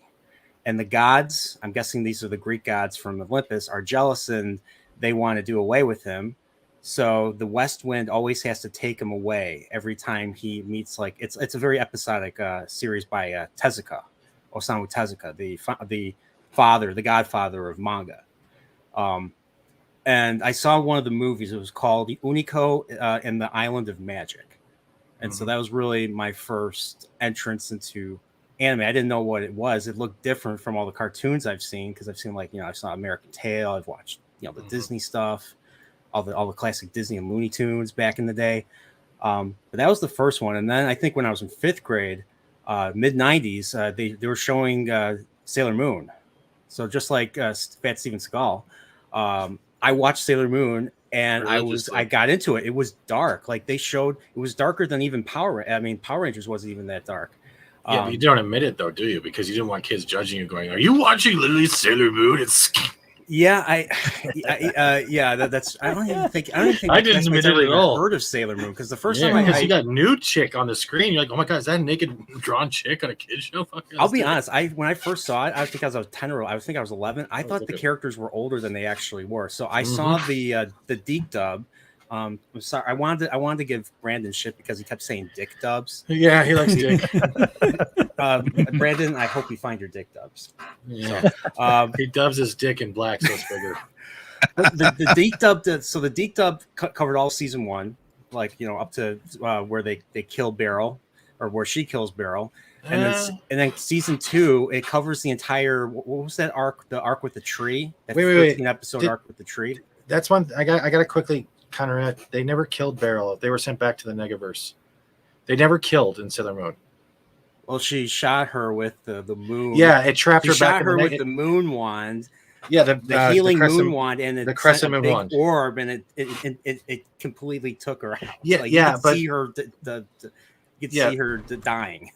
No, but the dialogue actually says Queen Beryl has been beaten. She's been sent back to the Negaverse. It's literally in the audio. They don't kill. They send them back to the Negaverse. The problem is that Sailor Moon is to protect the Moon Kingdom and the aligning planets because these people are breaking from the Negaverse. That's why you got the Rini with the Doom Knight and the Tree of Life that they were kept calling the Doom Tree. And that thing, because it was the last 2 of their species, but the tree was so weakened with hatred energy that it couldn't actually reach through to them to say, "Hey, I don't want any more of this energy. I live off life." I'm not trying to correct you at all, other guys. No. I watched religiously. That's probably how they rewrote it, because it's totally different from the original stuff, anime. Yeah, but I can't. The original anime was just the Dark Shit. Kingdom. Like that first season was Beryl was part of a Dark Kingdom, and she wasn't even the lead person. If you've seen Sailor Moon Crystal, which is a cry fest like Star Trek Discovery, like it got to the point where I can't watch this anymore. No, they made her too shiny too. Do you notice all the characters now look like they were drowned? They were dipped in acne. Yeah, and they look emaciated. Hey, I don't care. They had legs for days. That's not good. Can't complain about that. But the new Crystal series is supposed to cover the manga, or the original manga, and the original manga, in my opinion, is more shoujo than shoujo is basically manga or anime made for young girls. Whereas I feel the original 90s anime was more shonen. Even though there was a lot of shoujo elements, I felt it was more geared towards a male audience.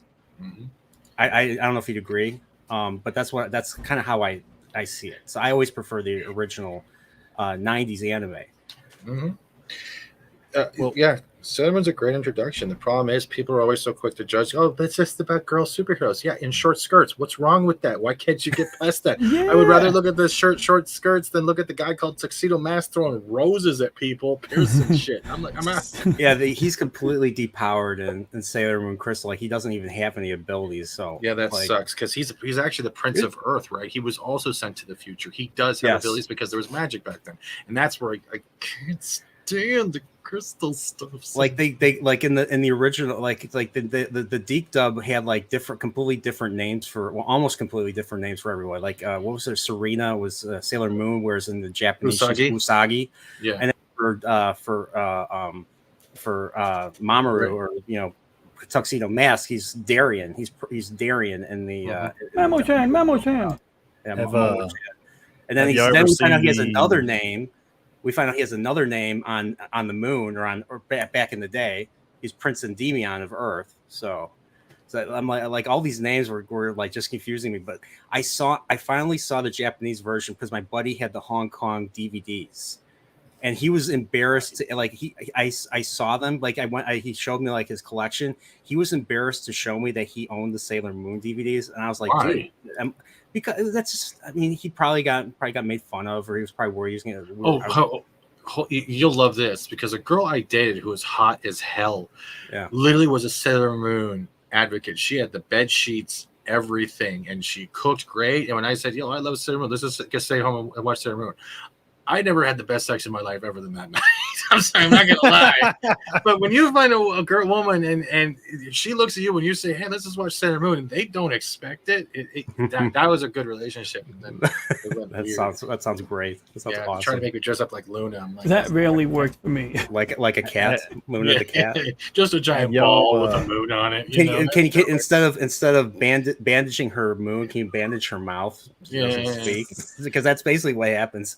Yeah, it's great. But wait, you tried the whole come over to my house and watch Attack on Titan, Ronnie? Did not work. Nah, it doesn't work at all. It's a lie. It does. UC Timeline Gundam hasn't. Well, actually, that sort of worked, but I think she liked me a lot. Anyway, yeah. See, that's when you know a girl likes you. She's not interested in it, but anyway, she comes through anyway. But yeah, no, I mean the Sailor Moon thing. I thought that was a solid angle, but like, I mean. You got you in the right time and place. You're probably a pretty suave yourself, No. Have y'all ever seen what Saban was going to do with Sailor Moon? Yes, dude, that was fucking insane. What was he going to do? Yeah. I'm going to find that. Yeah, it's on YouTube. He was going to make it a live action. Oh no. There are live action films out there. And do live action cross with cartoon. Like when they transform, that's when they would go into cartoons. So kind of like the Mario, Super Mario Brothers Super Show approach. But they would dance in the intro, like it's the Super Mario show, and they would have the two brothers that look like the animation looks like the Sega CD Zelda game. No, I'm out. Nope, not doing it. No, you mean I think it's the Philips. No, it wasn't Sega. It's Philips. You gotta watch it. Yeah, or Philips. Yeah, Philips. My bad. Fuck that. I'm doing that now. Yeah, it's hilarious. I showed it to my wife, and she about slapped me with my phone. I mean, I forget. I know Saban adapted one of the Gatchaman shows. I think it was Gatchaman 2 or Gatchaman F for what they called Eagle Riders. That was only on like a couple times that I remember in the United States. I think it was more famous in Europe or in UK. I'm not sure. But I don't know what else Saban, like anime wise, that Saban was going to cover or did cover. He was trying to get a lot of stuff back in the day. Who remembers VR Troopers? Don't diss VR. We are VR Troopers. Have y'all seen the Lost episode that had Jason David Frank as the main character? Yep. I did not. What's weird was I found this out as an adult. I didn't even know about this growing up. And what's funny was I didn't find out about that until after I saw the source material for. Well, I saw one of the source material for VR Troopers. VR Troopers was based off of two shows, two Metal Hero shows. Metalder, which covers the main character Ryan Steele, and then Spielbahn, which covers the other two characters. So when the other two characters are fighting together, fighting their own monsters, Ryan was off doing something else. So it was the same thing. They were always split up because it was. I mean, they were never really together because they were based off of two completely different shows. So, and that blew my mind when I found that out. But I never watched Spielbahn. I know how Spielbahn ends. The villain of Spielbahn is the same actress that plays Rita Repulsa or Bandora from Zhu Ranger, or what was season 1 of what was adapted from season 1 of Power Rangers. Okay, Mighty Morphin Power Rangers. So. Do y'all remember Big Bad Beetleborgs? Yes, Yep. God, I no. didn't watch we're it not nearly as talking- much. I was getting older at It that was point. bad. It was so good. Japanese version is trippy. Yeah, It but is trippy. It's weird because I heard the word Beetleborgs first because I believe this was 96. I heard Beetleborgs first before I even heard of the Borg from Star Trek. So Beetleborgs came out, and then all of a sudden I start getting the Star Trek, and my grandma takes me to go see Star Trek First Contact, which was the first Star Trek film I ever saw in the theater. And I'm like, the Borg. And the first thing I thought was Beetleborgs when I was watching that movie. So honestly, I'll just say one thing aged better than the other.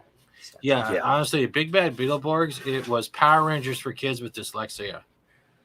It was bad.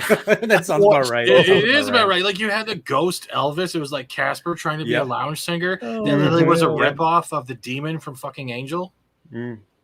Oh, I didn't even watch Angel. What? You're talking about Angel from the Buffy spin-off, right? Angel is better and ends better than Buffy. If you haven't watched Angel, you are missing out. Cordelia's in that as well, and Angel and their kid and all that shit. You like, dude. Picture that Angel. I believe was the template for. Didn't Angel come out much later though? Yeah, afterwards. While Buffy was finishing, but Angel was, I think, the template for what do you call it? Supernatural. Oh, okay. It's a great All show. Buffy was great too, but Angel's really good as well. Buffy became whiny, like oh my Maybe god, a bit. I fucked At the Spike end. and now he wants to kill me. Oh my god, I fucked Angel, now he wants to kill me. Oh my god, I fucked myself out of a career. It was. Sorry. No, it's just Well, we all heard Buffy- Sarah Michelle Gellar as Tila, and she was whiny and bitchy in that. She was also in one of the Black Ops Zombies games with Quentin, what was it, Ship of the Dead, and had Danny Trejo as well, and Mickey Rourke. That was Black Ops 2. Yeah, Black Ops 2. Yeah. Where you had the gun to turn zombies into humans, and they run away screaming, going, "Oh my god!" Yeah, I found it. But DJ Ronnie G's got it. Anyone want to hear it?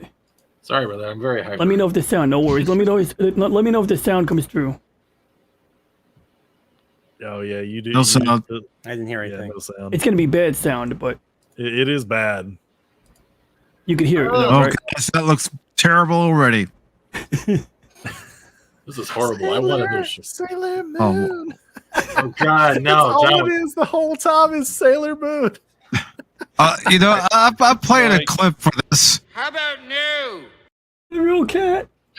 Yeah. But they got the cat. No, hang on. We got to see the one thing that I love about this. Where come on, show the live action people. Show them. Come on. Nope. They got. And oh no. Okay, they're dancing. Wheelchairs. Oh yeah. Wheelchairs. Yeah. Wheelchairs. Totally Did you see thing. the new Spider-Man character from the Spider-Verse as the wheelchair my duct God. taped to her back? Oh I god. a lot, but Oh, I you could didn't. not You Inclusion. Oh, No, boy. you didn't see that. I cannot stand that. They are inclusive. Oh, no. This is not inclusive. This is insulting. Ladies and It gentlemen, is insulting. I'm going to say it right now as someone who was born with cerebral palsy. I don't want to be pandered to. I don't here want you to go. become a Here you fucking go. check Here you mark. go. You're gonna love it more because she's wearing the pride dress too. You need to, oh God, Oh, get my this dating goodness. game out of here. This is bad. That's the transformation. What the fuck is this Dungeons and Oh yeah. Dragons They bullshit? turn into a cartoon when they transform. What is I this? even have a wheelchair Sailor Scout. Just like Mario, Okay, like can you you said. get this off the screen, please? I am. Now, ladies and gentlemen. I'll get rid of the audio too. Now, ladies and gentlemen, this is Oh, Into yeah, the the audio is Spider-Verse. better. This is Edge of the Spider-Verse, and this is a pelagic spider girl wearing a How long pride does this dress, go? and they actually taped her wheelchair to her back. And look what she's using to spell out webs. The sticks that certain they use to walk. Yep. Yeah. Those were the webs shoot out of. Oh Yeah. no! What? Is Spider-Man not supposed to be agile, and does he not majority kick people? Yeah, but look, she doesn't have to because it's taped to her back. So what's she gonna do? Look, Throw her she's to she's people? swinging while sitting too. Look, because it's not like her legs are gonna walk. Like, how would she? I'm not trying to be rude here, but let's say if you have no control of feelings in your legs and you're swinging and it smacks something, are you really gonna notice that your leg might be dislocated and hanging by As a someone thread? with cerebral palsy with a physical disability, this is my message to Hollywood. So we'll get you those sticks that shoot webs for your birthday. I wasn't trying to upset you either, but I'm like, hey, you too could be a Spider Woman. Dude, Mike, I you am should so use your- tired of this bullshit. Like you I should am. use your power. You should use your power to do that. Just be offended. They'll do whatever you want. We'll get you a pride dress, and someone will get you a wheelchair, and we'll dress you up for didn't think Halloween. they were going to go any worse than when they introduced Orb Weaver last month. I I mean- think it was. Pregnant Spider Woman. How about that? Oh, That'd be God, that one too. Jesus As someone Christ. who's been patronized and been looked at as he can't do this, he can't do that, I'm tired of this bullshit. I'm sorry, I was only doing it for half an hour. I apologize. No, Steven. My point is, I'm tired of Hollywood doing this bullshit, acting like people of different races, genders, or disabilities are only a checkbox. I'm tired of this bullshit. Hi, I'm on disability. I understand. I don't have the same thing you do, but my disabilities includes my PTSD, my ADHD, my spine that's fucked up. Because if I get my spine worked on and they fuck up, I'm paralyzed from the waist down. So I get it. And I get it when it comes to disability month. Buy a t-shirt, support your disabled people. How about you just raise the disability money and then we'll be fine. Just raise the amount you give us a month and we'll be good. Rather than just buying a red t-shirt pretending we work at Corky at McDonald's. Sorry, I'm very hyper and loud.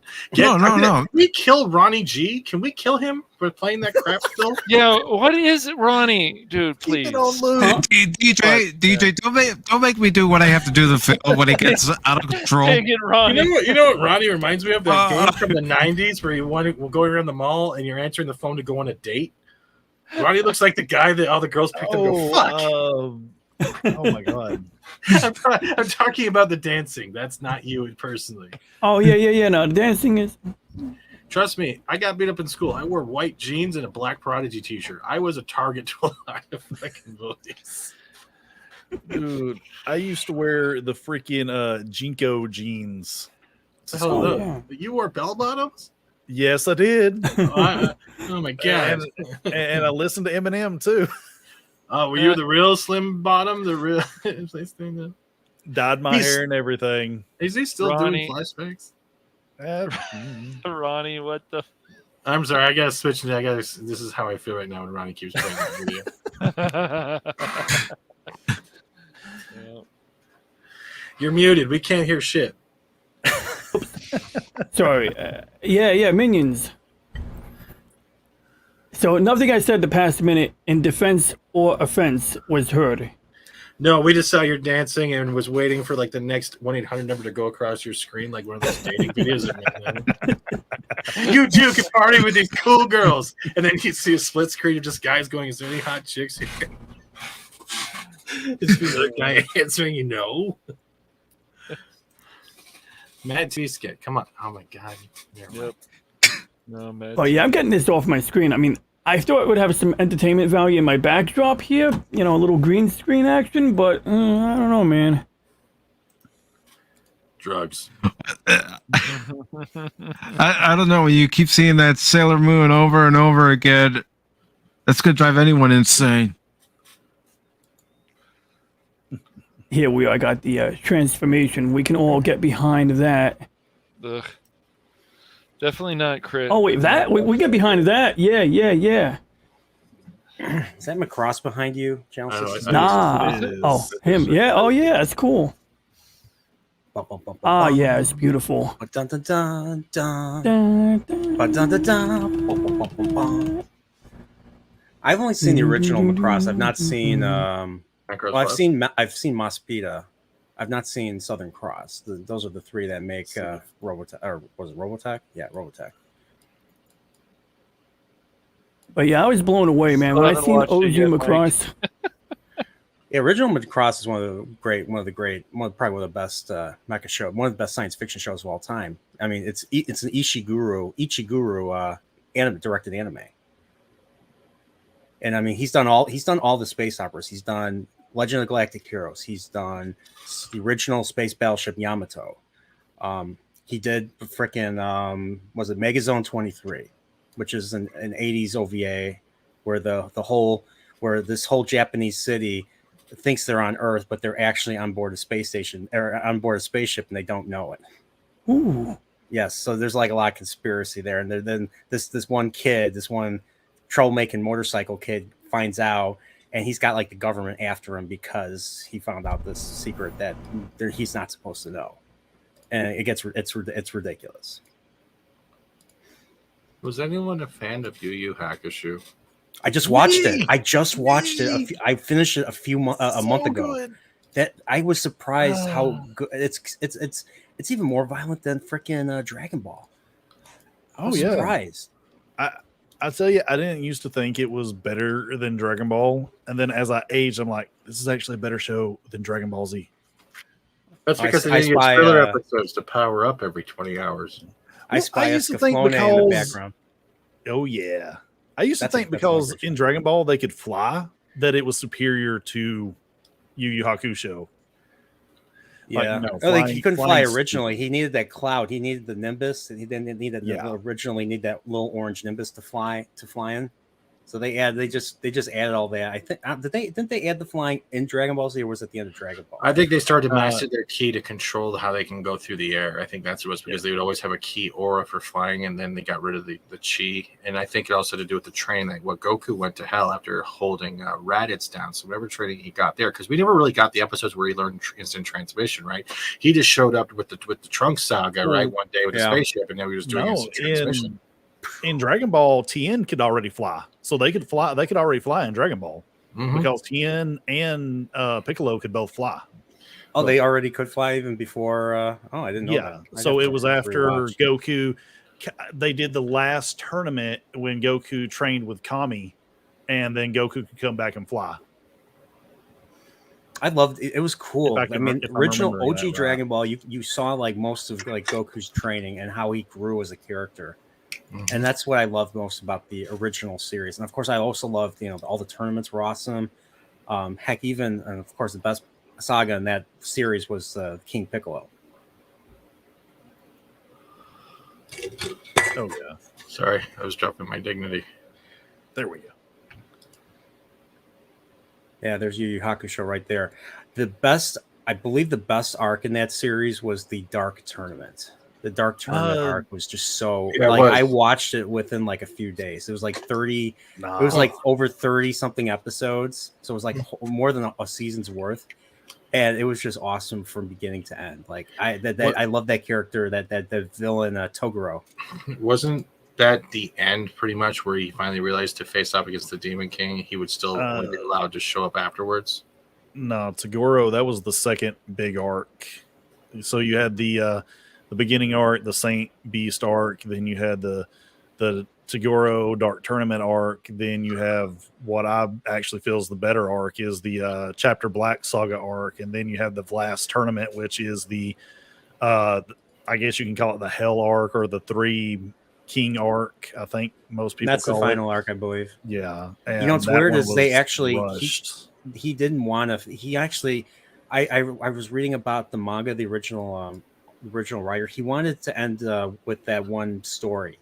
What was that one story with the guy trying to open the gateway to hell? That's the Chapter Black saga arc. Chapter Black. He wanted to originally end with the Chapter Black, but the sponsors wanted him to continue, so he made this. He came up with this other arc, and that's why I watched it and I was like, wow, this is very like this is supposed to be a final tournament. This final tournament was only like a few episodes, so they really like skimmed over everything, and then it just ended because the original creator wanted it to end after that previous arc. So he was done. He was like done with it. So yeah. Although the cool thing that kind of brings some cool stuff together is that the creator of Yu Yu Hakusho actually had a crush on the creator of Sailor Moon. So he did a fan service to her in the final arc of Yu Yu Hakusho, where the demon baby, the demon lord baby, dressed up as oh my god, the guy, I can't remember the guy right now from Sailor Moon. Tuxedo Mask.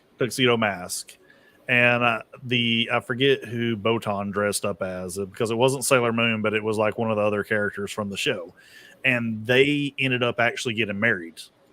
Oh, interesting. So yeah, you're talking about the kid, the kid who gets beaten up by his father, the one king, the one demon king, and he fights his kid. Is that the kid you're talking about? It's the one that always gives Yusuke his orders. The one who taught him the gunshot with his finger, the finger shot. The one with the nook. The one with the nook. Yeah. Okay. Goemma. He dresses up as Tuxedo Mask. Oh, okay. And in his teenage form, right? Because he has his kid form, then he has his teenage form. Okay. Yes, that makes sense. It's like one of the last few episodes where he goes to see the finals of the other world tournament. Yeah. But yeah, I felt the Chapter Black saga was just a lot better because they changed how you fight to where it wasn't really about your powers, even though the last fight was about power, where the areas were more effective than just being a strong. Yeah, the stakes were higher. These were villains who wanted to destroy everything, whereas in the tournament saga, it was just ego. It was just, all ego. He's like, I want to take on the strongest people and, of course, kill them. But so stakes were high there, but I feel the stakes were even higher. Yeah. So I kind of understand where you're coming from with this, with that saga, because it was like, oh, this is a different way of fighting. These people will fight dirty and they will kill people around you. Like the first person they fight is a doctor in the hospital who murders people. Like he murdered a nurse. I couldn't believe it. And then then they felt bad that they killed him. I was like, you should have just let him just stay dead because he murdered people. He murdered in horrible ways too. Yeah, and then he survives and he runs away. I was just like, oh, come on. If you look into some of the production of it too, like they were using a different method of lighting effects too when they were doing the animation to get some of those panels or the cells to work right. That fight in particular where they fight the doctor was one that shows it off very well. It was scary. Those episodes were actually pretty. It felt like I was watching like an 80s thriller, early 90s thriller. It was crazy. Yu Yu Hakusho is, I believe, still considered one of the best dubbed animes that's ever been done. Mm-hmm. I didn't watch it dubbed. I'm more of a sub guy. Oh yeah. I have both on because sometimes I'm doing work, so I like the audio in the background. Yeah, I get it.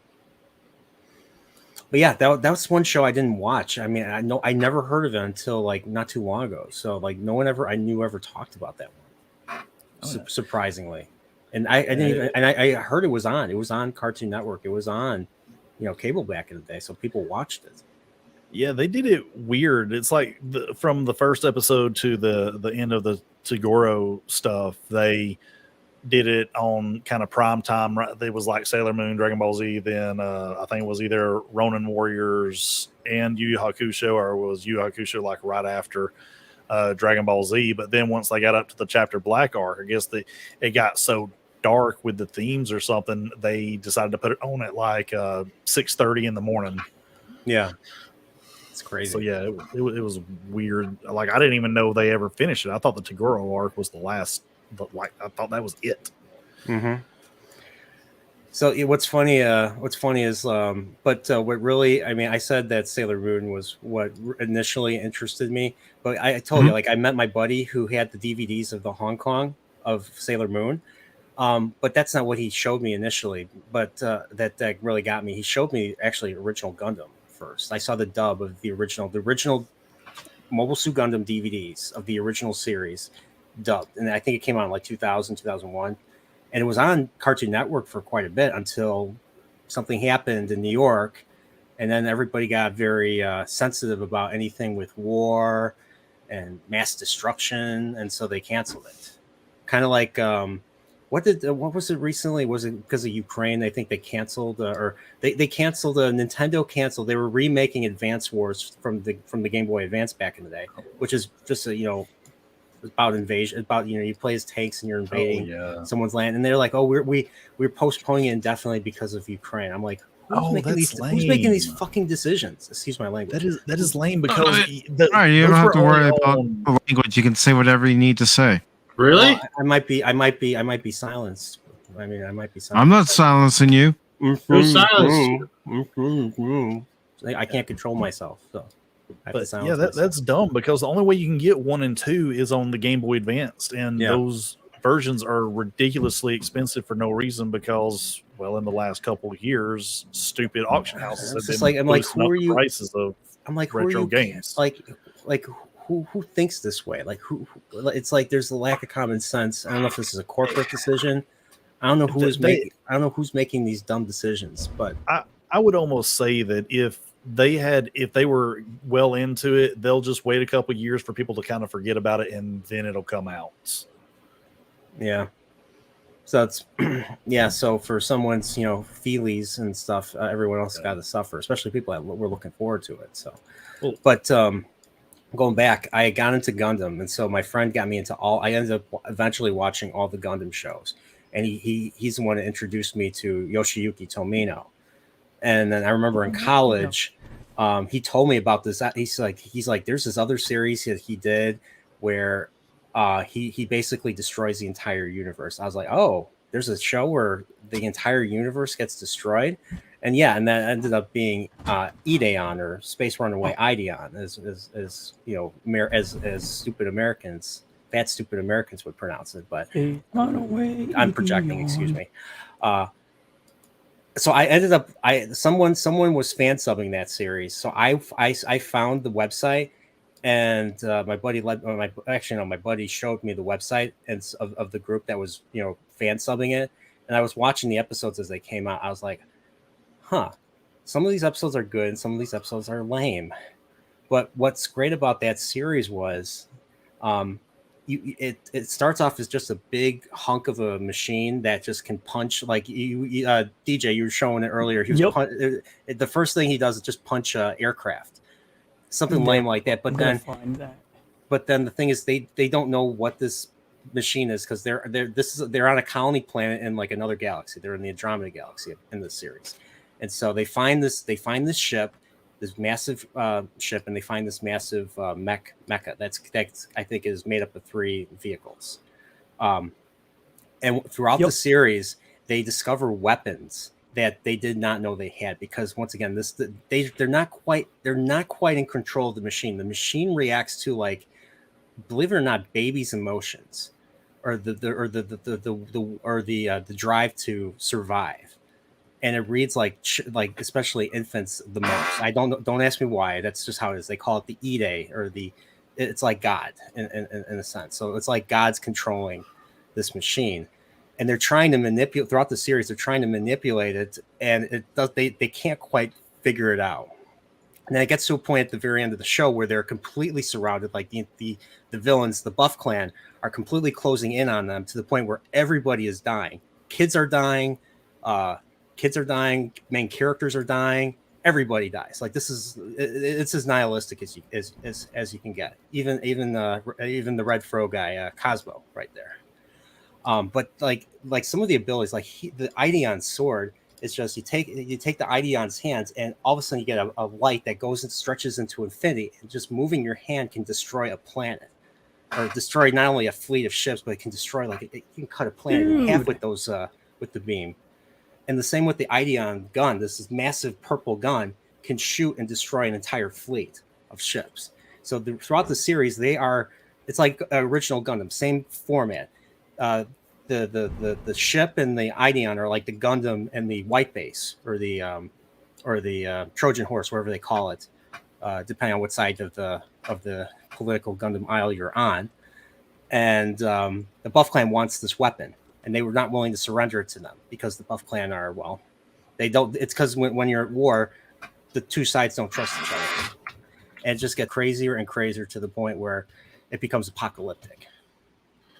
Because they end up, it's just another commentary on weapons of mass destruction, what war can do to people, and one thing that Tomino really wanted to drive into people's heads when he was making these shows was to make people really make people appreciate the life, make people appreciate life, and show how bad war can get and where war ultimately leads. I mean, war was it good for? That kind of reminds me of like real quick, guys. Channel 66 has got to go, and I was just wondering if there's anything you'd like to promote. It's nothing I said, right?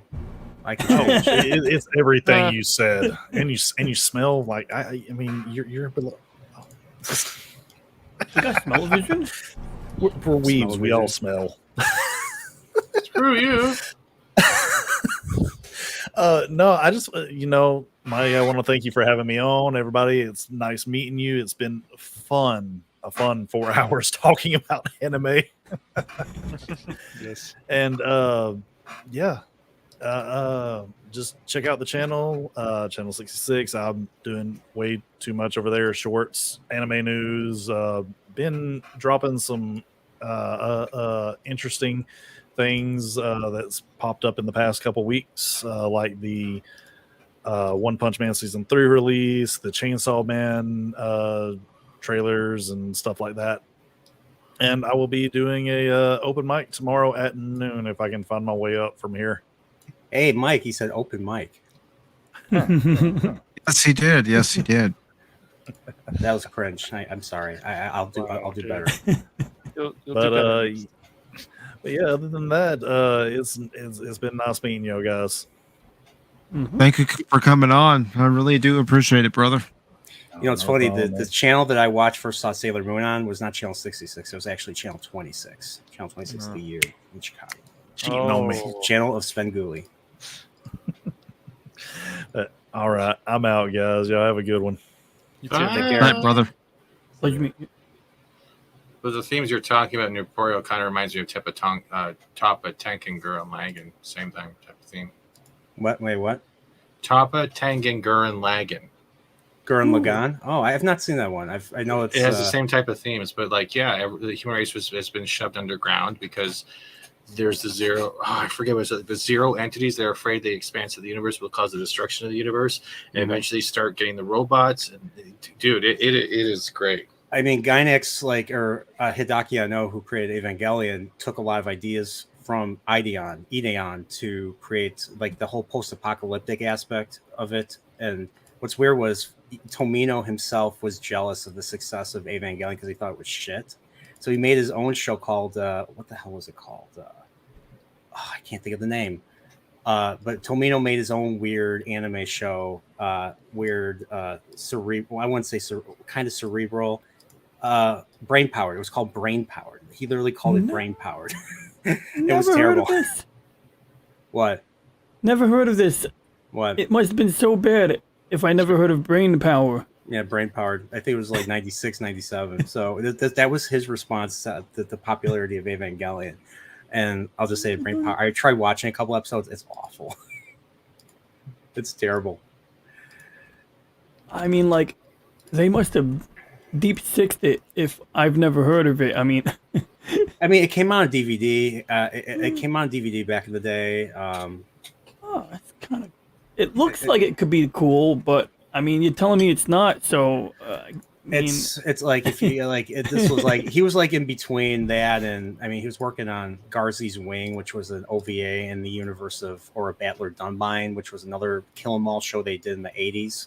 Like it's the same as the Escaflowne concept, but except the people from Earth are taken to this fictional fantasy world of Byston Well, where they're forced to fight wars for this one noble, or this one noble. I think his name is Drake. And what's weird is it gets to the point where the mech battles in the fantasy world get out of control to the point where all the fairies combine their power to like or not eliminate, but to get rid of them. So they transport everybody and all their war machines to Earth. So it ends up becoming ends up having all the governments getting into joining this war too. And the thing is, the 20th century technology is no match for like the fantasy mecha in that show, because they all have like this super like Aura Battler shields that keep them from being damaged from like bullets and missiles and everything. And they're way more maneuverable than even fighter jets. And so it gets pretty out of control, especially at the end. But it's a great series, and it's too bad I think it needed more episodes to get to its conclusion, because it kind of just ends within like it just like it looked like they had another 5 episodes they could have done to lead into the final ending, the final battle, and they just took the final battle in a single episode.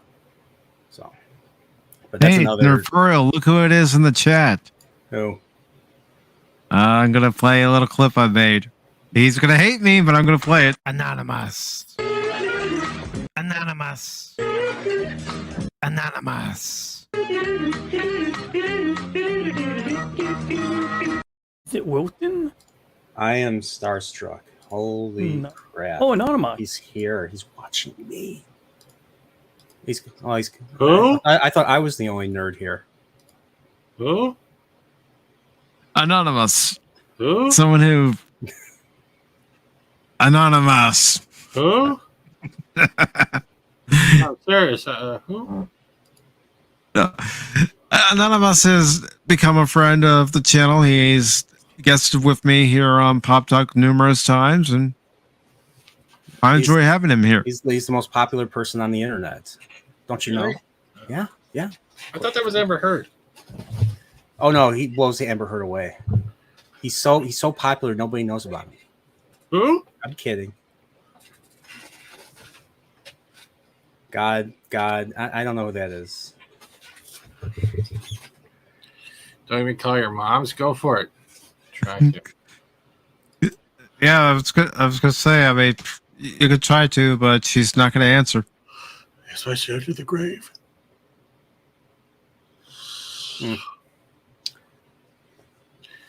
I have to get calling you soon though too, because it's been fun. All right, brother. It's like midnight, and I have paid work to do for other channels. I gotta get going to it. I understand, brother. I appreciate you taking the time to come on and.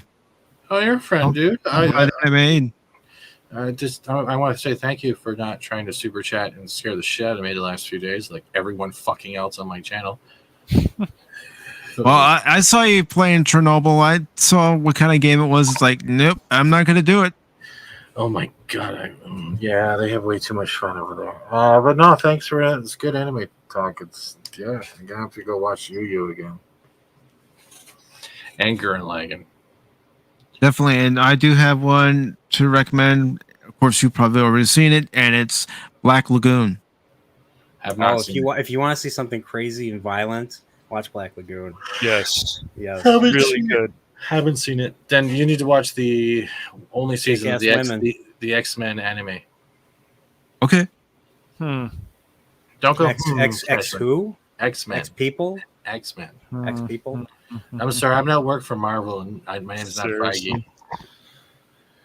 X-person. Well, who's the real person in charge of Marvel? What's her name? Kathleen Kennedy's in Lucasfilms. And No, Victoria Alonso. who's the woman? Yeah, that's her. Yeah, she's the real one. No women are never X people and X people and X. All that she's in charge of is the mutant sandwich. Sorry, I'm being We're gonna call them the mutants. That's your career is going to be called the mutants because no one's gonna want to look at it. I never heard of the mutants. I don't think I'm gonna watch it. I don't That's recognize the brand. That's the movie. But yet they're keeping the same X-Men 97 for the X-Men continuation. Yeah. The mutants. The mutants. Alarm just fired. Sorry. You're gonna get fired. You're gonna get fired. You're gonna get fired. You got a pink slip. You're fired. Pink slip. You're working at Starbucks. Y'all have a good night. Thank you so much. I'm good. You too. See you, buddy. Hair out of here. Bye, Ronnie. I hope your dance moves improve by next week. You're still muted. Wife, thank you. I'll work on it. Thank you, Fat Steven. Oh, you're welcome. You're very pretty. Aw. Like a I'm cactus. Oh no. Yeah. You got a pretty mouth. I was like, birdie mouth. Dang it, Yeah, Anonymous. I birdie mouth. swear, dude. You're I've still been muted. told I'm a good kisser. I'm not kissing you. Can't. I'm speechless. And you're blushing. I'm blushing. Yeah, I know. Boy, that escalated quickly. I mean, that really got out of hand fast. And so be it. Like the days of our lives, I'm getting rid of this erection. Bye. Like sands through the hourglass, so are the days of our lives. Yes, yes. Or Lord of the Wings. Night, brother. Lord of the Wings. Lord of the Rings. That comes out in a couple weeks, actually. Wings. Yeah, it does. Power of the Ring of the Powers, or whatever you want to call it. Is that from Gundam, DJ Ronnie G? No, there's a hole in my wall and I'm being pulled out. Ah! No, I'm kidding. Oh, I swear. Come on. Oh, I don't know why God, that just cracked me up. That just cracked me up. No, I live in downtown Macross. Oh, that's from Macross? I wasn't sure if Yeah. that was Gundam 0080 or... Okay.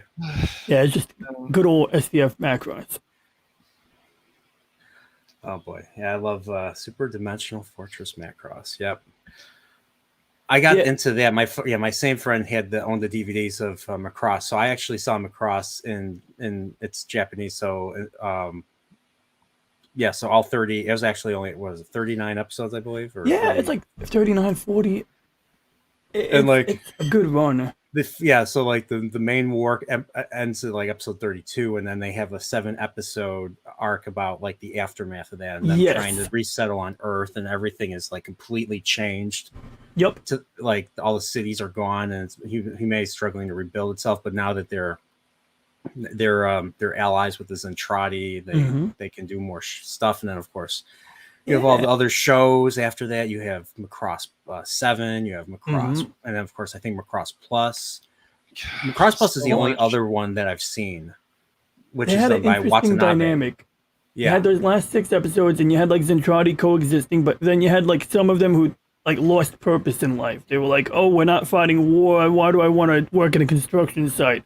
But essentially, there's 2 routes you can go after SDF Macross, aside from Macross Plus, which is really good too. Like it really kind of gives you an idea of a bigger Macross universe by then, because you have this main character who's the pilot. You see like cool space battles, and basically he's like kind of like a badass. I don't know. And they transfer him to New Edwards Air Force Base to be a test pilot.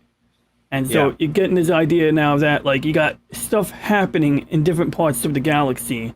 The 2 directions you can go after SDF is you can do the movie Do You Remember Love? Yeah. And that's a safe route because they make some changes to the original Macross. For example, you had that guy. Do you remember the archivist who worked with the Zentradi? He was the guy with the short hair. He was kind of short for Zentradi, but still big. He was like the historian. I think so. Yeah, I think so. And Do You Remember Love? He's a little bit different. He's got like this big brain. He looks like a broccoli. And I thought the big brain was the leader of the Zentradi in the. Well, you had the guy with the metal plate on his eyeball or whatever. The guy with the metal plate on his head. He's the leader.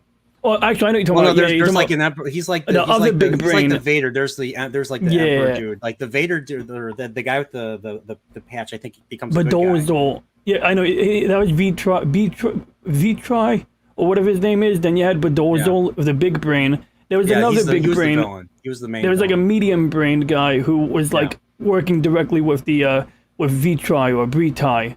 Yeah. And he ends up in the movie. He's in the movie Do You Remember Love in this new form with this big green head. And then in Macross 7, he appears on the bridge of Battle 7 because you have the city ship Macross 7 and you have like a ship docked on the front of it, which is sort of like SDF-1 but bigger.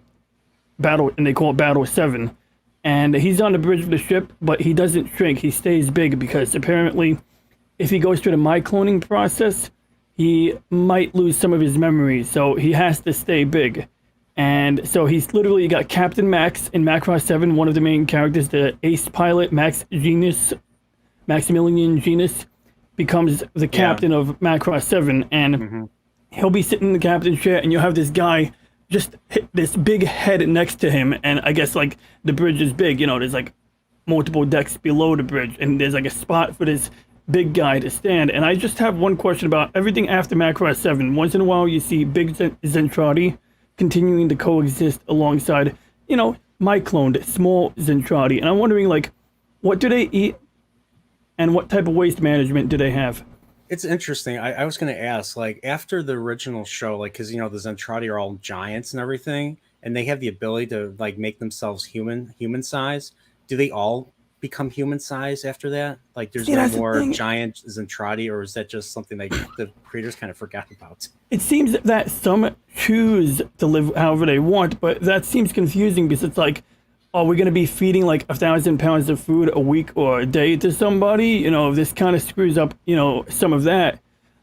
But that's tricky, and that's, as you watch, once in a while it comes to mind. Sometimes I can make an excuse as to why. For example, okay, the archivist gets a bigger allotment of food. He's important. He's working for his food, and like later Macrosses, Macross Frontier, there's like this really wealthy Zentradi guy living in one of the island ships. And because you have the big city ship and you have smaller island ships. And I mean, he's a wealthy tycoon, so he has like a toy railroad set, but it's a full-sized railroad. They introduce other alien races in the later Macross shows. Besides they do. They don't look. Zentradi.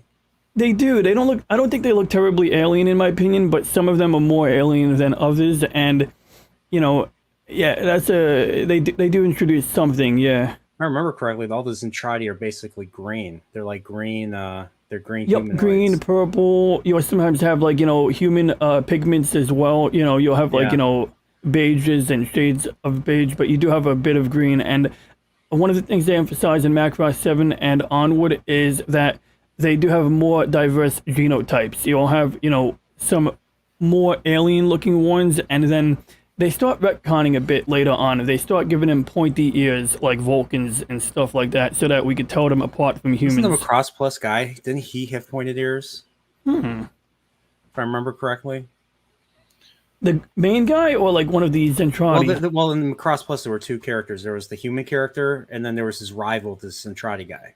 And I think they were in love. There was another love triangle. They were both in love, I believe, with the same girl and stuff. Yep. The big, I think the Zentradi guy might have had. I don't know if he had pointed ears, but he looked more alien. Obviously, he was larger, even though he was human size. He was still large. He's still larger for a human.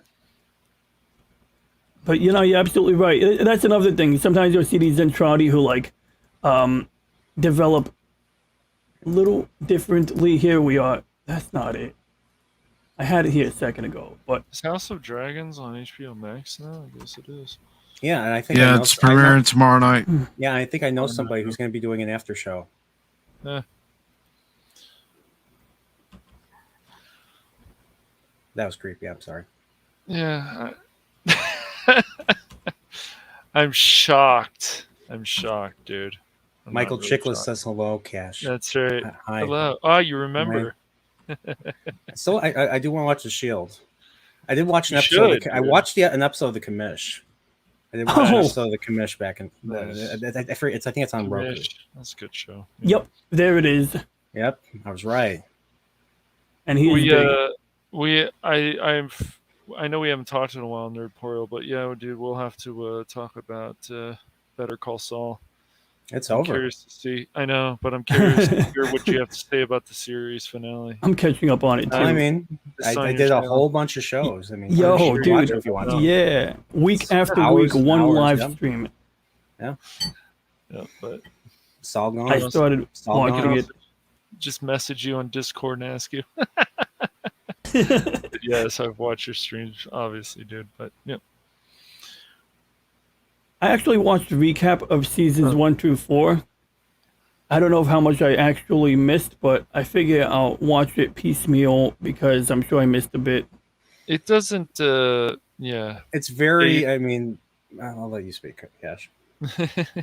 It's, so Macross is, it doesn't matter which one you watch. I was watching one where there's like a love triangle. I can't remember which They're one. all like that. Are they? Oh, yeah, that's one of the tropes of Macross. Okay. But this one has a singer and that's another trope. Is it? Yep. Yeah.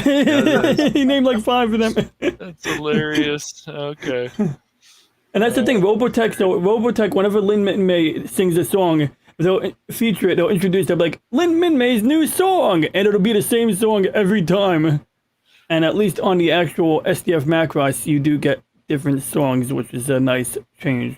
One thing I learned about the greater Macross universe was that in order to not reuse characters from the original show, they kind of made them missing. Like they went off into the galaxy and they were never heard from again. So like Hikaru, the main character of the original show, Lin May, the other girl in the triangle, I think that original ship. The original ship, but a lot of the people from the original show, except for obviously Maximilian, who went to be on Macross 7.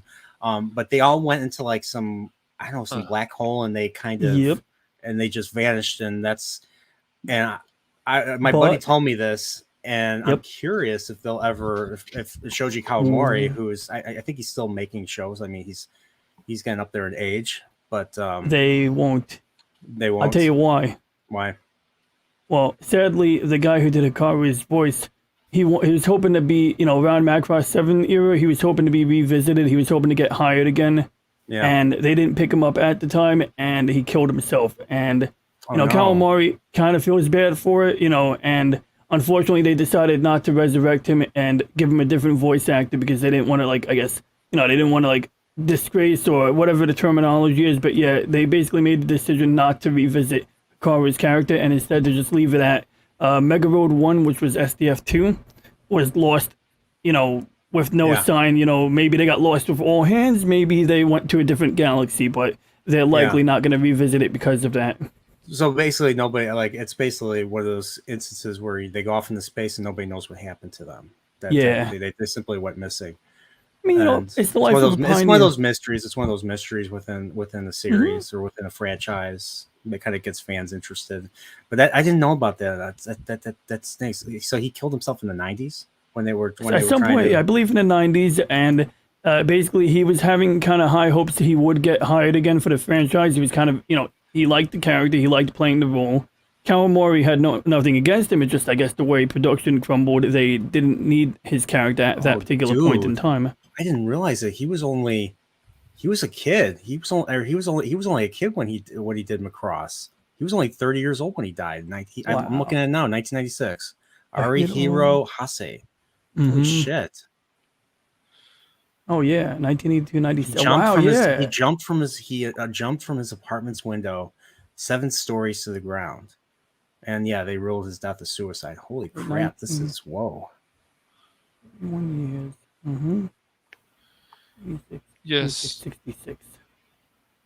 So Ronnie, I've been watching and Nerdporo. I was watching Macross Frontier or Macross F. Yeah. Go on. Have you watched that one? Or hell yeah, dude! Okay, yeah. I thought it was all right. Look, Macross 7 was super cool. It was quintessential 90s anime, and with Macross Frontier, they kept the city strip design, but they scaled it up a lot.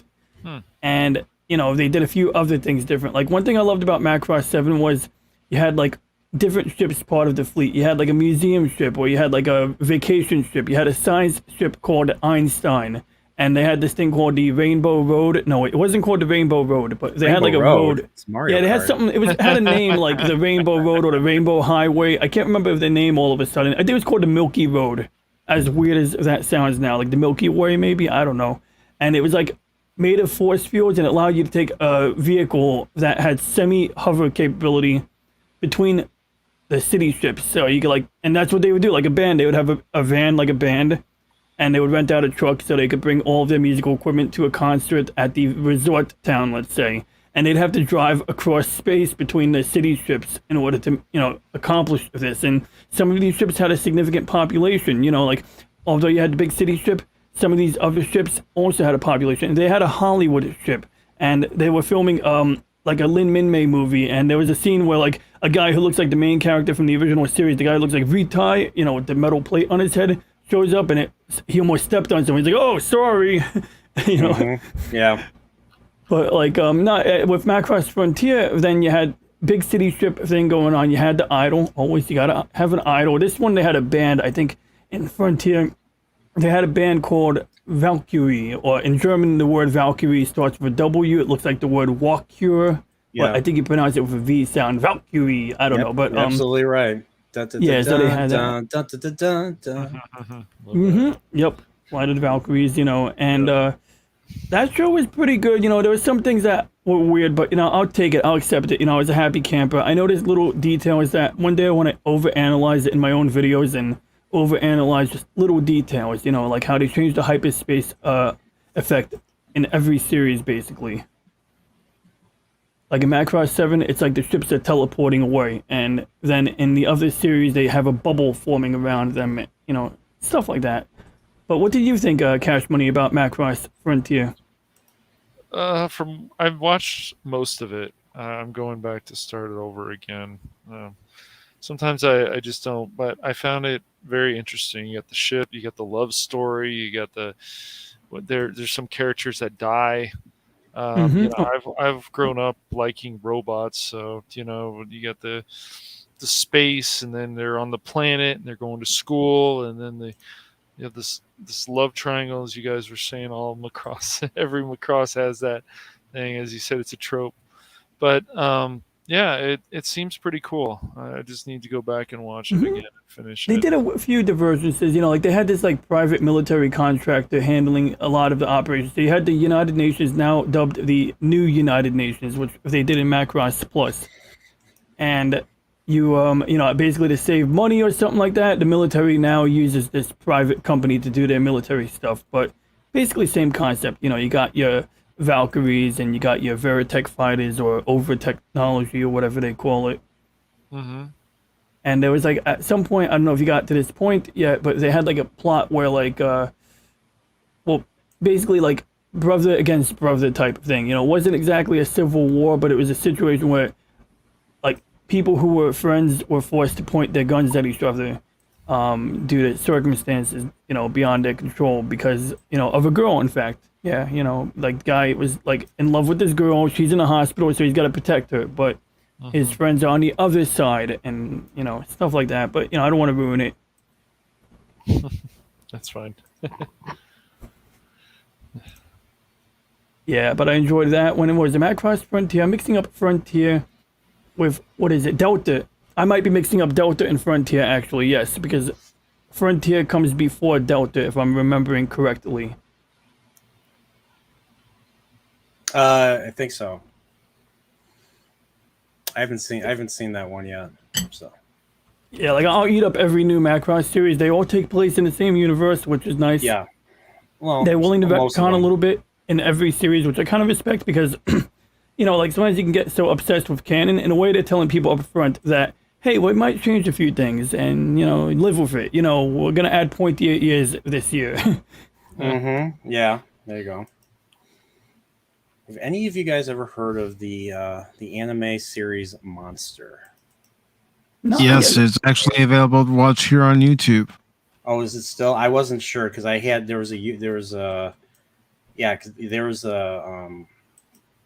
Yeah, there was a channel that I was subscribed to, then it just kind of vanished. So I'll have to look again, because that's one series that I think is underrated. If you're into like, if you're into like horror or just like, Brian De Palma-esque thrillers, maybe some Hitchcock, then that's a great series with an incredible cast of characters. And then what's funny is it actually doesn't take place in Japan. It takes place in Europe. It takes place mainly in Germany and parts of in Prague, which is in the Czech Republic. So, but the main character is Japanese. He's a surgeon. He's a brain surgeon, and he is one of the best brain surgeons in that field. Like he's one of the like, they go to him, like if there's like a real serious like, someone gets shot in the head, or if somebody has like a stroke, they go to him, and he's the one that does all the surgeries, and he's one of the best. The issue, what really begins this show, is he gets caught up in hospital politics. So his boss, the owner of the hospital, and his owner and the owner's cronies, the ones that are the other managers, they basically order him to, like, there's a point where there's multiple people that require brain surgery. There's like the mayor of the city that they're in Dusseldorf. There's the mayor of the city that like had a stroke, and then there's a kid who has a bullet in the head, and it gets to a point where he has to decide who he has to do. So the hospital, or the heads of the hospital, the owner of the hospital orders him to do the work on the mayor, because of clout and everything, and it would benefit the hospital in the long run. And he decides, no, I'm not going to do that. I'm going to save the child, even though the child has, like, there's no value to them to save the child. And there was a point where, like, he ran into earlier in the first chapter, whether you read the manga or watch the anime is basically the manga. It's completely, like, frame by frame the same. He runs across, there's a lot of people, Roma people. If you know Roma, they were, referred to as gypsies in that part of in Europe. A lot of them, I think, come from Turkey. A lot of them come from India. But they were discriminated against, and they were passed. And one of the wife and the child, the wife and the child, literally, he's like they go up to him. It's like, why didn't you save my husband? Why didn't you do this? And they start crying in front of him. And it gets to a point where it messes up. What drives his decision to defy the head, I forget what you call the head of the hospital, but the head of the hospital and administrator. The administrator, and he goes and saves the child. Well, as a result of that, the hospital administrator tells him, "Well, you know what? I'm not going to fire you. You're too valuable for me to fire. But I will, if you leave, I will never allow you to work in this industry again. You will, I will not give any letter of recommendation." So, in other words, he's kind of, now he's kind of stuck between a rock and a hard place. Well, shortly after that happens, the administrator and all the guys under him are murdered. And that's what begins the show. And it's a 74 episode show. It's a 74 episode series. And Jeez. I'm sure you can guess who the monster is in the title. It's not hard to give away who the monster Dexter is in the title. So, Dr. and it Dexter. starts in the 80s, but then there's a time gap. So the monster was a child in the first couple episodes, and then there's a time skip. So now the child is now an adult and is carrying out serial killings, and we don't know why. But if you read the manga or watch the series, you'll find out. And it's one of the best written manga of all time, in my opinion. It's something that leads to a lot of discussions. Like, why did they do this? Why did they make this decision? What was going on in the character's head?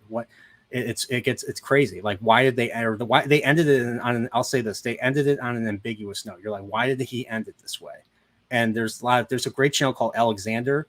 It's not spelled that way, but if you just try to look up Alexander and the monster anime, he does a really good philosophical essay talking about why the anime ended the way it did, and what it means for the character. So that's And he also talks about like other character studies like Breaking Bad, Better Call Saul, and heck, even Gurren Lagann. I think he talks about like a whole bunch of stuff. So that's a great channel I'd recommend. So, but yeah, Monster. It's a great series. The day it comes out on Blu-ray or the day it comes out on physical media, picking it up. Job or no job. So, but yeah, so watch Monster anime or get the manga, support it one way or another, and you won't be disappointed. Cool. And I'll even say this: Wilford Brimley is in Monster. Wilford Brimley. Yeah, he is. Yes, he is. Diabetes. Don't make me hit you on the head with my ice cream spoon. You can try. And make sure you eat your Quaker Oats. It's your That's right, diabetes. Quaker Oats. That's right. He was in the Quaker Oats commercials too. Get your diabetes. No, they always made fun of that, and like there's a Family Guy was the best one. Yes. He's like, I'm Wilford Brimley. I have diabetes. I ran out of ice cream one day, and so I beat my wife, and I realized my wife's been dead for 7 years. So who did I hit? Yes. Paid to you by the Wilford Brimley Foundation for Diabetes. They had him at like the Teen Choice Awards too. He shows up. Really? Yeah. They did a joke. Yeah. No, I need to get like a button on my phone to unmute my microphone. Yes. You know, like this is killing me. I talk, I'm like, and nobody hears me, and I'm like, oh. Another anime I didn't really talk about earlier was Is It Wrong to Pick Up a Girl or Pick Up Girls in a Dungeon? The first season is very good. The second one just kind of falls apart, and then What is the with third these? one. What is with these anime shows and these I don't cringy know. long? I don't know, names? man. It's That's like- just it's the just- American version name of it, but yeah, I it's think still it's a Japanese. long. I think Yes. it's weird. I think it's a Japanese version of the name, and they just Yeah. translated it. So, like, Mhm. whatever happened to like the cool one word, names like monster, Yeah, I don't know. It's long, but or at So least what's do it the- called? or- Is the it first wrong to pick up a season's girl? Very good. Yeah. Is it wrong to pick up a girl in a dungeon? I believe. Yeah. Yeah. Oh, Just sounds- thank just God the for premise sounds autocomplete. creepy as hell. It does, and it's just it doesn't turn out to be what you think it is. It's just But isn't there one called Girlfriend X where it's about a jealous, I think like so. it's about like a 13-year-old There girl is. who's jealous of my a boy, and I think she terrorizes my the other girlfriend girl. is a show bitch or something. There's some weird titles out there.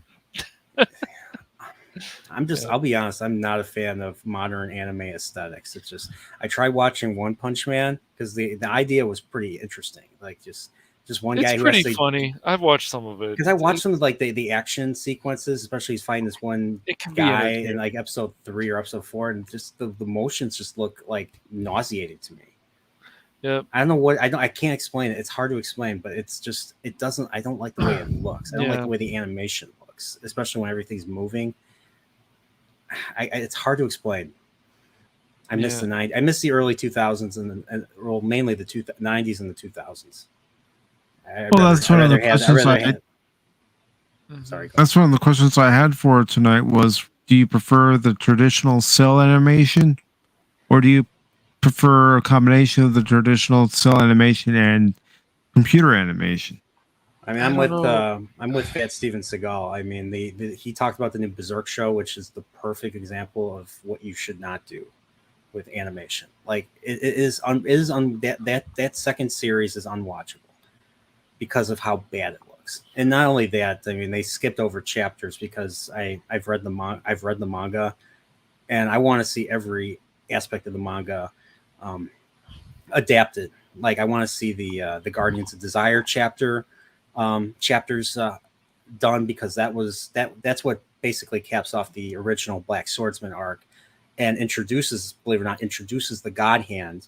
And then it goes to the Golden, and because of all the shit that happens in that arc, then it goes back to the Golden Age arc, starting with literally the birth of Guts, and he's born from a hanging corpse on a tree, and then we see him grow up. So it goes in order. It doesn't start with the way the anime went, with episode 2 starting where he's 15 and he has his first real fight against a real big opponent, and then he becomes part of the Band of the Falcon or the Band of the Hawk, depending on whether you prefer the anime or the manga. Probably the manga, but it like goes through like his entire childhood in order. Whereas the anime, they kind of cut in from his 15-year-old, then he would dream that he was a kid again, and how he was raised by mercenary Gambino, who looks just like Rutger Hauer. And I'll be honest, that I did not come up with that myself. There's a channel out there called The Almighty Lolly, and he has a 20-hour video, 20-hour retrospective covering the entire Berserk saga up to its latest chapter. And if you want to find a good video about the Berserk manga, that's a great video to watch. And I'm only like an hour in, so but he covers everything. That's monster. That's monster. But I want to see more. I want to see the chapters that were skipped over, because I think every chapter is important. And even the movie trilogy that they came out with in the early 2010s, I feel like they skipped over things that were important in the manga that the original anime did cover. But I think, it's just like the way they handled everything. Like, I'm a purist when it comes to Berserk. I want them to adapt the way the manga was adapted. I don't want them to skip over things, skip over chapters. I think every aspect of the manga is important. So, yeah, nothing wrong with that. And I'm sure you guys already know, but even though Miura-san passed away last year, one of his childhood friends, who's also a manga creator, has basically resumed the series, and they're releasing chapters in a much quicker capacity now. Now they're releasing them like every month, every other week now, actually. Whereas Miura himself would take he'd go on hiatus for like 9 months every year for like the last 12, 13 years of his life. So, so it's nice to see that, like, hopefully they'll finally get done with finishing the manga, because the first chapter came out in 1989. That's how long. That's how long running Berserk has been. So I need to watch the first series of that and then skip this new one. You're pretty much saying. No, the new ones. I mean, if you want to see how they adapted the later arcs, like the Conviction arc and the beginning of the Fantasia arc, then you want the original anime covers only the first chapter of the Black Swordsman arc, and then it cuts right into the not quite the beginning of the Golden Age arc, but it cuts in with, it doesn't show him being born from a corpse. It cuts him being 15, and then episode 2 is him fighting this one big knight, Bezuzo, and then of course that's how Griffith and the rest of them, the band, they find out about Guts, and they make him join them, and that's where it cuts to. And they don't even finish, like, episode 1 of the original anime is the latest episode chronologically. Like, they don't even finish the backstory yet, because they were going to continue it. Where he gets where all the shit happens with the God Hand ends on such a massive cliffhanger. It's like the worst ending imaginable in that original series.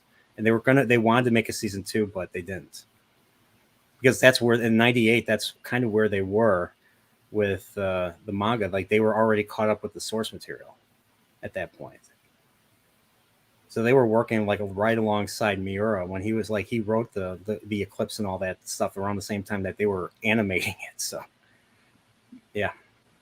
it's but definitely the original anime is one of the best shows. I love the aesthetic. The music is great. And I even skip over the original. I mean, and then of course watch like the last 20 minutes of the movie trilogy to get a conclusion to the Eclipse, because he's still in the Eclipse when the original anime ends. So you get to see how he gets out of the Eclipse, and in the very last 20 minutes of the third, Berserk film, in that Berserk Golden Age trilogy. So that's how I'd recommend it. And if you want to watch the newer stuff, go ahead. It covers later chapters. Interesting. Okay. If you can get over how shitty the animation looks. I watched it, and well, I have no desire to watch it again. I'd rather read the manga. My friend was showing me recently, they had the guy who did Cowboy Bebop did the animation for X-Men, and it's just, I don't think it worked very well. I don't know if you've seen it, dude, but if you've seen the X-Men anime, they have. I think it's the same guy, because it just didn't work. They used the Cowboy Bebop. I don't think it worked as well. No, I haven't seen that. Okay. So my final question for you guys tonight is how important is the music in anime? I mean, you got like I said, you had the Berserk anime. Had great music from Susumu Hirasawa. I think that's his name. If I got his name wrong, let me know. And what's funny is they used that same guy for the later Berserk, the 2016 and 2017 Berserk anime. So the music was actually pretty good, and that was one of the highlights of the newer series. And of course, then Attack on Titan Attack on Titan really borrowed a lot of aspects from Berserk in terms of its story and its tone and what drives the main character. Except I think Guts is much more complex than Eren Yeager, so that's just my opinion. But some of the music, like you have Joe Hisaishi from Studio Ghibli, and to me, he is like equivalent to his music. His music is magical at the level of Jerry Goldsmith, and I'll say John Williams. Jerry Goldsmith, John Williams. It's just some of the most beautiful music that you ever hear. And his music is featured in the video game Ni no Kuni, which is a very Studio Ghibli styled, RPG game. Great music, dude. Yes. Oh yeah. So yeah, Joe Hisaishi, that's one guy, and then another very famous composer that's big with a lot of anime fans is Yoko Kanno. Yoko Kanno did the music for Cowboy Bebop. She did the music for Vision of Escaflowne. She did the music for Wolf's Rain and Turn A Gundam, and I'm sure she did more. But Macross Plus, she did Macross Plus too, I believe. But yeah, she did. What really stands out with hers is especially Cowboy Bebop, that tank theme, the original tank, the tank theme, the 1, 3, 2, 1, let's jam, dun dun dun dun dun dun dun boom boom boom. That bebop. It's such a. Her music is unforgettable, and it's some of the best that I've ever heard. And of course, I'm a sucker for anime songs too. Like they take. I have like a whole bunch of I there was one point I was kind of embarrassed to admit it, but I had anime songs in Japanese on my iPod, and my same friend who actually, he listened to it too, but he was too embarrassed to admit it to people outside of anime circles, outside people that he meets at all the anime conventions. But one day I just started playing it, and I just started, I just started blasting it when I was driving, and had the window open. I didn't care. So, but if there's I know a lot of the songs are kind of derivative of major pop songs. I swear there's something from Gundam X. There was something from Gundam. There was I think one of the ending songs from Gundam. I was listening to this today. One of the ending songs from the Gundam X sounds just like the Whitney Houston song that she did for the movie The Bodyguard, where she was in the movie The Bodyguard with her. And Yeah, I Will Always Love You. Yeah, that's probably they and it's weird, because this in these other countries, the music industry they plagiarize like shit. They plagiarize off the hell out of each other. So like a lot of the music from Bubblegum Crisis is derivative from other pop stars from around the world. There's a there's a French pop artist that they stole ideas from, and heck, the first song in the movie was it Streets of Fire, the Walter Hill film. They stole that a song from them too for Bubblegum Crisis. Well, Bubblegum Crisis was directly based off of Streets of Fire in some ways, so I can't really blame them. But yeah, but I still love the themes anyways. I love the Escaflowne theme. I love all the Gundam themes. I love the original Zeta themes that they could not get the rights to because they were based off of real Neil Sedaka songs from the 70s. So they couldn't afford. They decided, we're not gonna buy the rights. We're just gonna replace it with the orchestral music because it's way cheaper, and that's gonna be our opening theme. So that was always it pissed a lot of fans off of Zeta Gundam. So no, believe in the sign of Zeta. You don't hear that in the physical releases or really. Wow. Yeah. Glad I don't have that one. I mean, I would just supplement it, but wow. That's like when you buy Married with Children on Blu-ray or on No, Netflix yeah, or whatever. no Frank Sinatra. Yeah, no Yeah. love and marriage. Yeah, no. Oh, really? That's crazy. Yeah, that's wow. And the same with no else Frank Sinatra is known for. Fly me to the moon. I'm thinking of Evangelion. Bum, bum, bum, bum, bum. You know, that was another thing. And so the Netflix and the new Blu-rays that came out, they don't include all 15, 20, or 26 versions of Fly Me to the Moon, though. That What? thing. Yeah, That's huge. I know. So this is how I will, like, when I buy legitimate media, I still store it in my digital library because I'm lazy. I can't be putting discs in all of the time, you know. So I need to like pull it off my server. That's And why I it's do. That's why I efficient. stream stuff, because I'm just that lazy too. Well, see, if there's a power outage or the internet goes out, then I don't have my anime, so I can't have that now, can I? But like, jokes aside, I mean, you know, I try to strike a happy balance, but if I really love something, I will pay for it, you know. And so luckily, if I ever buy something and it's missing the music, I would try my best to like go painstakingly reinsert the missing content. So even if, let's say, I have a higher quality copy of Evangelion and I have a low quality version of Fly Me to the Moon, I'm merging that together to get it, you know? My brother still has the you remember the platinum DVDs that came out for Evangelion back in the early 2000s?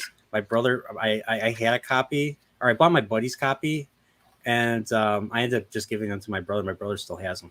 So if I want to, like, I can watch those DVDs instead of Blu-rays I got. So I'll be honest, like I don't know if you guys listen to Angry Video Game Nerd or James Rolfe. He made a few videos about why Blu-rays suck compared to DVDs, and they do. I mean, in terms of content. Like, I remember when Blu-ray came out, Star Trek the movie came out 2009, and it had like this interactive feature where you could fly around the Enterprise, and you know that was kind of like cool. But overall, I don't know if they've done half as much when it came to deleted scenes and extra content. Is that the director's version? Motion picture? One of them, yeah. I don't know. One of these, the JJ movie, the first JJ Abrams Star Trek Blu-ray. There's like some interactive content where you can literally use the Blu-ray remote to fly around the JJ Enterprise, which I'm not saying it's a great thing. I mean, you know, it's the JJ verse, but still, where Romulans scream and then impale people for no reason. That's JJ verse Star Trek. Without the gimmick was reason. interesting.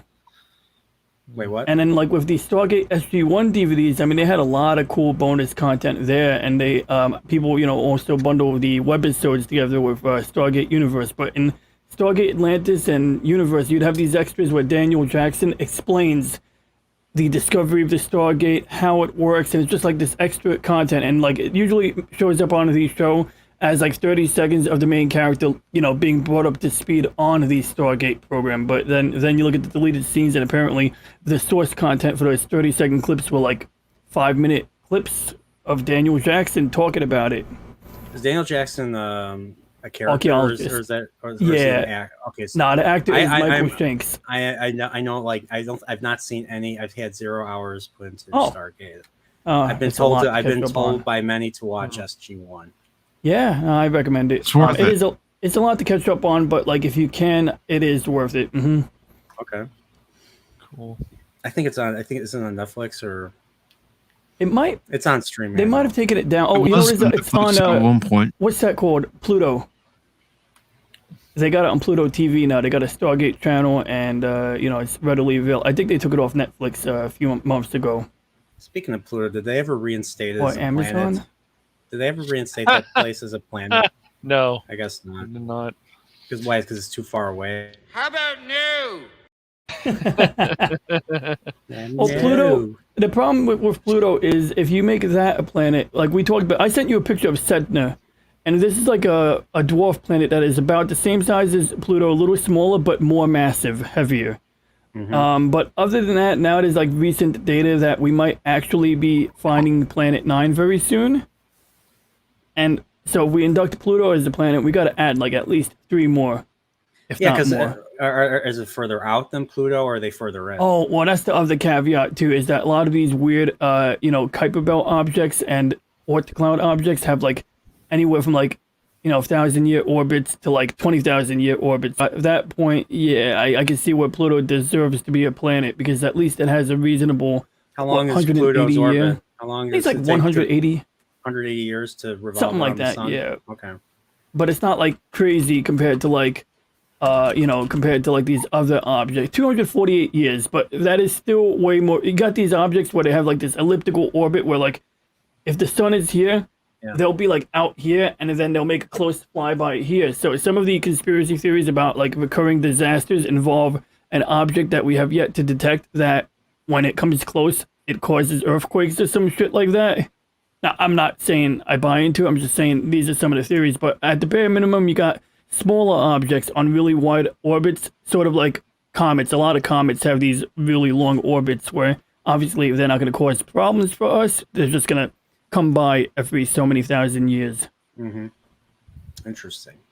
And the idea is that to find Pluto, they had to like basically say, okay, this orbit is a little wobbly, and this orbit, in fact, Neptune, that's what it was. Neptune was found, or Uranus was found, because its gravity was messing with the orbits of nearby planets, and so they did mathematics, and they said it's going to be between here and here, and so they at least now had like narrowed down the search parameters enough that they could look for it with direct observation, whereas some of these other objects, I guess it would be like an absurdly large pain in the butt to, locate them efficiently. But, we find them. We sent out the New Horizons probe, not to be going way off topic here, but the last probe that passed by Pluto was able to get closer pictures of these other nearby Kuiper Belt objects. Maybe it's just maybe these planets, these hidden planets they're hidden for a reason. Maybe it's a prelude to invasion. Or maybe I didn't say that. Maybe it's a secret base. I don't think so, man. The aliens are like, nope, this Earth is too insane. They just honestly, go the other way. I'll go with what Cash Money's saying though. I really do think like if like anyone of intelligence encountered our antics, they'd say, yeah, we'll give them a wide berth. There's nothing there for them. Like I love when people say that the aliens were here to collect gold. It's like, dude, gold is so abundant. Get it somewhere else. Or the movies where they say that the aliens came to get our water. It's like, I would love to see actual aliens watch Independence Day and think about that for a second. Well, I remember like a lot of anime. You had obviously Space Battleship Yamato, and even another anime from the '80s called Zillion, which they made a video game based off, and they made a zapper like gun controller based off of the Zillion gun in the anime. Cool. It's aliens basically want Earth because they need a place to live, because their planet was completely irradiated or something. And so they need, or actually no, their planet cannot be lived on. So in like, for instance, the Space Battleship Yamato, the Gamelan people need to irradiate Earth so that they can live there. So they're changing Earth. So they're gonna cause the extinction of humanity. Forming. Yeah, and they're gonna cause the extinction of humanity. So they need to go. And then the whole point of Space Battleship Yamato is for them to fight their way to this planet called Iskandar, where this woman has the cure for the planet. What's funny is her planet is right next to the bad guys, to the Gamelans. And I forget why they leave her alone, but they do. I forgot too. I do remember that was odd. It was a great. I love the original. I haven't watched the 2099 or whatever, or 2199 series yet. Even though I own it on Blu-ray, but I love the original first season, and I saw season 2, and I saw all the movies. I did not watch season 3 because I heard season 3 wasn't canon, but that might be wrong. Who knows? But they made like all these films, and like the final film was called Final Yamato, where it was like the big epic, and they brought back the original captain. And he goes down with the ship, and they managed to save everybody from this water planet, if I remember correctly. It was epic. And then they kept trying to revive it. They tried to revive it, I believe, in the 90s and then the 2000s, and then they revived it with this. They basically remade it with 2199 and 2202, which covers season 2. They did a live action. Yeah. If I remember, the Gamelans were blue, or were they green? Because there was the blue aliens, and then there were the green aliens from season 2. The Empire, evil Empire aliens, I think were bluer or greener. I forget what they were. Crap out of me. Yeah. So but it's But it was good. I mean, at least the original was very good, and I think it was like, wasn't the guy who did Galaxy Express 39 involved, or perhaps in charge of that? I don't know if he did Galaxy Express. But I mean, they were all done by the like Galaxy Express, Space Battleship Yamato, Space Captain Harlock. Yeah, Lee J. Matsumoto. They were all done. They were all done by. They were all created by manga writer Leiji Matsumoto. Yep, that guy. And but the anime itself, the Space Battleship Yamato anime itself, was done by Nobuo Ishiguro. Ishiguro, like I said, did all the big space epics except for Gundam. Like Gundam was obviously Yoshiyuki Tomino, but he did all the space epics like Macross. He did Macross, Legend of Galactic Heroes, and Space Battleship Yamato. And then I think one of the last things he did before he passed away was Titania, which was another series done by the same writer of Legend of Galactic Heroes, Dr. Tanaka. I believe his name was Dr. Yoshiki Tanaka. He's a literature professor at I think it's Nihon University, and so he wrote the 10-book series Legend of Galactic Heroes, and then he wrote Titania, and I think he also wrote the Heroic Legend of Arslan, which is another series. But the Arslan is more like Game of Thrones. Like the whole idea of the Hound was there's an equivalent character to the Hound from Game of Thrones in Heroic Legend of Arslan. Like one guy has like half of his face burnt, and he's more of a villainous character. Well, so is the Hound to a degree. So, and I think someone we know is going to be covering House of the Dragon. So, yeah. Rhymes with Brandon, the anime guy. No, some guy that calls himself the Admiral. I know. Sounds like a petty kid. Sounds like a petty child, if you ask me. Who the hell would call himself the Admiral? Like who does these things? Farrakhan. I don't know, but did you guys Did you know say that? Farrakhan? Yeah, I don't wear. Too. Hey, I've never worn a bow tie in my. Hey, I never wore a bow tie in my life, so you can't call me Farrakhan. Plus, he's a piece of shit. Excuse my language. Did you know that Kirk himself went Super Saiyan one time? I shall leave you as you left me, as you left her, marooned for all eternity in the center of a dead planet. Buried alive. Buried alive.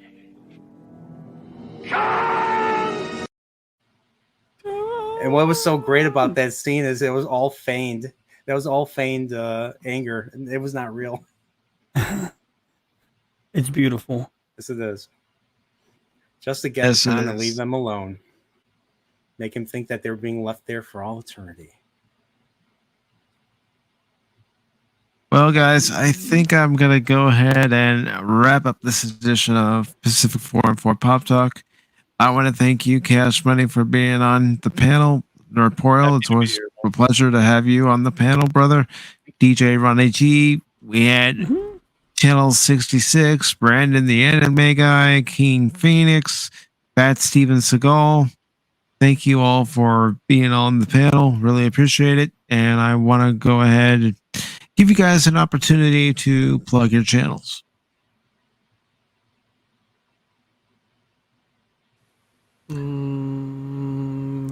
Okay, I guess I'll plug. You can go first. I have a channel. You don't need to know what the channel is. It just exists, and you need to subscribe to it. Whether you like anything, if you like stuff, then you need to subscribe to my channel. Why? Because I said so. What am I doing that's important? Doesn't matter. Just subscribe because I'm entitled. And it's the right thing to do. Yeah, and screw that Zelda thing. So if JJ wrote a Nerdporial script, or he wrote like a story about Nerdporial and how I would get subscribers, that's how he'd write it, because it's the right thing to do. And you're a bunch of ist if you don't watch them. Yeah. Anybody that doesn't watch my content is a horrible person who needs to be denied any humanity whatsoever. Okay, that was terrible. Oh. That's my plug. That's my plug right there. So that's my plug right there. So keep with the times. Yeah. modern. We got to modernize our means of promoting ourselves, and that's how you do it now. You shame everybody else. So if you don't subscribe to me, you are a terrible human being. I thought it was all about throwing a hissy fit on Twitter and making a video where you're throwing the hissy fit. That's bonus points. Bonus points, yeah. And if you don't subscribe to DJ Ronnie G, then you're just you're toxic. You're a toxic person. Mm-hmm. And you're gonna miss out on great content. You're gonna miss out on educational, academic content. You're gonna miss out on being able to leave comments. You're gonna miss out on my bike streams. Why don't any of you guys watch my bike streams? Nah, but jokes aside, yeah. So I've been doing this absurd thing where like I try to stream from my bicycle, and it's a pain in the ass. And well, it's not a big pain in the butt. It's like a minor pain in the butt. And like nobody watches me. No, I'm kidding. But you tuned in once. But it's an experimental thing. One time, you did too. Man. You did too. Yeah. But two of you, not Cash was out. Nah, actually, Cash was. But that's an experimental thing. I don't expect people to really tune in. I mean, I'm sure I'm incoherent, can't be heard. I'm breathing heavy half the time. But like, it's an experiment. I want to develop the concept and see like if I could do more with it. Kind of like maybe do some splunking. No, maybe not splunking, but urban exploration. You know, like look for some abandoned place, like that abandoned sanitarium down over there, and go into the wilderness and get lost in a swamp and possibly arrested on camera. But I'll make sure I do it. Maybe find a temple and a magical tool to allow you to go to the next temple. Yeah. Like one time I stole this rusty car. I sat down on a rusty car and a bunch of ants started crawling on me. But these ants, even though they were black ants, they were biting me. Like they all were biting me. And I was like, what the hell is happening? But anyway, other you than gotta take out your magical sword and yeah, tell me about it. Like, I need a magical sword. I don't have one right now. If I could find one, that would be cool. Maybe a sword in a rock. Get some purpose in my life here. Be the first to pull it out. But yeah, no, I just want to touch on anime music real quick, and that I was open to up to a big world when I discovered the Macross universe. Like, with the whole idol thing and all of that crap. Like. Yeah, they're really big on like making somewhat original music, and that I mean, unless it's derivative, and I don't know, I'm pretty uncultured here, but it seemed original enough to me, But so that's kind of stuff I do, what I plan on doing, and I got like some stuff in the pipeline. I say that every time I give my plug, but it's true, really. Like I started editing it. It's crazy. You can record stuff and not edit it for like a long time. So what I started doing is when I record things, I'll label the files in a sequence so that I could find what I'm looking for when it's time to edit. Saves a little bit of time, really helps. And you, Mr. Nerdporio, you write scripts sometimes, right? Mm-hmm. Yeah. Well, yeah, I kind of took after that. I said I better write a script because like having notes and outline, it helps. But yeah, I wish I had more interesting to add right now, but that's the gist of it. And I'm definitely intending on churning out some new content. I was going to churn something out this week, and I ran out of time. The week flies by. I have like this nice 4-day weekend, and then I go to work and I grind for like 12 hours a day for like 3 days in a row. So, come back Wednesday, sleep it off, and then I'll resume and hopefully try to get a jump on it early in my weekend so that I have something to show for it. But I did do a short live stream earlier today where I tested Steam Remote Play on my Steam Deck, because basically, and this will be the last thing I cover right now, on the, when you have the Steam Deck handheld game console, it's pretty good, it's pretty powerful, but you either have limited battery power or the device is going to run very hot when you're running games on it, and some games have to run on low graphics settings. But if you have a PC that's powerful enough, and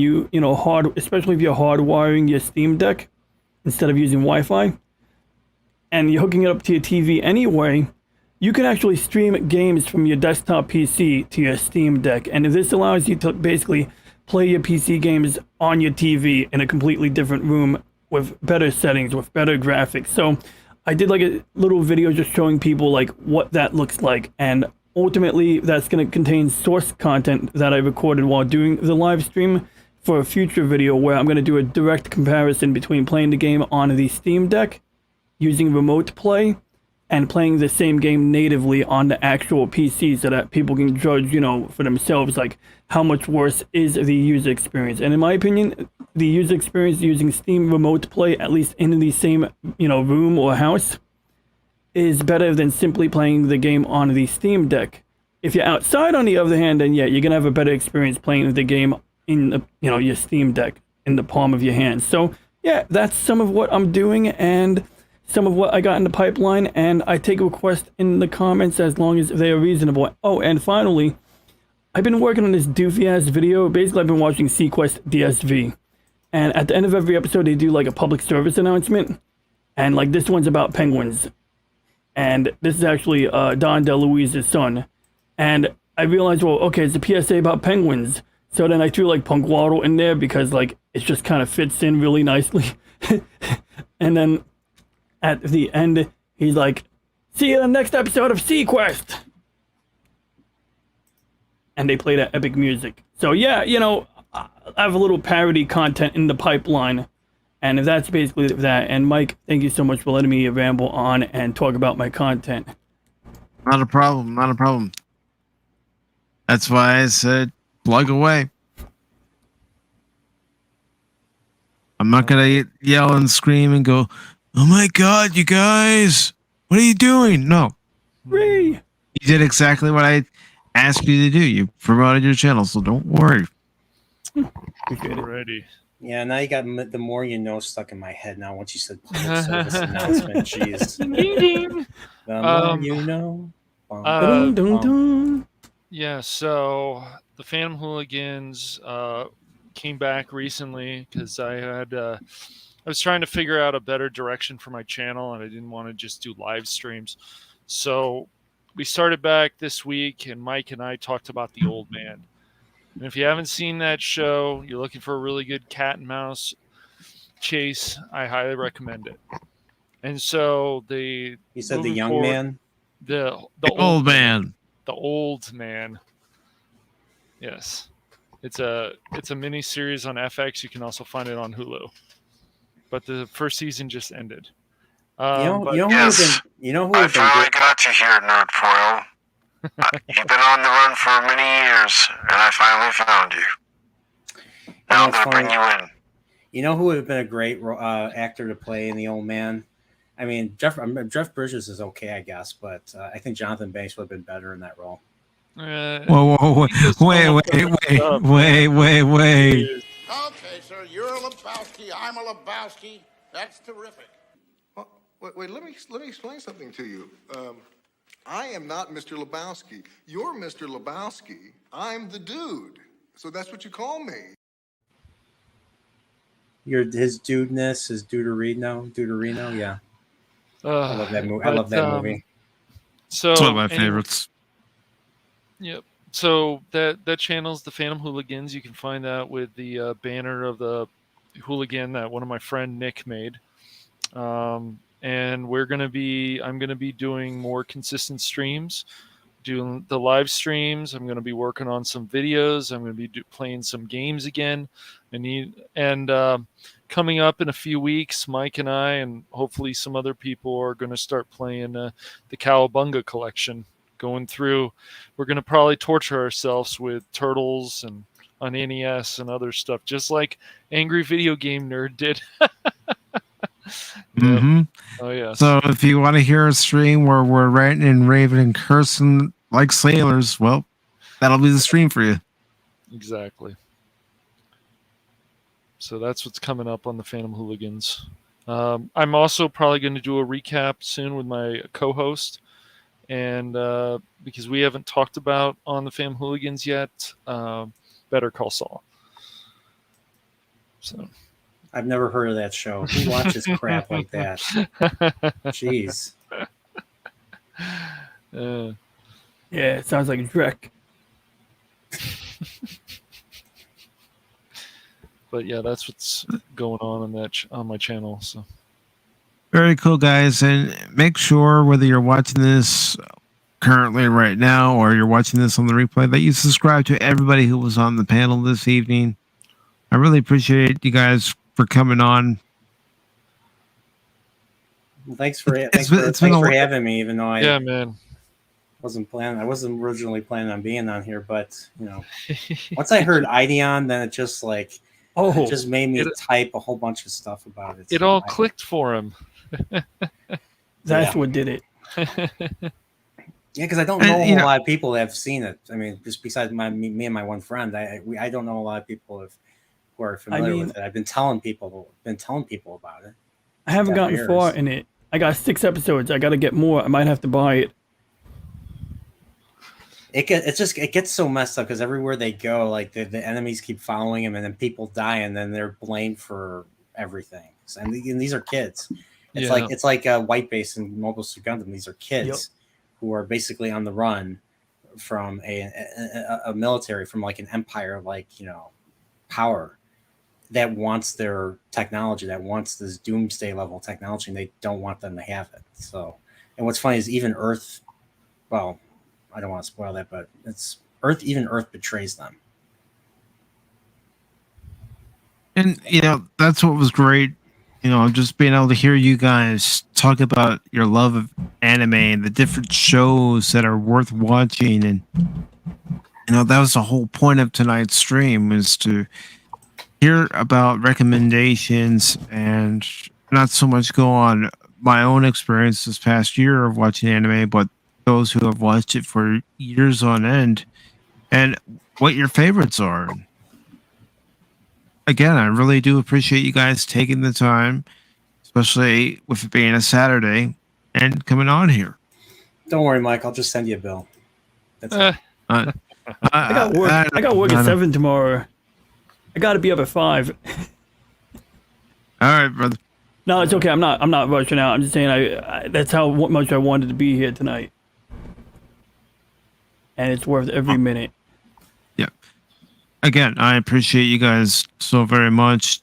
Guys on the panel, you guys in the chat, all the subscribers, thank you so very much. As far as the next item up for business on the channel, I might do a live stream sometime Sunday night. I might not. I haven't made up my mind yet, but don't worry. You'll get more Cub recaps, and you'll, of course, get Pop Talk. There won't be a live edition Sunday morning at 11 a.m. No, I know I can't do it, but I did prepare a video, and I'll be talking about 2 stories in that video concerning, Embracer Group now having certain rights to Lord of the Rings, and also David Zaslav supposedly, according to this rumor, going with the Snyderverse. So be sure to check that out. That would make a lot of people happy if that's the case. So, again, thank you all. DJ Rana G, Godzillionaire, Punk Waddle. Also had Anonymous, and I know he hates me for making that clip. Anonymous. Do. I love it. It's great. The richest kaiju I know, Godzillionaire. We also had Lord Crit. Who? And Crit. You know who Crit is. I know Crit is. I know Crit is. I know. I'm just going along with it. He was on episode 3 of Trekporial, so yeah, of course I know him. We also had some guy who calls himself the Nerdporial Life for me. He's got a new Zelda video out there, folks. You got to watch it. I heard this guy sounds like complete crap. I would not recommend it. Do not sub to this guy. He makes shit up. He's a combination of he's a combination of Az and Michael Chiklis. It's something for sure. We also had a visit directly from Vulcan. We had Spock. And we also had, gotta scroll up, Green Lantern stopped by. Thank you, Green Lantern. We also had Kitty Bear, Stephen Paul. Thank you very much. Pop Culture Mechanic. Thank you very much. Yeah, I need to make his streams more. Like, he does his streams really early in the morning. You know, Yes. Being a mechanic, Yes. I mean, he probably starts work every day at 6 a.m. So he's used to being up so early. So and I'm not. I'm not. Nope, I'm me not either, up early. man. So I am not an early person usually. No. And I also want to thank Brett Cohn for stopping by. Really appreciate it. We also had an appearance by Jake D. Cash Money. So I got a question. Do you stay in a cash register? Is that your Sometimes. I keep checking the register and then make sure it's all cash. And then if there's you said credit, check. I take it. You said check. So does that mean you live in a checkbook then? Maybe you should change yourself to checkbook. I just heard about this Nerdporial guy, and for some reason he's now Sailor Nerdporial. I was like, I just can't take his credit. I heard it's just. I don't know who that is. You gotta stop imagining stuff. It's not healthy. It's not healthy. Oh, we know who it is. We also had Jet Sparks tonight. I don't know who that is. I'm kidding. Of course I do. Yeah. And let's see. Is that everybody? No. Nope. We also had a Phil McCracken appearance. Yeah. Phil McCracken. Yeah. Yeah, he's the one that hates. He's the one that really hates Star Trek V. Like he's the harshest. Yeah, he critic of does. Star Trek V. For sure. I agree. Excuse me, I'd just like to ask a question. What does God need with a starship? Yeah. I said, what does God need? I mean, what exactly? What does he need with it? No. Do you have I Have Had Enough of You, Mike? Do you have the I Have Had Enough of You clip? Not yet. Not yet. I got to get that clip. But you know what that clip? You know what my new clip is now every time somebody subscribes to me, especially for my Better Call Saul stuff. I have a clip of Jonathan Banks from Beverly Hills Cop saying, "If I ever see you around here again," and then he punches the guy and then he takes out his gun and is about to shoot him. So that's my welcome. That's the clip I play for whenever people subscribe to my channel. That's a great clip. That's funny. Yeah. Look who's back. Phil. Tim Salk. Still around. Yep. Hey, you just mentioned his name and he shows up. I know, man. It's like, I'm still here, you nutheads, you nutbags. We also had Kathy Skywalker this evening. I'm guessing Kathy Skywalker was the long-lost sister of Luke Skywalker that was going to be in the second trilogy, but then because he wanted to wrap everything up, he just made Leia the sister. And Phil McCracken says Cash Money going to do why he hates red women. I don't know. No. I don't have for Grace Jones. No issues with Grace Jones at all. But hey, fun trivia. Who was a bodyguard? Who was Grace Jones's bodyguard? Fun trivia. Oh boy. Phil probably knows that one.